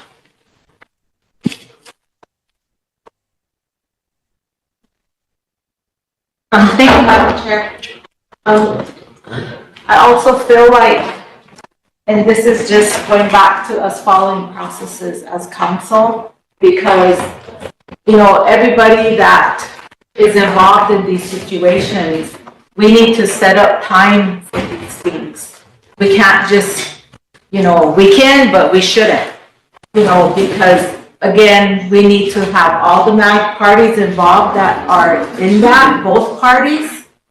We need to have education bring us that information and do things in the right way.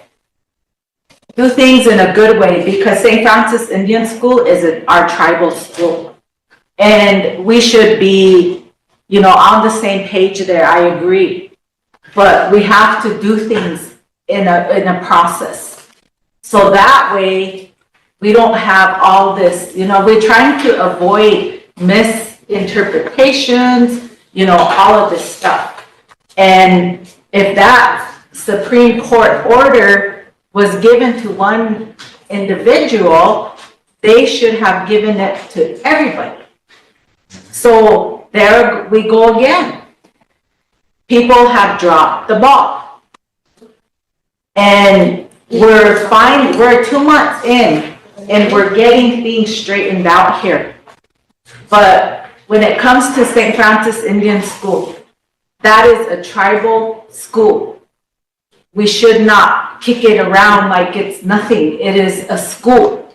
And I want us to have clear communication and bring the other parties as well, because whoever is supposed to, you know, over the umbrella, the attorneys or whatever, they need to bring that information to us, because we get sidetracked and it's going to take probably a whole day to discuss this stuff. And we need to have all the parties here. So I would like this discussion tabled until we get those things in place. Just in fairness to everybody involved.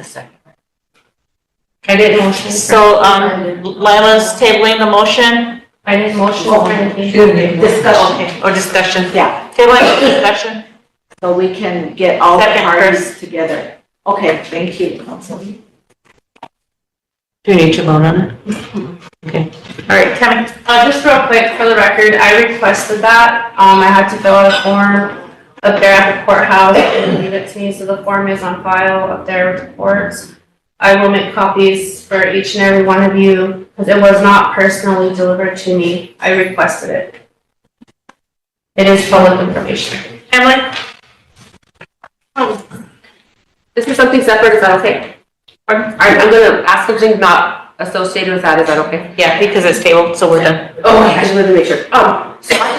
I have some other things on the agenda, but before I get to that, I just wanted to take time, because I think we should have done it this morning, but officially welcoming our 20th seat. I think there was a little bit of happenings after the non-election, so I just wanted to officially welcome her, but also publicly, but also maybe if you could just give the public an update on what happened, and also maybe we could just, I don't know, round of applause or just some kind of official acknowledgement that we do have a full seat, that this is what happened, this is why it happened, and just move on, because I got a couple comments about. See, we were gonna bring the election board in at our last meeting, but there was no one available to come in to discuss it, and then we lost quorum. Yeah, no, just a brief update. I think we're okay with it. So I'd have to get one of them to come in here. Oh, okay. Because I'm not privy to all that. Oh, I thought you swore her in and everything. Okay, Well, I swore her in, but if you want to know what led up to her. Okay, oh, sorry, I didn't know there was an issue. Sorry, okay, anyway, I didn't know it was gonna. So we could just welcome her. Yes, okay, sorry about that. So, Tammy Wilcox is our new Soldier Creek representative, if you all want to welcome her.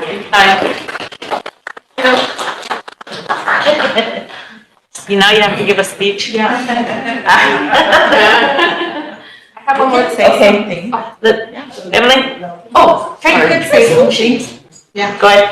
My name is Tamara Wilcox. I'm from the Soldier Creek community. I threw my name on the ballot And simply because, you know, over all these years, I have watched my mother, Valerie Crazy Bull, go through a lot of stuff. You know, she's very knowledgeable. She knew everything, you know, front, back of her head, and ask her a question. She can tell you which page to find it, which section and whatever. And that included all the laws. She was very, you know, adamant that, you know, be serious about what you want to do when you get on there. Be serious about understanding, you know, your laws. Follow your laws, follow your process, you know, all the way up to when she passed away. She still said, get it approved first. So we did. We have to follow the process to get that approved. But there's some, you know, issues like, you know, the Civil Rights Office. She always wanted to see our people be able to stand on their own and get up and, you know, face their concerns, bring them up, be heard, and be treated fairly. And I carry that. So with that in mind, I'm very glad to be here so I can sit around this table. You know, I can pick your guys' brains. I can read what's been going on and help make those changes forward, not backwards, forward. Because, you know, like Kathy said, we need to start following up on a lot of stuff. Well, there's a lot of stuff that has occurred over the years that haven't been followed up. Now, let's just follow up and let's move forward, but let's amend some of this stuff so it can better benefit our people. It can better benefit our tribal employees. You know, so yeah, my grandpa, my mom, you know, were major factors as to why I chose to put my name here. Before, I wasn't very serious about it, but this last time, you know, before my mom passed away, we talked about it, and she said, do it. So I did it. And I'm here, and I hope I can, you know, work with all of you guys, and we can take our tribe, you know, and push it forward in a good way. Thank you. Thank you for that. She was here and anyway. I also just had a question if where we were at on the agenda, because. Resolutions. Okay, I do have something for enrollment quickly, but we also have education here. I didn't know if we had time to hear that because that's gonna involve probably like, I don't know, at least a 10-minute presentation to get everybody up to. So you wanna make them, are you gonna ask to bring them on then? Are you gonna do enrollment? Because whatever they're doing wasn't on the agenda, so if you want to make a motion to bring them on, to divert from the agenda to bring them on. If council's okay with that, that's what I was asking earlier, if they were included underneath those resolutions that were gonna be presented. Yeah, so you can make that motion, Emily, to divert from the agenda to bring them on. I'll move if there's a second. And a second. Is it a resolution? There's two things, yes. Okay, the resolution, since you point orders, Mr. Chairman. I need, Do we have with all the discussion, did a motion, get lost somewhere? It tabled. It got tabled? Yeah. So Emily made a motion to bring education's presentation on. It also includes a couple of resolutions. Aurora second, I need a question. Chris, all in favor?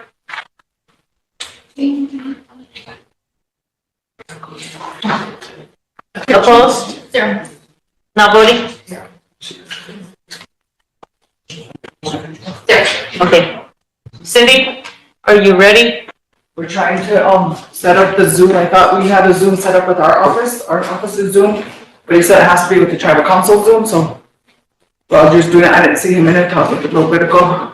Well, I can give a little background just while we're waiting. If it doesn't work, maybe we can try. It's just, there's a deadline that's been coming up. So this is an ongoing thing that's been happening with education for all of the tribes. Cindy probably has a lot more of the details, but it really has to do with kind of the inequality and discrimination and just kind of the tension in our relationship with the state education. And so there is kind of this movement right now for the Ocheti Shakoni, or at least our tribes here within South Dakota, to come together and formally pass, I think they're called, what is it, the memorandum of complaint?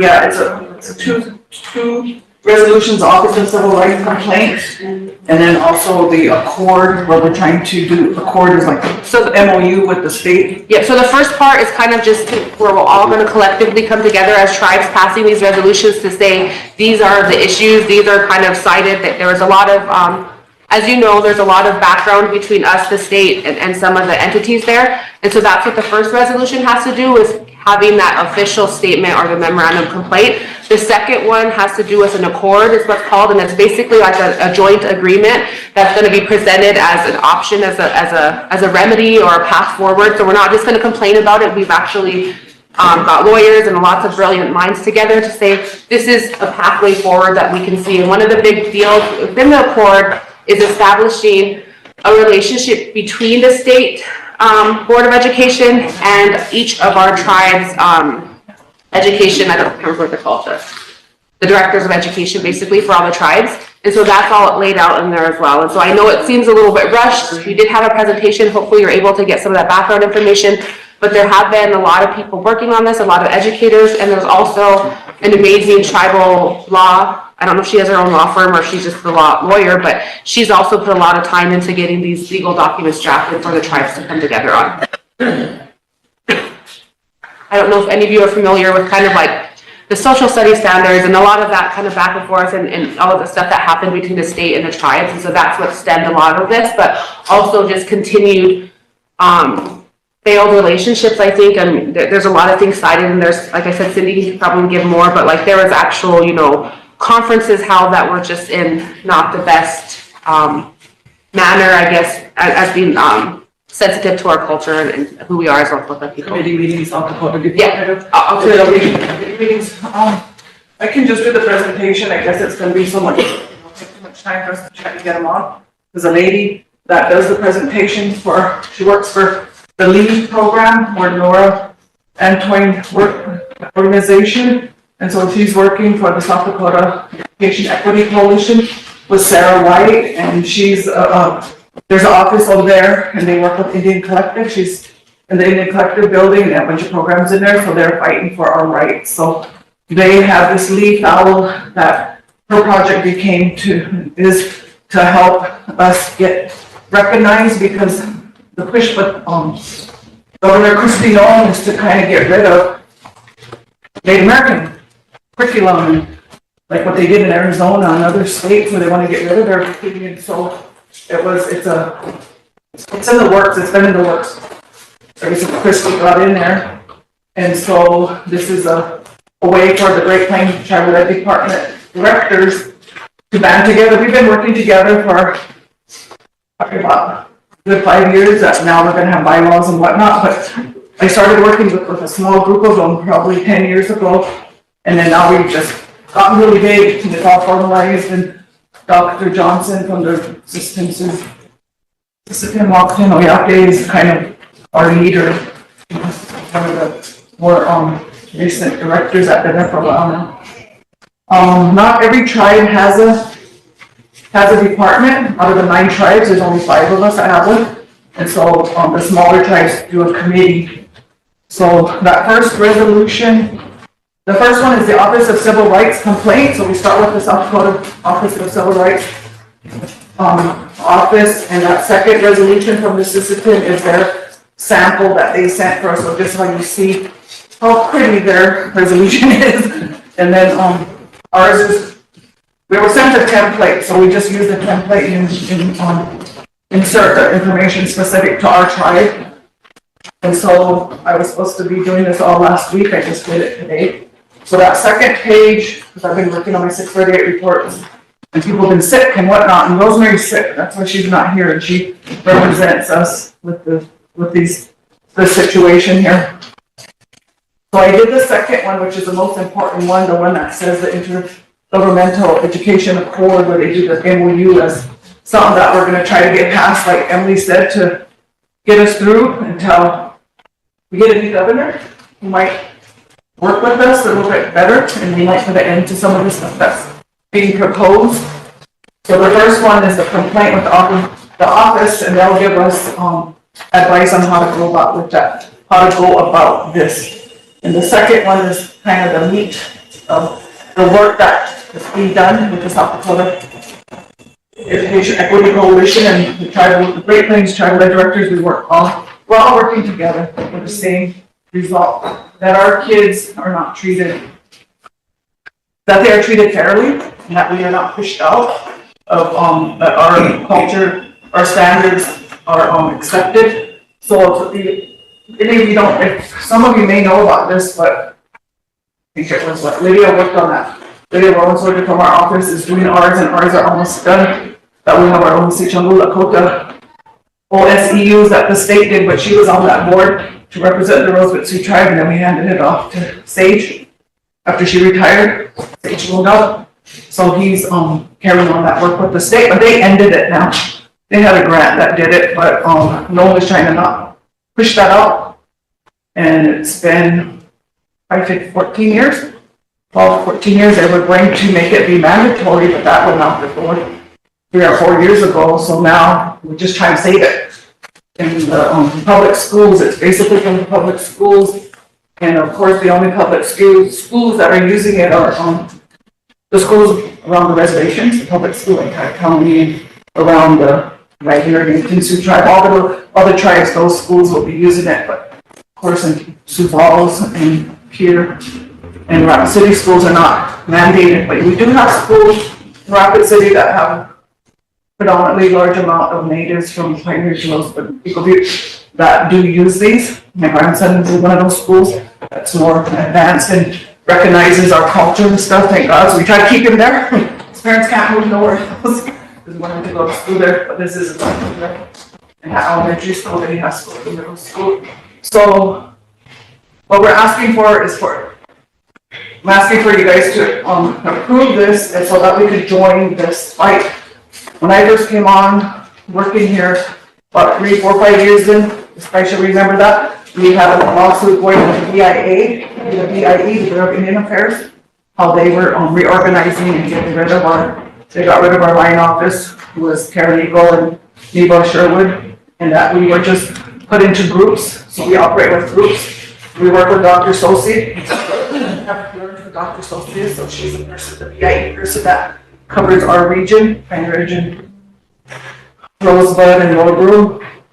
And then we don't have those line offices anymore. They're trying to set an office up in Pine Ridge, which we will then be working with at a closer level. But that hasn't been happened yet. Well, there is a person working there and trying to work closer with those ones. We still work with Dr. Sosi, but we can work with both of them. But we're just trying to support our schools to have Native studies to continue that. And probably no one is doing a lot of breaking apart our people. So this is the resolution for he was the 5th tribe, and I thought he was the last tribe. Those smaller tribes don't have a department like we do, and some of the other tribes that already got involved in this. So we would like for our tribes to be able to be a part of this, and so we can continue this work. Sharon, thank you. Yeah. Did Eric draft this? No, this was drafted by the lawyer for the league. Did Eric review it? I didn't get to have it to Eric. Well, no, we sent this to Eric. We sent the templates to Eric about 3 or 4 months ago. He hasn't had time to sit down with them, so I just did the template. I just inserted our information into the template and what we need. So he needs to, I'm not sure, I didn't talk to him today. If he has had a chance to look at the template that was sent to him by that lawyer. Yeah, we'll have him come in. It would be good for Eric to review it. I think there was a motion made that Eric should review all our resolutions before they come to the floor. So I just wanted to make sure, I'm not trying to halt movement. No, I know, great. I was homesick Monday, so I was gonna do this Monday and try to get with him. I was recommended by I was stuck in rapid. my committee also. The committee recommended that it go to, Okay, Eric? Eric also. No worries, I think we were just trying to get it because we had time today to get it, and there's a deadline in November. Yeah, there's a deadline for this too. It's a deadline. What's the deadline, November what? I'm not sure. I can't remember the deadline. I just remember Rosemary said that the It's in my deadline was in notebook, November. it's probably like, I'm thinking it's like the 16th or 18th.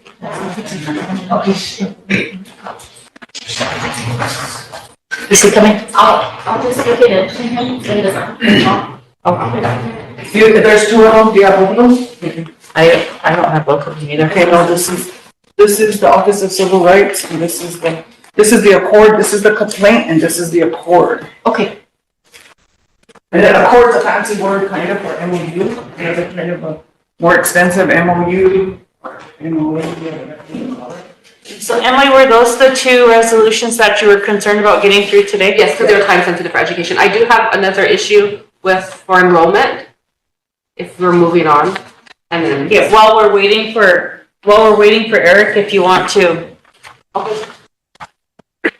So there's actually two things for enrollment. One is a personal matter. I don't know if we stay on the air or not. Some of you from council last time may be aware it's the same situation, but it's arisen again, and so I just wanted to give an update for new council representatives. Since I sit on the enrollment committee, and have been pushing to kind of get some of this, I don't know, back on council for enrollment, I guess I created a target on the back. But one of the ones that's really been pushing and targeting me is in basically sending letters to different people, council, it's now to the secretary's office, and they're insinuating that I am a lineal descent, meaning I'm under a quarter and not eligible to be on council and therefore not eligible to be on the enrollment committee. That is not the case. I have addressed council last time, but because I addressed it not publicly and it was not on the record, we could not provide the record to this individual that I did that, so he's saying that didn't happen. I also went to our enrollment department and they started an investigation. We are now waiting on records, dating back from the late 1800s to early 1900s, because this goes back to my great-great-great-grandfather's lineage, I guess is what his question. And so I just wanted to provide an update, because even if it turns out, which I don't think is the case, but even if it turned out that individual is not even listed on, and I just go off from my great-great-grandma on down, the most that it would change my percentage would be less than 2%, around 1% at the most. They've also found increases or new grandmas and new things, so it could actually level out. There's a lot of wiggle room, but because it's only about a 1% potential change, enrollment told me that I shouldn't have to worry about it. I think I moved from like 68 to 70, 67% or something like that. And the reason why I'm putting it out there is because I'm still getting threatening emails, even though I asked this individual not to contact me. It's the county's. Anyway, I'll just stop there. Can we get Sherry? I just want to say that I don't think our colleague needs to explain herself to us. Her grandfather's name's on the building back there. And I don't think you should be putting yourself through this or have to go through this right now today. So I just want to say, let's move on from this. We know she's a descendant of full-bloods. Webster Tuhawk is her grandfather, and I know that because she's my relative. And Webster and my grandpa Andrew Black Wolf were brothers. So I just, it's unfortunate when we get harassed and people try to do everything in their, means to try and attack us. But I just feel like it doesn't need to be here, and we don't need to address her enrollment here publicly. Thank you, Sherry, for that. Thank you. Tammy, I was gonna tell her, don't worry about it, we know you're enrolled, and you don't have to conduct a public meeting, you're okay. Yep, you're good. Sorry. Can- Emily, Mike, Yeah, thank you. If I could, I refer back to the two documents that Cindy passed out. The resolutions,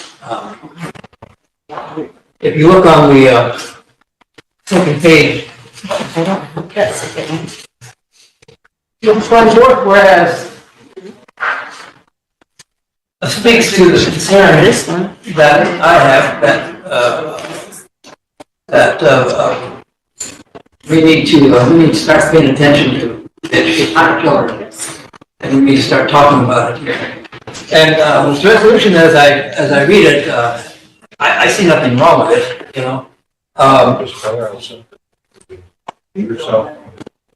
And also I see there's a document that talks about a civil rights complaint, and if that's what this resolution is going to lead up to, is a filing of a civil rights complaint against, you know, the state of South Dakota, that's all well and good, you know. Well, we have Eric in here. Eric, can you just What I- give us your opinion so we can vote on it? And what I'm concerned about is our own exercising of our own tribal sovereignty, okay, to dictate how our children, through our education code, how our children should be educated. Simple as that. Do you want? First and foremost, that's what we need to talk about. Yeah. We're not getting anywhere with the state. That's a given. We've been, there's reference in the resolution to a intention of the,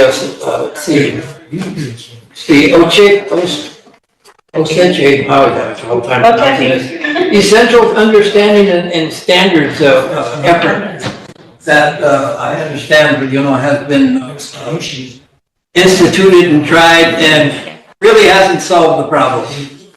It's made some progress, but it really hasn't hasn't changed anything.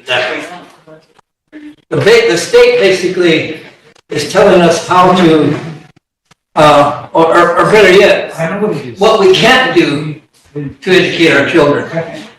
Yeah. And that's the problem. We have the inherent right, you know, through our education code to dictate how our children are educated. Simple as that. And we need to start exercising that sovereign power. And it's not going to be easy. And it's going to require sacrifice. Schools are going to have to go along, and they're going to have to do some things differently and keep the state happy and keep us happy. Simple as that. Thank you, Mike. Eric? We brought you in for, Representative Wright asked for you to come in to give your attorney's opinion on these resolutions. Good afternoon, Council. I have to admit I'm a little bit ambushed here. For one thing, the resolution has the wrong year on it. It says 2025. But looking at the resolution itself, it authorizes a complaint. And this accord says that the complaint, that the accord is through the education department. So I would suggest, and it's up to you guys if you want to authorize this complaint, but I don't see the specific allegations of discrimination or the need of the complaint. I don't see how it's not incorporated into the Office of Civil Rights complaint. For one thing, you should probably have a separate whereas or an attachment that says these are the statutes that apply. These are the facts that show that the state of South Dakota violated those standards. And then the other thing I would do is if you're going to authorize the complaint, that you authorize the Department of Education to file it on behalf of the tribe, because I haven't had a chance to review the specific allegations of the complaint, whatever laws that are alleged to have been violated. So I would be hesitant for the council to go ahead and pursue a complaint if you don't know what's in the complaint and what allegations are being made, what laws are being violated. Because it's not, this resolution describes it in broad terms, but it's not specific enough. So I would, if I were you, I would change the resolution to authorize Department of Education to get that together and authorize them to pursue the complaint on behalf of the tribe, since you haven't had a chance to go through. The council should review those allegations and review those legal standards to make sure that you agree with our Department of Education's assessment that there's enough for a civil rights complaint, is what I would suggest. Sherry, Emily, Well, I just need to let you know that the lady that can answer all the questions that you just talked about is ready now. That's her right there, and she's gonna explain to you, and I just now remembered, Emily, that he doesn't know that we didn't tell Eric, is that this is to prepare for the future, and we're working together as a consortium, not just our tribe is, we are not the ones that are gonna file, it's gonna be a consortium of, South Dakota 10 groups that are gonna, file, and it's not gonna be, right now, it's gonna be after we're preparing for when Noam is gone. So the resolution should be amended to reflect. If you, I think that's lady, right? Can they talk for like 5 minutes or 10 minutes? Go ahead. Hi, all. My name is Rachel White Buffalo, and I am the Research and Policy Manager for the South Dakota Education Equity Coalition.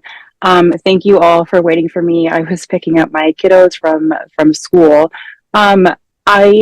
We are here to kindly seek support for two separate policy initiatives. One is filing a complaint with the Office of Civil Rights, and then one is an accord. And I'm not quite sure what all has been discussed prior to me joining the meeting. Rosemary, would you like me to start with the OCR? Excuse me, our attorney had a concern that this complaint was, can you say what you said, Eric? There's no complaint attached to the documentation given to us. Okay, so the memorandum draft complaint should have been presented to you all, but I can sort of go over what the OCR complaint entails.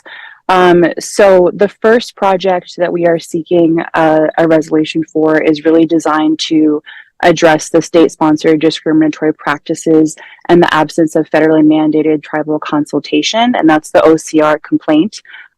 There should have been a memorandum complaint that was printed out for you all, but I can speak to what is in that.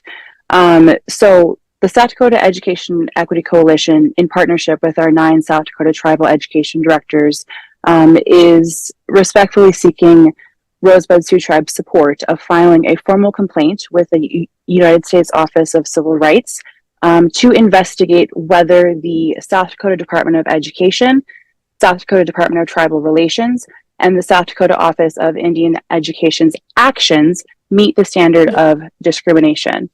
Our legal counsel, Stephanie Amiot, has put together the memorandum complaint that details evidence of the overt discrimination that took place during this past June's 2024 Civics and History Summit. This summit was put on by the South Dakota Department of Education. Not only does the memorandum complaint detail how the current director of the Office of Indian Education, which sits within the South Dakota Department of Tribal Relations, not the South Dakota Department of Education. And it's very important to preface that Governor Noem's first executive order back in 2019 removed the Office of Indian Ed from the South Dakota Department of Education without prior and meaningful consultation, and in spite of unanimous opposition from all 9 TEDs and tribes.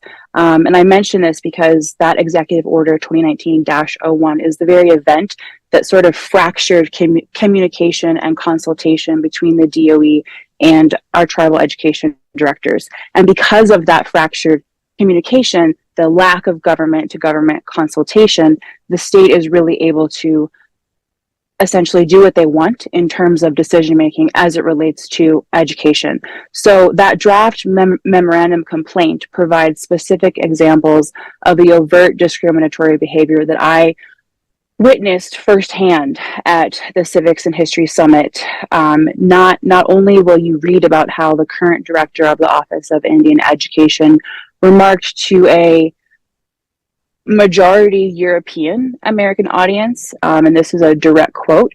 He said, quote unquote, Native American educators don't feel confident enough to teach culture. You'll in that memorandum complaint, you'll also read about how former Governor Dugard prefaced that he would, quote unquote, massacre the pronunciation of Ocheti Shakoni, and there are more examples of this sort of behavior detailed in the memorandum complaint. Now, this Civics and History Summit was a 2-day event. No expense seemed to be spared. There were life-size figurines of the U.S. government's founding fathers, a surprise appearance from the governor, and yet out of 20 plus session speakers and facilitators, not a single presenter was from the Oceti Sakowin. This Civics and History Summit, where facilitators urged audience members to enthusiastically adopt the new social studies standards, which, as you all might remember, were unanimously opposed by all 9 TEDs and 9 tribes, yet they were still adopted and implemented. This Civics and History Summit was entirely absent of Oceti Sakowin session speakers and almost entirely absent of Oceti Sakowin educators and administrators on the audience side of things. Our 9 South Dakota tribal education directors and coordinators were neither consulted nor invited to serve as expert facilitators or panelists. And furthermore, we have not encountered any Oceti Sakowin experts in education who can say that they were consulted or recruited for this event. So SDEC really feels that an important question here is, at what point does the documented and consistent failure to engage in tribal consultation and the failure to include Oceti Sakowin education community turn into state-sponsored segregation and discrimination? And it is our belief, it is SDEC's belief, our TED's belief, that the reason that the state does not engage in federally mandated tribal consultation, does not include Oceti Sakowin education community, really is for no other reason than racism. And all of the evidence is documented in that memorandum complaint, which we will absolutely be sure to pass on to all of you for review. In response to the Civics and History Summit, 3 letters were drafted by SDEC with assistance and guidance from our 9 tribal education directors. These letters hold the official response to the Civics and History Summit on behalf of TEDS. 1 letter has been sent to and received by Dr. Graves, who's the current secretary of the South Dakota Department of Education. 1 letter went to Secretary Flute and Director Osborne within the South Dakota Department of Tribal Relations and the South Dakota Office of Indian Education. And then the final letter was sent to Governor Noem, and her office has also received that as well. Now, given the overt discrimination documented in the memorandum complaint, combined with the fact that neither tribal nations nor South Dakota tribal education directors were consulted prior to the Civics and History Summit, all of which is really exacerbated by the fact that this Civics and History Summit told a single story, which at times included Oceti Sakowin history and culture, but from an inaccurate and colonial European American perspective. Given all of this, we at SDEC, in partnership with all 9 TEDs, are respectfully seeking a motion in support of a resolution for filing a formal complaint with the OCR to investigate whether the outlined actions by the DOE, the DTR, and the Office of Indian Ed meet the definition of discrimination. To date, we have taken this initiative in front of 5 tribal councils, OST, Lower Brule Sioux Tribe, Sisseton, Crow Creek, and Cheyenne River Sioux Tribe have all passed resolutions in favor of filing the complaint, as has the Great Plains Tribal Chairmen's Association. And please do note that SDEC is currently working to obtain support from all 9 tribes by November 29th, as that is our deadline to submit the complaint. Before I move on to the second part of our 2-part solution to change the status quo of South Dakota's education system, I'll pause here while you sort of consider our request for a motion to support a resolution. I myself am not a lawyer, but I have been involved with the OCR project from the beginning and will do my best to answer any questions. And thank you so much, Council, for your time. I really appreciate it. Okay, Council, she did give us the date just now, that it's the 29th. Right, correct? That's when you're going to need it? Okay, that is correct. Okay, so for the information, Cindy, the attachments that we're asking for, if you can get them to Eric, and since we have until the 29th, you can get that to Eric, he can give us, he can help you redraft it and bring it to our first meeting, what is it, November 6th? Is it? November 13th. If you bring it to us then we can make a motion to pass it at that point. Tammy, then Sherry. She referenced some comments that she heard or whatnot in her summit. What date is that? So I can go back and review those videos, if any, myself. You have the answer to that? Also, let her, Yes. I also forwarded some of the documents, like some of those, All the documents. that she was talking about that should have been in here, I just forwarded it to council, so hopefully everybody got that. Please answer that, sorry. Was that in September? So the Civics and History Summit took place on June 3rd and June 4th. There were discriminatory instances on both days, but to answer your question directly, Director Osborne made that comment during his first training session of that day, which was June 4th. So Director Osborne made that comment on June 4th. And he's the director of Indian Ed. Yes, that. Yes. Okay, Sherry. Maybe you could get a timeline of those. I was just gonna ask for them to send us the documents, but Emily sent them. Okay. All right. Did you send one to, can you send one to her? So the one that I forwarded was conversations that him and Rosemary were having about it, about all the documents in general. And so I just sent that so you guys could get the history of the conversations, but I'm not sure if it's the most recent one, so I can still follow up. Eric, if they're not. I'd also like to see the memorandum of complaint and who the complaining witnesses and their statements. Because basically you'd be authorizing that person to represent, to testify on behalf of the tribe or tribal education on, you know, the actual discrimination that occurred. So you need to see that too. Cindy, can you get them or do you need to get them? Rosemary will get them when she gets back. She can give them all to Eric. Which is when? Monday. Right there, Monday. Okay. Council too? Yeah, they were already sent to you, but anything else? Were they? She just sent them, Emily just sent them to you all. It didn't go? I just now sent it to council, maybe that doesn't go.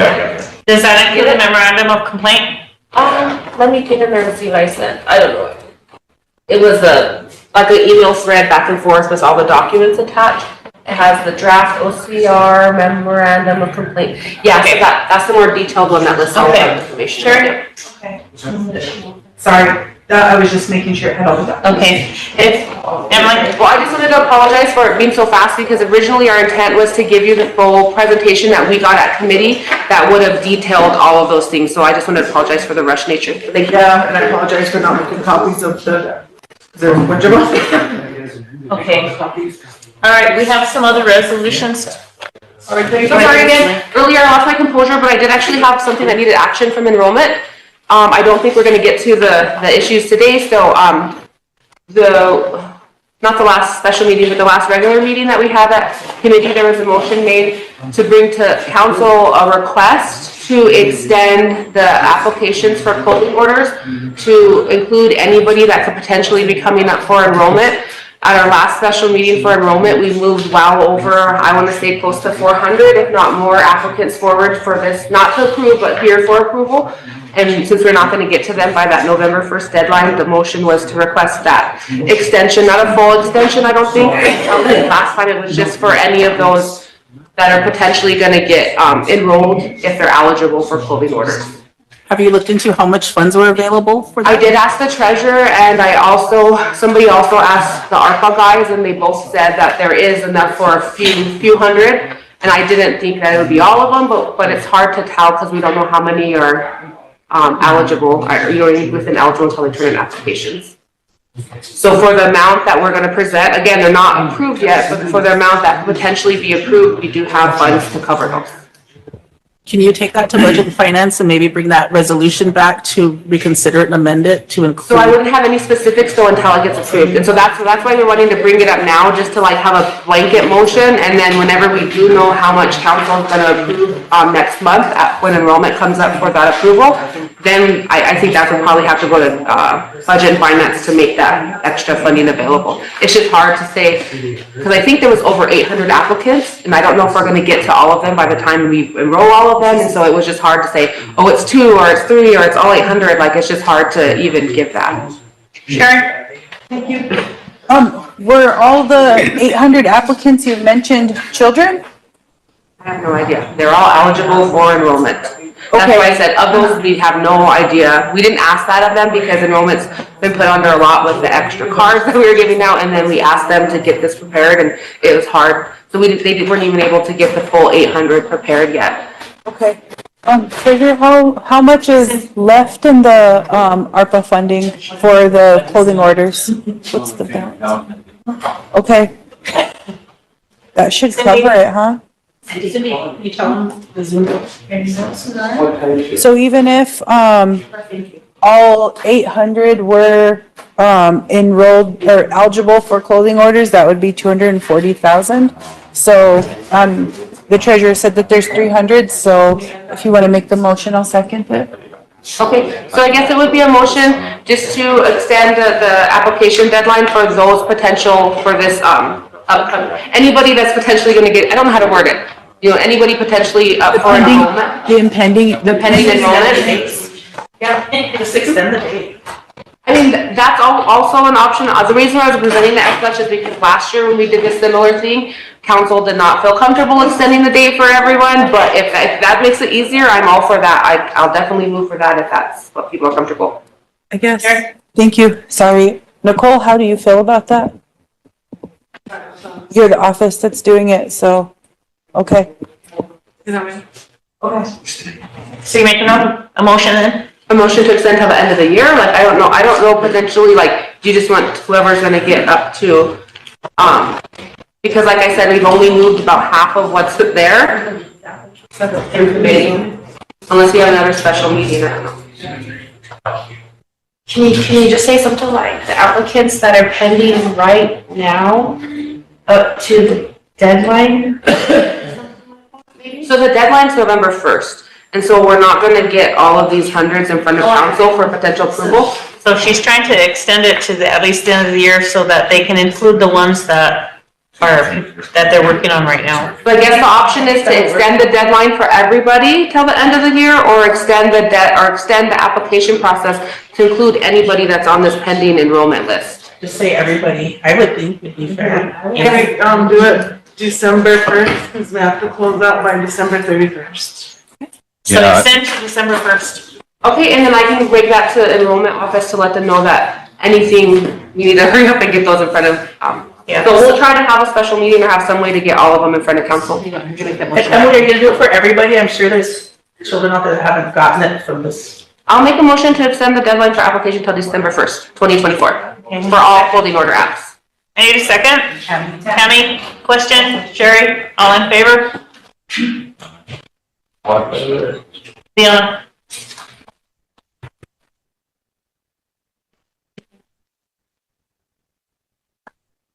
Opposed? Zero. Not voting? Zero. Motion carried. Thank you. Madam Chair? Yes. I have an announcement that I want to make really quick. So today I wanted to let the council know and the people listening that, it was a really awesome day today for, the tribe. I had a package that was waiting for me and it was in a microwave box. So I opened it right away and, there was 2 war bonnets in it and 1, bustle. And the note that was in there said,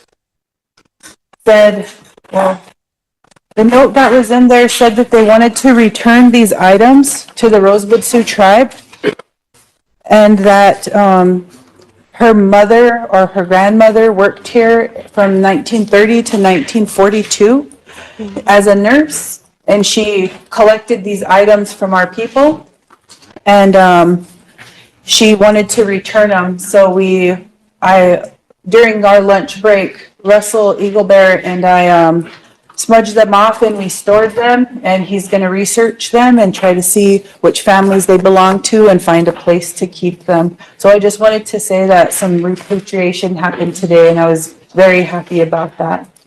There, It was a link headdress and a regular headdress and a bustle. Nice. I was gonna like Keisha, but my throat's not there yet. Council, we have several motions that we need to get passed today that we're gonna start on. Resolution, sorry. I must be getting tired. Okay, Leona?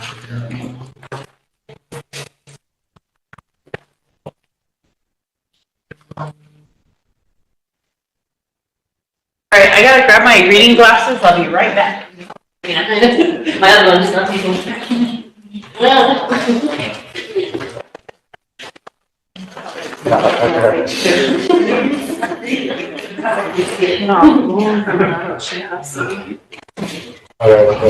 Back. Where did you close? Oh, you got those ones that I gave you earlier too, right? Yeah. Awesome, okay, thank you.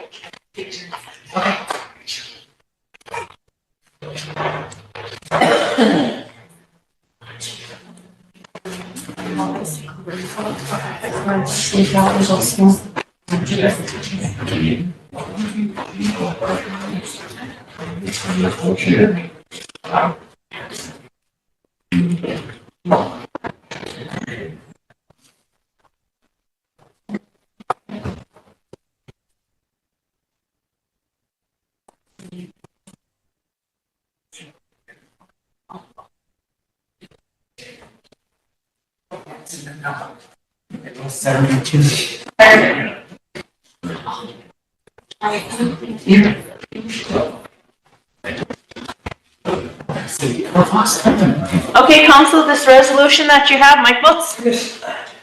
I'll tell you, Mr. Chairman. Madam Chairman, we have a bunch of resolutions that we have to deal with. Could we kind of keep the discussion on each of the resolutions down to a minimum? And get them all done? We can. While we're time. We can always talk about it. Remember that now, Mike. Hey. I will. Okay, this resolution that you just got, we had some meetings with the Bureau of Indian Affairs, and they had let us know that for some time there was over $2 million that had been sitting here. That was a resolution had been passed to have SWA HIP work on this. Well, it's been sitting here for 10 years, and the Bureau told us that if we didn't move on it, then this money was going to go to Pine Ridge. We've had like 3 meetings and 3 planning meetings with them, and so our office took it on. We're going to be hiring with the money, the administrative money that's in there attached to it. You'll see the job descriptions, and I brought in Lori and Russell because they've been working, and Wayne. We've all been meeting with the PIA. We need this approved because we need to get these people hired. It's gonna help repairs on super hundreds, transitionals, trailer houses. And so this money's been sitting there. We need to have this approved so we can get them hired because we have a deadline of December 31st. December There 30th. isn't a deadline, but we can. Yeah, well, it's been sitting for 10 years and it's gotta be spent, or we're Move for gonna lose emergency it. legislation. So you wanna bring it on, Chris? Yeah. Motion for emergency legislation, I guess. Sorry. Did you get it? Second by Lila. Question by Mike. Motion to approve. Oh, sorry. All in favor? Geez, see, making me hurry, I can't even think. 5, 6, 7, 8, 9, 10, 11. 11, opposed? 0. Not voting? 1. Motion to approve? 283? Yeah. Is it- Motion to approve resolution 2024-283. Second, Mike votes. And I'll start off with the 5th whereas. Whereas the HIT program has carryover funds for the fiscal year 2013 to 2023 under contracts. Yeah, I'm not gonna say those names. which can be used to meet the tremendous need here on the reservation for these much needed services. And whereas the HIP program has a backlog of eligible applicants dating back to fiscal year 2012 of eligible applicants still waiting to be assisted.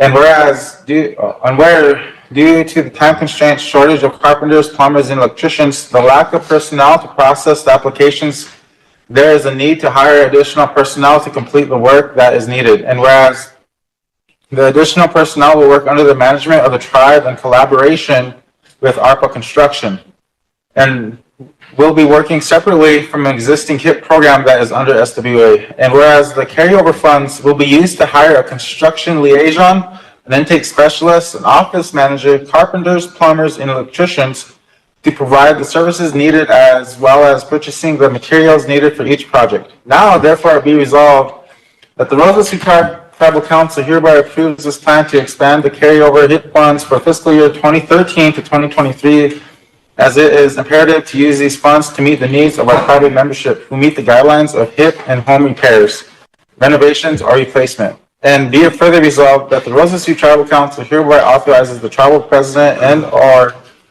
a designated official in her absence to sign and execute all necessary documents to carry out intent and purpose of this resolution. Motion to approve. Question? I have a couple questions. I'll be fast, sorry. Just so I don't confuse myself, because I know we talked about this last year.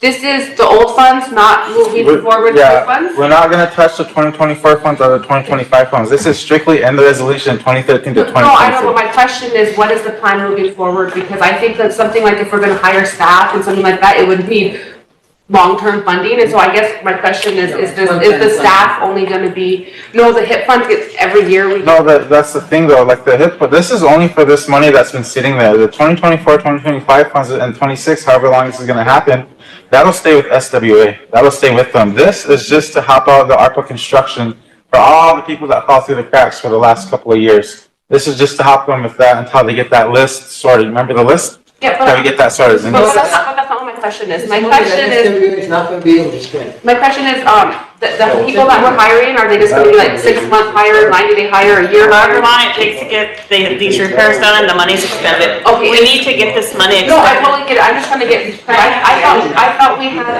some discussion. I just want to make sure I'm not mixing everything up on using some of these funds for down payment assistance. Is that a separate fund? That's a separate one. That's separate? Those are separate. Okay, thank you. I just wanted clarification. I was confused, not trying to ignore. Now any question? Then, all in favor?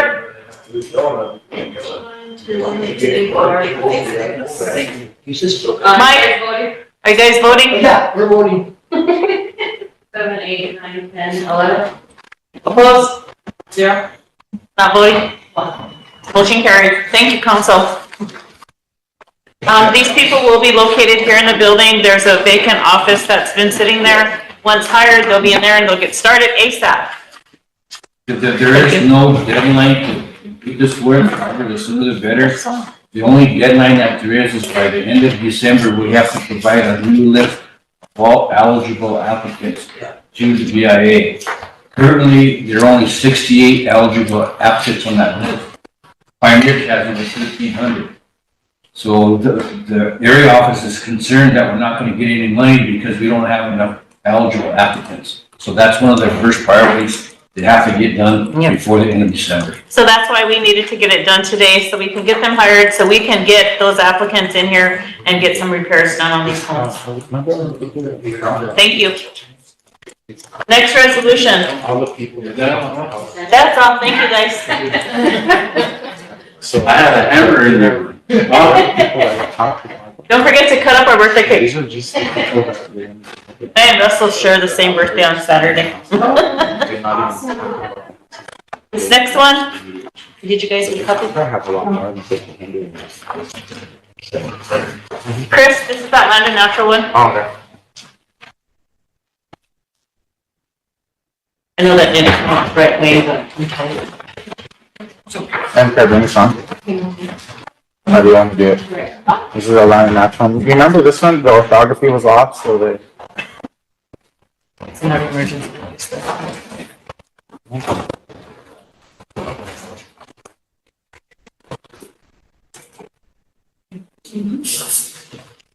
Yeah, I think they were okay with it. They just wanted to say that if we were gonna do a Rosebud resolution, it should have the Rosebud orthography. Yeah, we can get that after we get it. Yeah, but I think that was the only issue I think on it. See, bring it on as emergency legislation. Yeah, a motion for emergency legislation. Any second? Sherry, question? Mike? What's the number? 284. 284.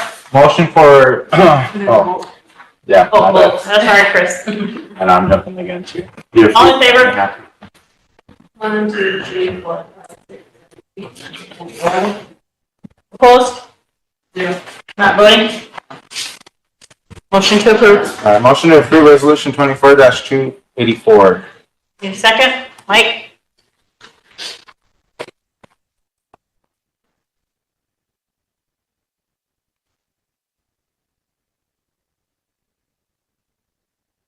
Yep. Yeah. Okay, sorry. I'll start off with the 1, 2, 3, 4, 5, 6. Yeah. With the fifth whereas.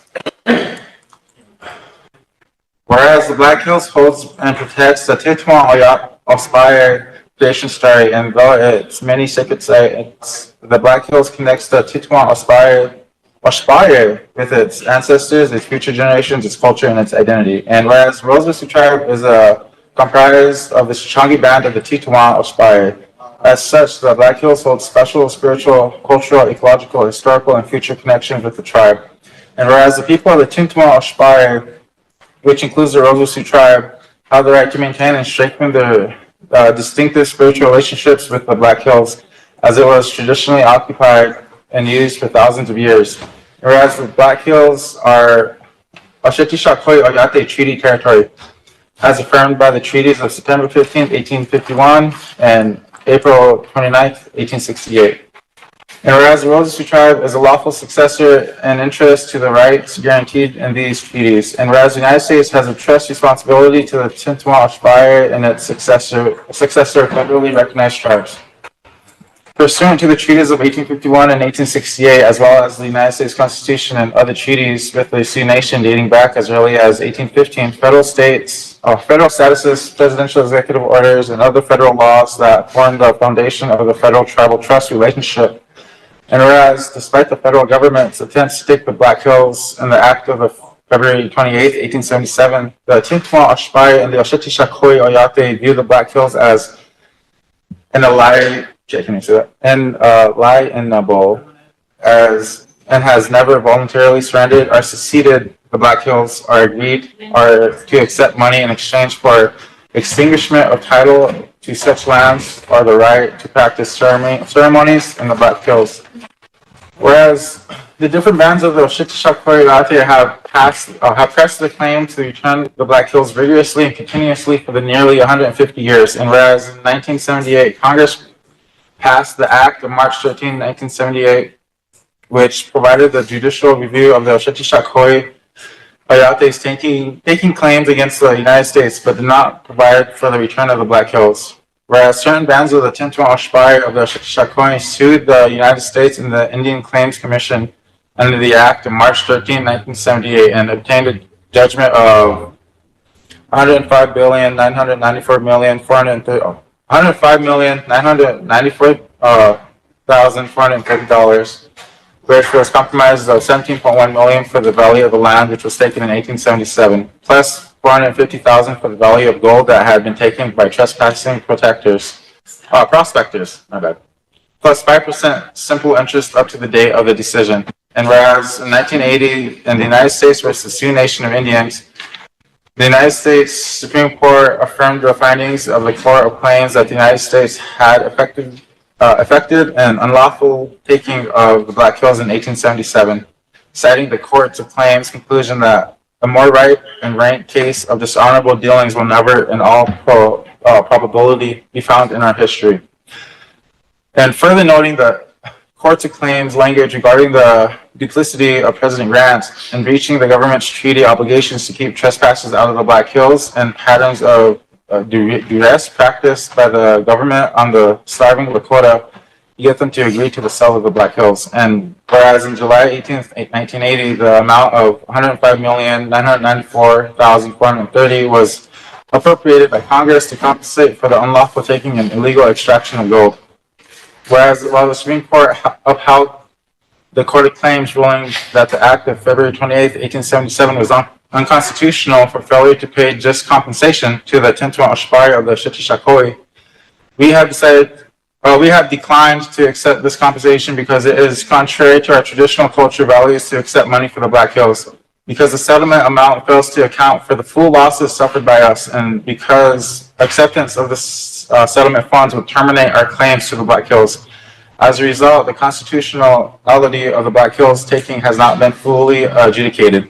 And whereas neither the Act of March 13, 1978, nor the judgment in the United States versus the Sioux Nation of Indians provide the return of the land in the Black Hills of the Tintuan Oshpari of the Shitishakoi. And whereas Congress has provided a court with the jurisdiction to determine whether the taking was for public purpose or to provide for the return of the land to Tintuan Oshpari of the Shitishakoi as a remedy, and whereas the executive branch of the United States does not possess the executive authority to implement a negotiated solution with the Tintuan Oshpari of the Shitishakoi Oyate to effect the resolution of our consistent efforts to recover the lands in the Black Hills. And whereas the Congress has in the recent past resolved complex Native American land title and religious issues by conveying title without restrictions, such resolutions to monetary damages. And whereas nearly 150 years after the Black Hills were stolen, over 40 years since the federal government tried to appease us with money for the United States sin,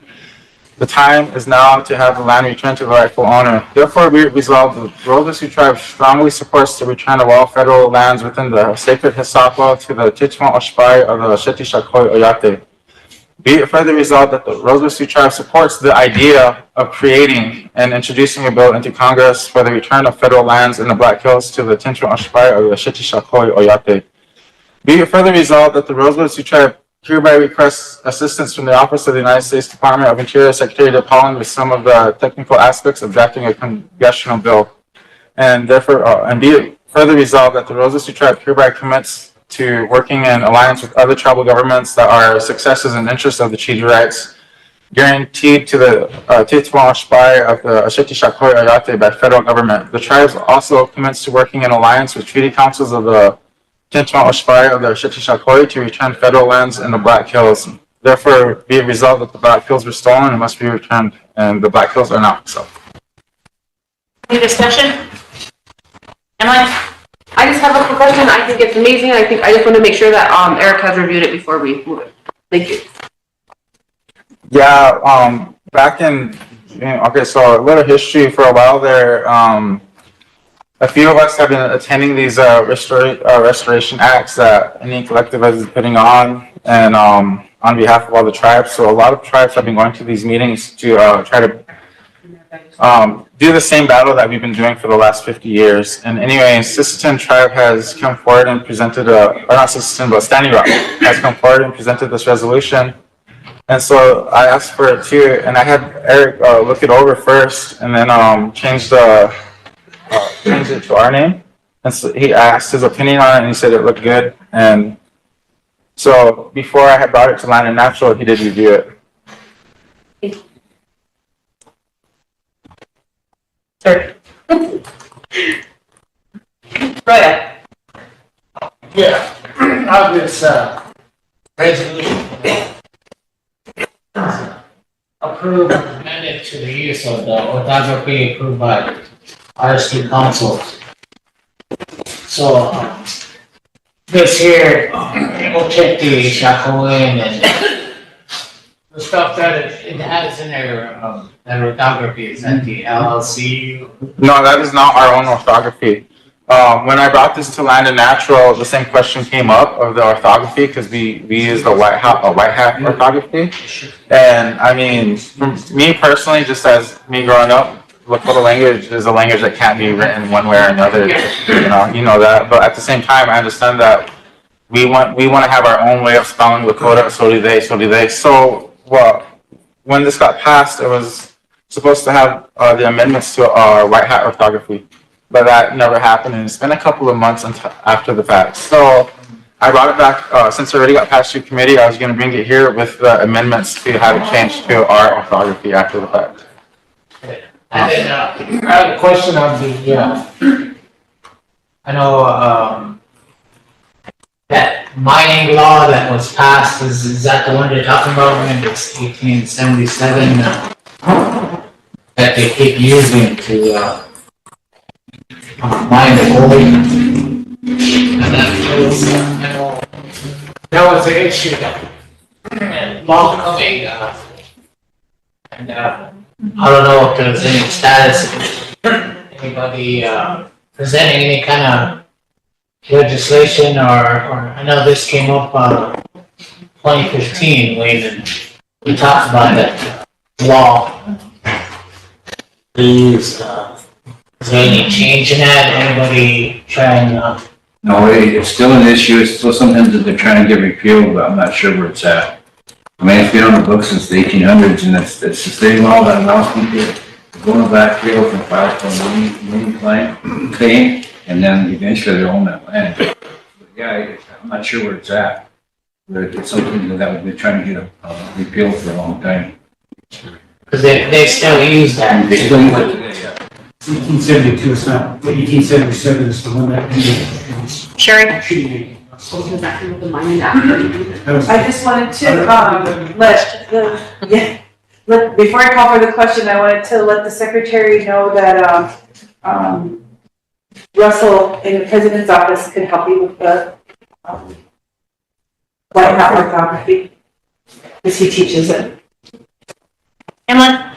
I just wanted to add real fast, I did ask Eric since he walked in the room while I was asking that question, and I felt like I was talking about him. And he said that there is maybe a place or two where we need to insert some different language. I don't want to speak for him, but just to make sure that when we are moving forward, that although we're giving the authority to the Oceti-Sakowin group, that the Rosebud Sioux tribe still remains their authority to have decisions made here first or whatever. So I think there was just maybe one clarification needs to be made. And I'm not sure where we could add it in, maybe in the therefore be it resolved, but if treaties or government-to-government discussions or government nation-to-nation consultations, and it should be with the tribe directly, and, you know, in addition to authorizing this group to draft this bill, Rosebud still needs to be involved as a government in those consultations with, you know, whoever is drafting. I assume it's a federal bill. And the second thing is, the treaties are cited, but, you know, I think our treaty commission should weigh in too. I don't know if they have, or if they're supporting this or what. What capacity, there should be a whereas in there that says that the treaty commission has reviewed this and supports it as well. I mean, that's my suggestion. We have a treaty commission, and I would hope they would weigh in on something as important as this, but you know, getting back to my first comment on the therefore be resolved, maybe you could just pass it as amended and make sure that, you know, that where the tribe requests assistance, that this is on a government-to-government basis, some of the discussions on how the mechanisms of land return would work, and that those are government-to-government consultations. Oh, and the other thing too, that just caught my attention, when it talks about accepting money for the Black Hills would terminate our claim. That's kind of what could happen, or what it could be viewed as when we talked about those return of those Rapid City lands and getting that 20 million for those areas up there, that they could say, well, that 20 million could be viewed as compensation for the takings claim. So we have to be careful with that Rapid City lands issue too, because right in here it mentions that that's what they're going to argue, that accepting that money extinguishes our claim, and that has to do with those Rapid City lands. So I just wanted to bring that up. So anyway, those are, you know, if you wanted to, you could pass it as amendment, because right now we're just supporting the bill, but we need to be involved with the discussions. We need to get our treaty commission involved, and it needs to be on a government consultation basis. Those would be my comments. Yeah, and just with a little history review too, prior to even me and Sherry came to a few meetings too, but prior to us going to these meetings, Phil was attending these meetings long before we even came to these. And I mean, he never brought it up or anything like that either, but he has been a part of this whole endeavor long before we even got wind of it. And I mean, the email was sent out, or a message was sent out for Restoration Act involvement coming next month too. That if you guys are really interested to understand what's going on, you know, you should. I really do encourage you guys to attend because the more the merrier, definitely, just to get up to date on the topics, I guess. And there's still. Is that the one that's sent? Yeah. Or just the email or? Yeah, the text message. Yeah. Thank you. Phil, did you want us to add to this? Go ahead and come up here, Phil. Okay, you know, still not too strong.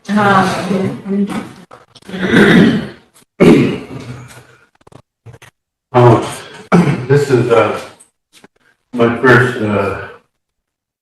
appearance before the new council members and the new president. Congratulations on your election. We were attending some meetings with in the collective, and we became educated about this bill. That's what you're talking about, right? The Black Hills Restoration Act. Yeah. So it's going to be very. I think it's a very controversial. You have to remember some things in history, like the 1871 Act, that ended treaty making with tribes. With that act, you cannot change a treaty unless you make a new treaty. So, which makes every act of Congress illegal from 1871 to this day.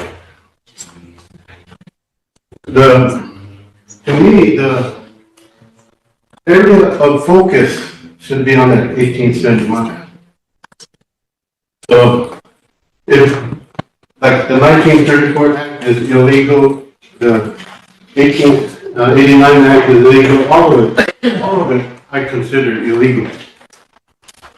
So, if you get this, if you approve of this, it's like you're playing into illegal. You're saying it's okay for the U.S. government to violate the treaties upon us. And you need more, I think you need more review before you go forward with that. I wouldn't support it, but you're the leader, leaders under the IRA Act. So, I don't think the treaty council will support it. There's one thing to say, I'm not trying to offend Eric or any other attorney, is when it comes to treaties, you have to be careful who you listen to or what attorney you listen to, because in order for them to pass the bar, they took an oath to the U.S. Constitution. So they will guide you towards being good little Indians every time. You have to stay within federal authority. That refers to the plenary power the federal government has over us. You can probably regard me as radical, because what I would say is that plenary power is slavery. To be under the federal control, under IRA, is slavery. And Eric, as an attorney, has to stay within his oath. He has to give you that type of advice. So, yeah, today I'm not in support of it. But it's up to you. Yeah, I have one question. I guess I'm gonna follow up question with you then. What was the intention behind attending all these meetings that you were prior to us showing up to these?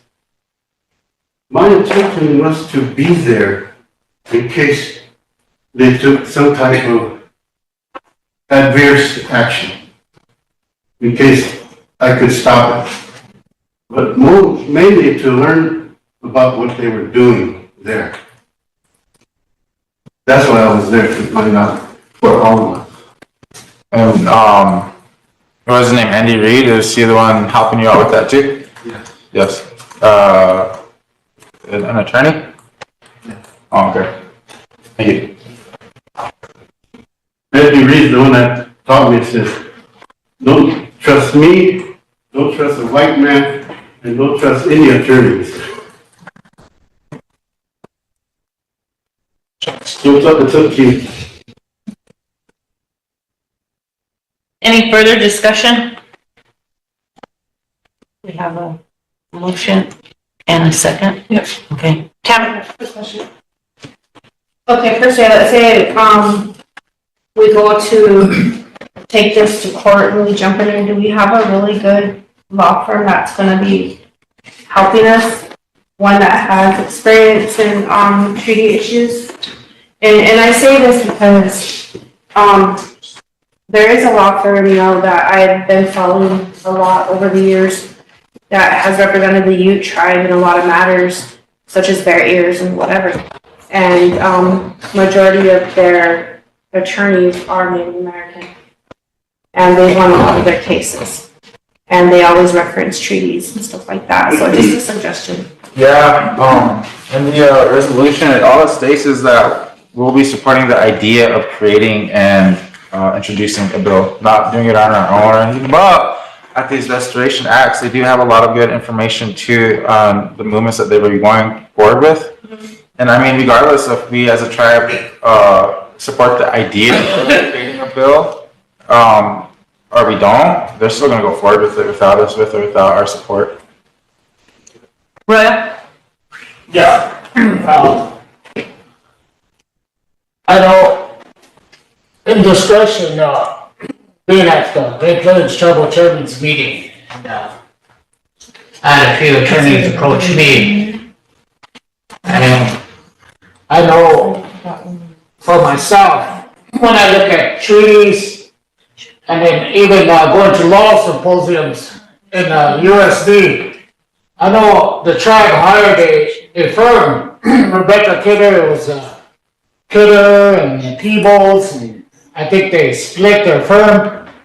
But Mara Gonzalez and Rebecca Kidder, they did a presentation to the law students, and they talked about land agreements and treaties made all over the United States, and then they talked about how the 51 and 68, there's no land agreements in that. So she was doing a brief about how these treaties were different. And I talk about trust responsibility, and I talk about tribes, IRA. I mean, I sit on this council, and just because I'm on here, Malakota, I got Ojula Malakota. My grandfather, I'm a fourth generation, but yet, this IRA is the only one that's recognized by the United States government until something comes about where I know some of the people I visited with talked about how the Black Hills and how all these meetings were going on, and how organizations were getting funding to fund different things. And also, it comes to where IRA, and then we look at grassroots, we look at how tribes are going to go about managing Black Hills, and then other issues going on.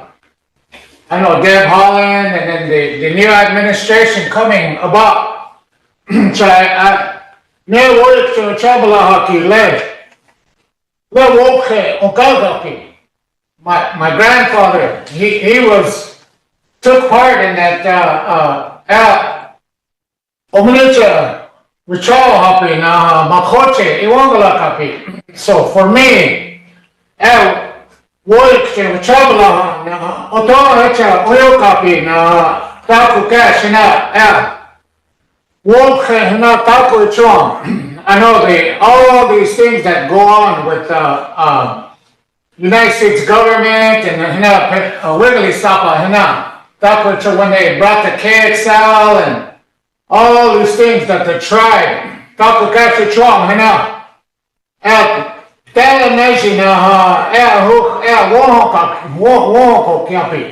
so there's things that have to go within our tribal membership to understand.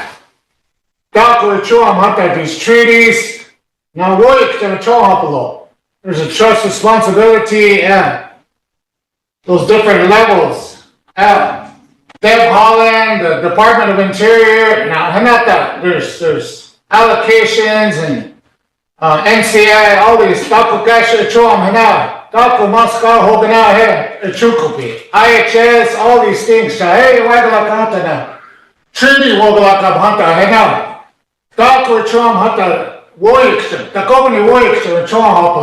so for me, I asked many times over, let treaty council and let Dako Chukupi. Let now, Dako Chom now. So when I was on the treaty council in 2009, I remember Sal Leno, Bordeaux, and a lot of the older ones who were on treaty council. So when I look at that, I look at Dako Chom Hunter. One copy, let Oyate, Taco Cho, whether it's our health care, our land, whether it's our water, Taco Kachi Chom, and now, the Chukopolo. Tahao cannot merely look ahead. I wondered what was going on, Taco Chukopi, and now.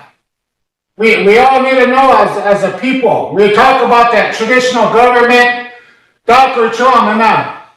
Takomani oyate na solyachike. Takomani. Chiwoyeke choholo.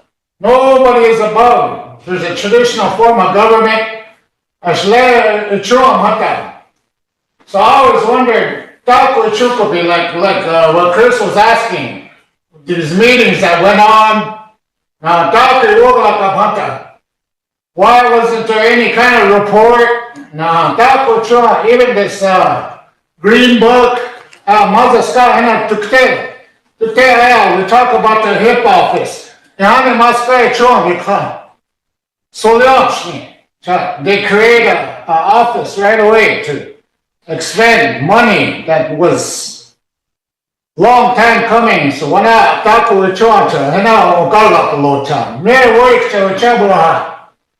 I asked, when are they reporting? Takomane oyate selected. Chief, like trust responsibility. I heard that IHS something came about where they're gonna allow tribal members to look into traditional medicine, traditional healing. I asked health board,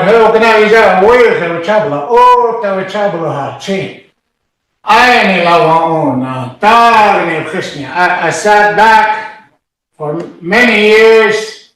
I sat 10 years treaty council. We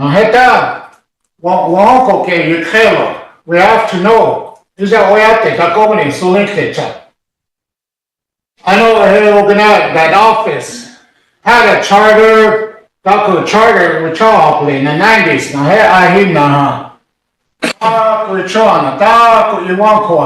We make jokes, me and Willie. Oh, the river, it's drying up now, so what is our treaty? So there's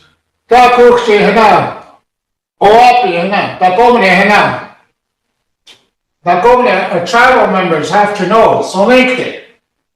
See, in that past charter, hey, clack up below, educating our tribal membership. Now, hey, open up. When I was in that office, I had meetings with St. Francis Indian School. I got Ivan Sharpish, head principal Chuck. So this is, we're wrapping this up. Created a treaty class. Then Lita Brandes, she taught that there. Takonia Hill, gonna treaty kila takonia oyate, na solite, oyate ki omblecha pinta. So hey, gonna wakar pintalo. Loya.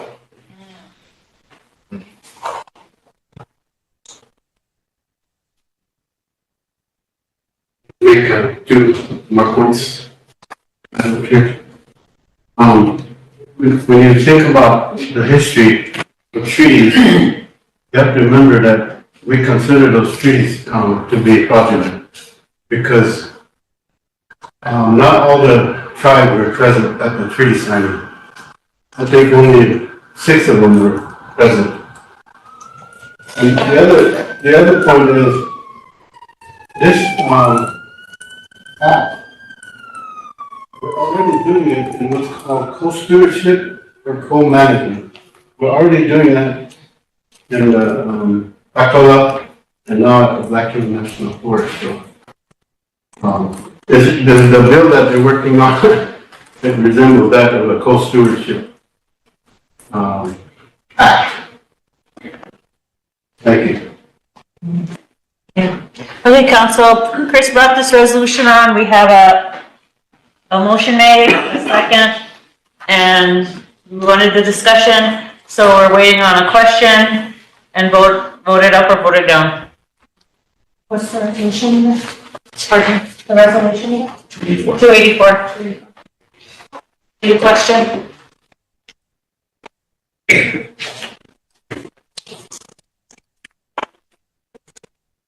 Who seconded that? Ben? Yeah, I look like this. I forgot who questioned it now. Chris, Mike, and Ben. Chris, Mike, and then Ben. Oh, Chris, Mike, and then Ben. All in favor? 1, 2, 3, 4, 5, 6, 7. 7. Opposed? 1, 2, Not voting? 2.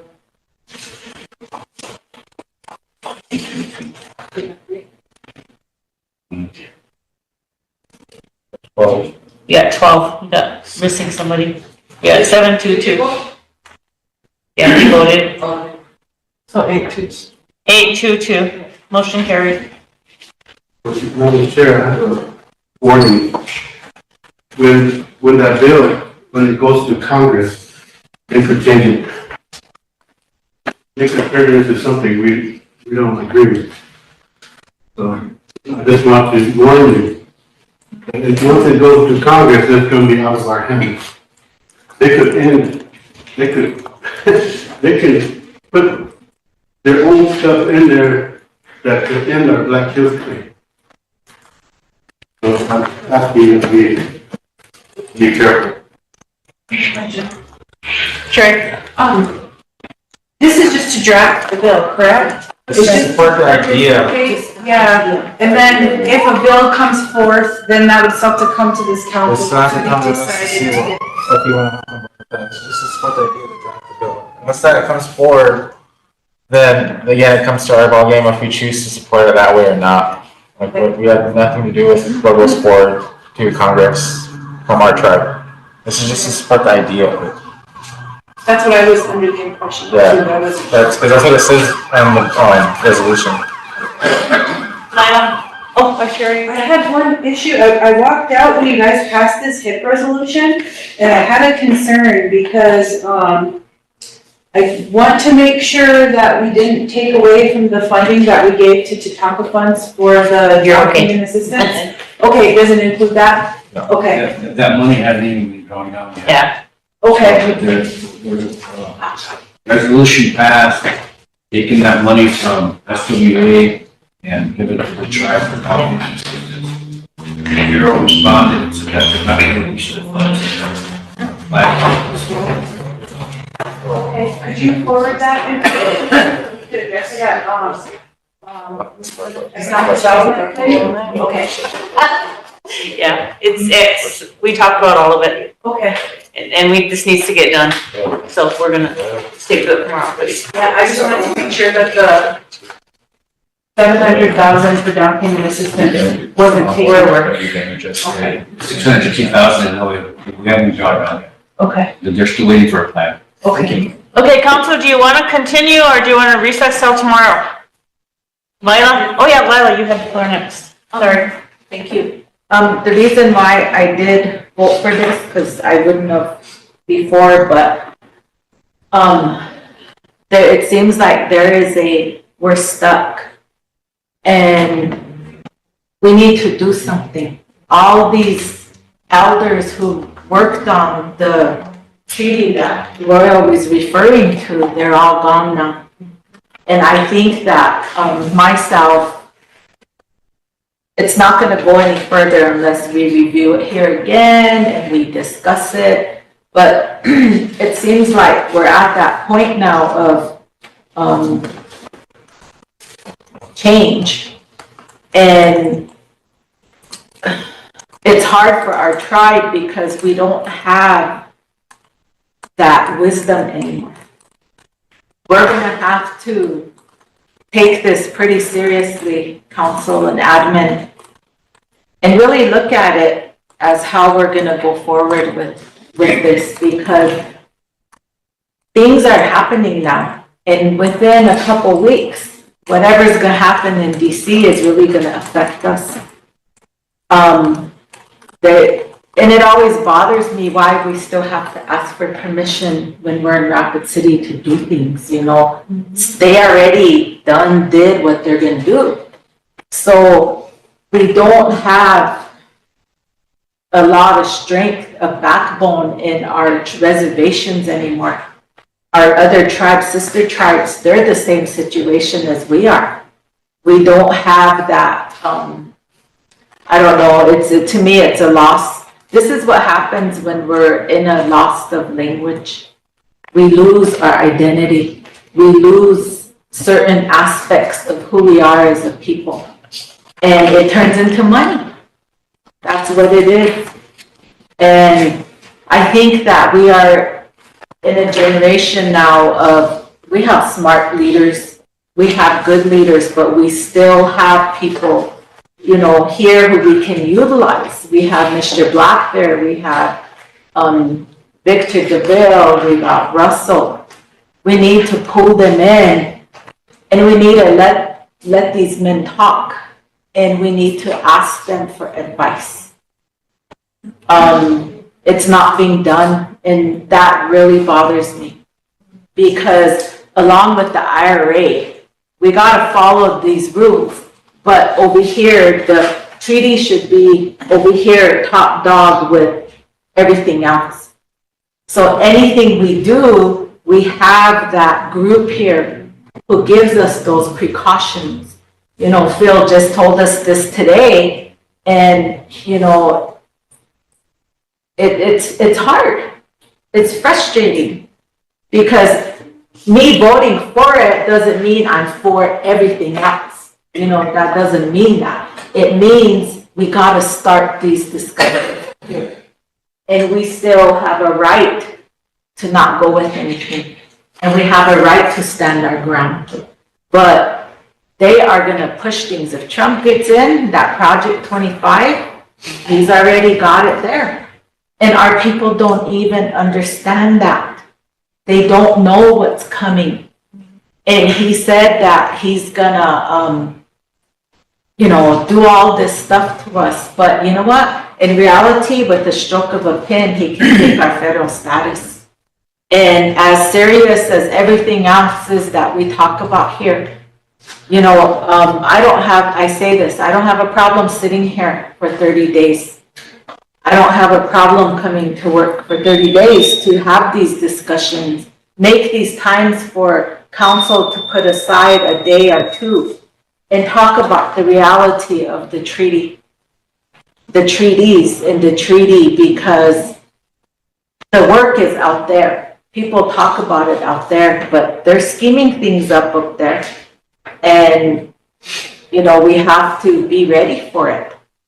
So that doesn't really necessarily mean that we're gonna all go for this, you know, but we're gonna talk about it. We're gonna get guidance. We're gonna ask for help from the people that we do have here.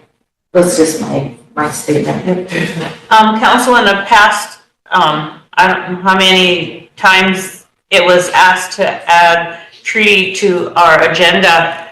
The agenda that we follow is the agenda that is set in the Constitution. So what I wanted to do was start adding Phil to report under the president, and also have him start to attend such meetings as governmental affairs, enrollment, committees that touch on treaty. So that's what I'll be directing him to do, is to start coming and reporting whatever he's working on.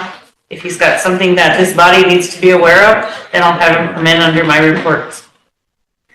And Emily, Tammy, are you raising your hand? Yeah, I've been raising my hand. Oh, sorry, I just wanted to ask real quickly. I have several resolutions, and I don't know if that are time sensitive for people's budgets at the end of the year, so I was just making sure if we do reassess, we'll get to those tomorrow.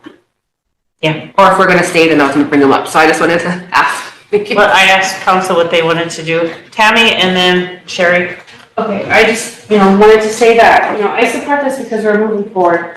It says draft, like Viola said, we can deny it up or down or whatever. But one of the other things I feel really quickly that we should probably look into is, the lawsuit that we won against IHS. Maybe invite, the DC people down and we can, advocate for better health and more money. That's foundation. I don't know if I need to motion it or what, but start pays to trees. I think, just looking at the, ordinance 8613, the reason that, treaty is not on our regular agenda is because, they report quarterly, March, June, September, and December. That's a councilship? Yes. That's the first time we heard that, and that's helpful because at our Land and Natural Committee, there's been, discussion about where that is, like we not to compete, but it's hard to know what all of our entities are doing until we hear about, oh, they got a grant, or they got something. One of the land offices asked if we could get regular updates from them, but that motion didn't go anywhere. So now that we know that that's already in place, then maybe we could just ask if that gets enforced or the sole chair. Okay, so just for the record, council, we need to get on board. We need to get on track with a lot of things. We've established that. So what Nicole just provided to me is quarterly reporting, like Sherry just said, for March, June, September, December, credit committee, which we no longer have, election board, ethics commission, liquor commission, tax commission, treaty commission, veterans affairs, tribal land enterprise. Annual reporting is Redco, Rosebud Sioux firefighters, RST fair board, RST tribal land enterprise, RST water and sewer commission, Sichanga Oyateho, Sidigleshka, Sioux Nation Treaty Council, Tribal Priorities Allocation Committee, Tribal Land Enterprise. Those that are still active, we will start getting everybody back on board to come here and give us a report, because a lot of this, I sat here for 7 years and I know a lot of this never happened. So we'll work on it. Now, do you guys want to recess, or Emily's got some more? I have just one that I'd like to get past that. We need to get this done, that SVRP. That's what I'm talking about. And it just needs to be reconsidered and amended. Sure. How many more resolutions do we have? A big stack? Okay. Yeah, I would like to recess, but I just wanted to make one suggestion too, since there's 10 of them. Maybe we can start scheduling each of them with our, third meeting of the month. That way we can have a full afternoon session with each of the entities.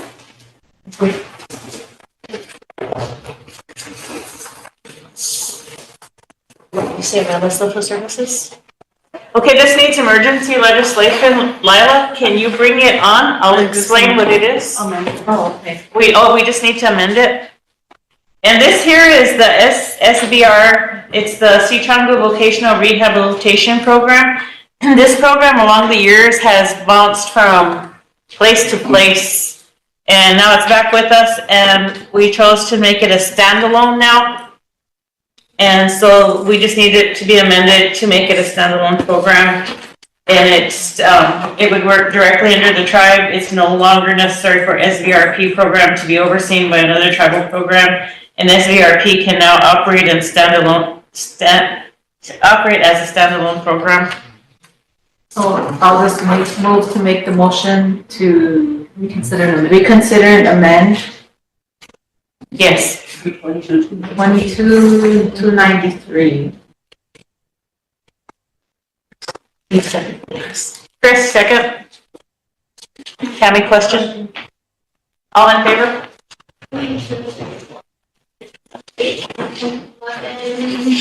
Opposed? Zero. Not voting? Motion carried. Thank you, Lila. If that's all for today, did you have anything, Wayne, before we go? Please come back tomorrow. Yeah, there's a bunch of funding things that are, they don't get passed. Okay. So this standalone, this is now gonna be a standalone, does it have a permanent employee there? I thought they were contracted employees. No, they're no longer contracted. I was told they're no longer contracted. Is that correct, Wayne? The all that personal actions, except for the one, One contract. They only have one person on there that's a contract employee. Okay. So somewhere along the line, all this changed before I came home. Okay. All right. We'll recess till tomorrow at 8 o'clock. Just kidding. No. I'd be here. Oh, just so you know, I'm gonna be here for a while tomorrow, but, Biden and Holland invited all of the tribal presidents to a meeting. And so tomorrow I'm going to be heading to a meeting to meet with President Biden and Secretary Holland. And, Phoenix? Yeah. People live. Oh, I just wanted to introduce Ross. He was on Zoom. Let's come say I just hi. want to say hi in person. Everyone, okay? Gas fumes all over me, so. Yeah. Hello. Anyways, sorry, I missed you guys earlier, but we're available to do Zoom and stuff every month if you want to answer questions. And come out more often, but again, thanks for bearing with me today. I'm glad Kevin always fills in for you, so. Okay, thank you. There's still some food and stuff back there. Grab it if you want it.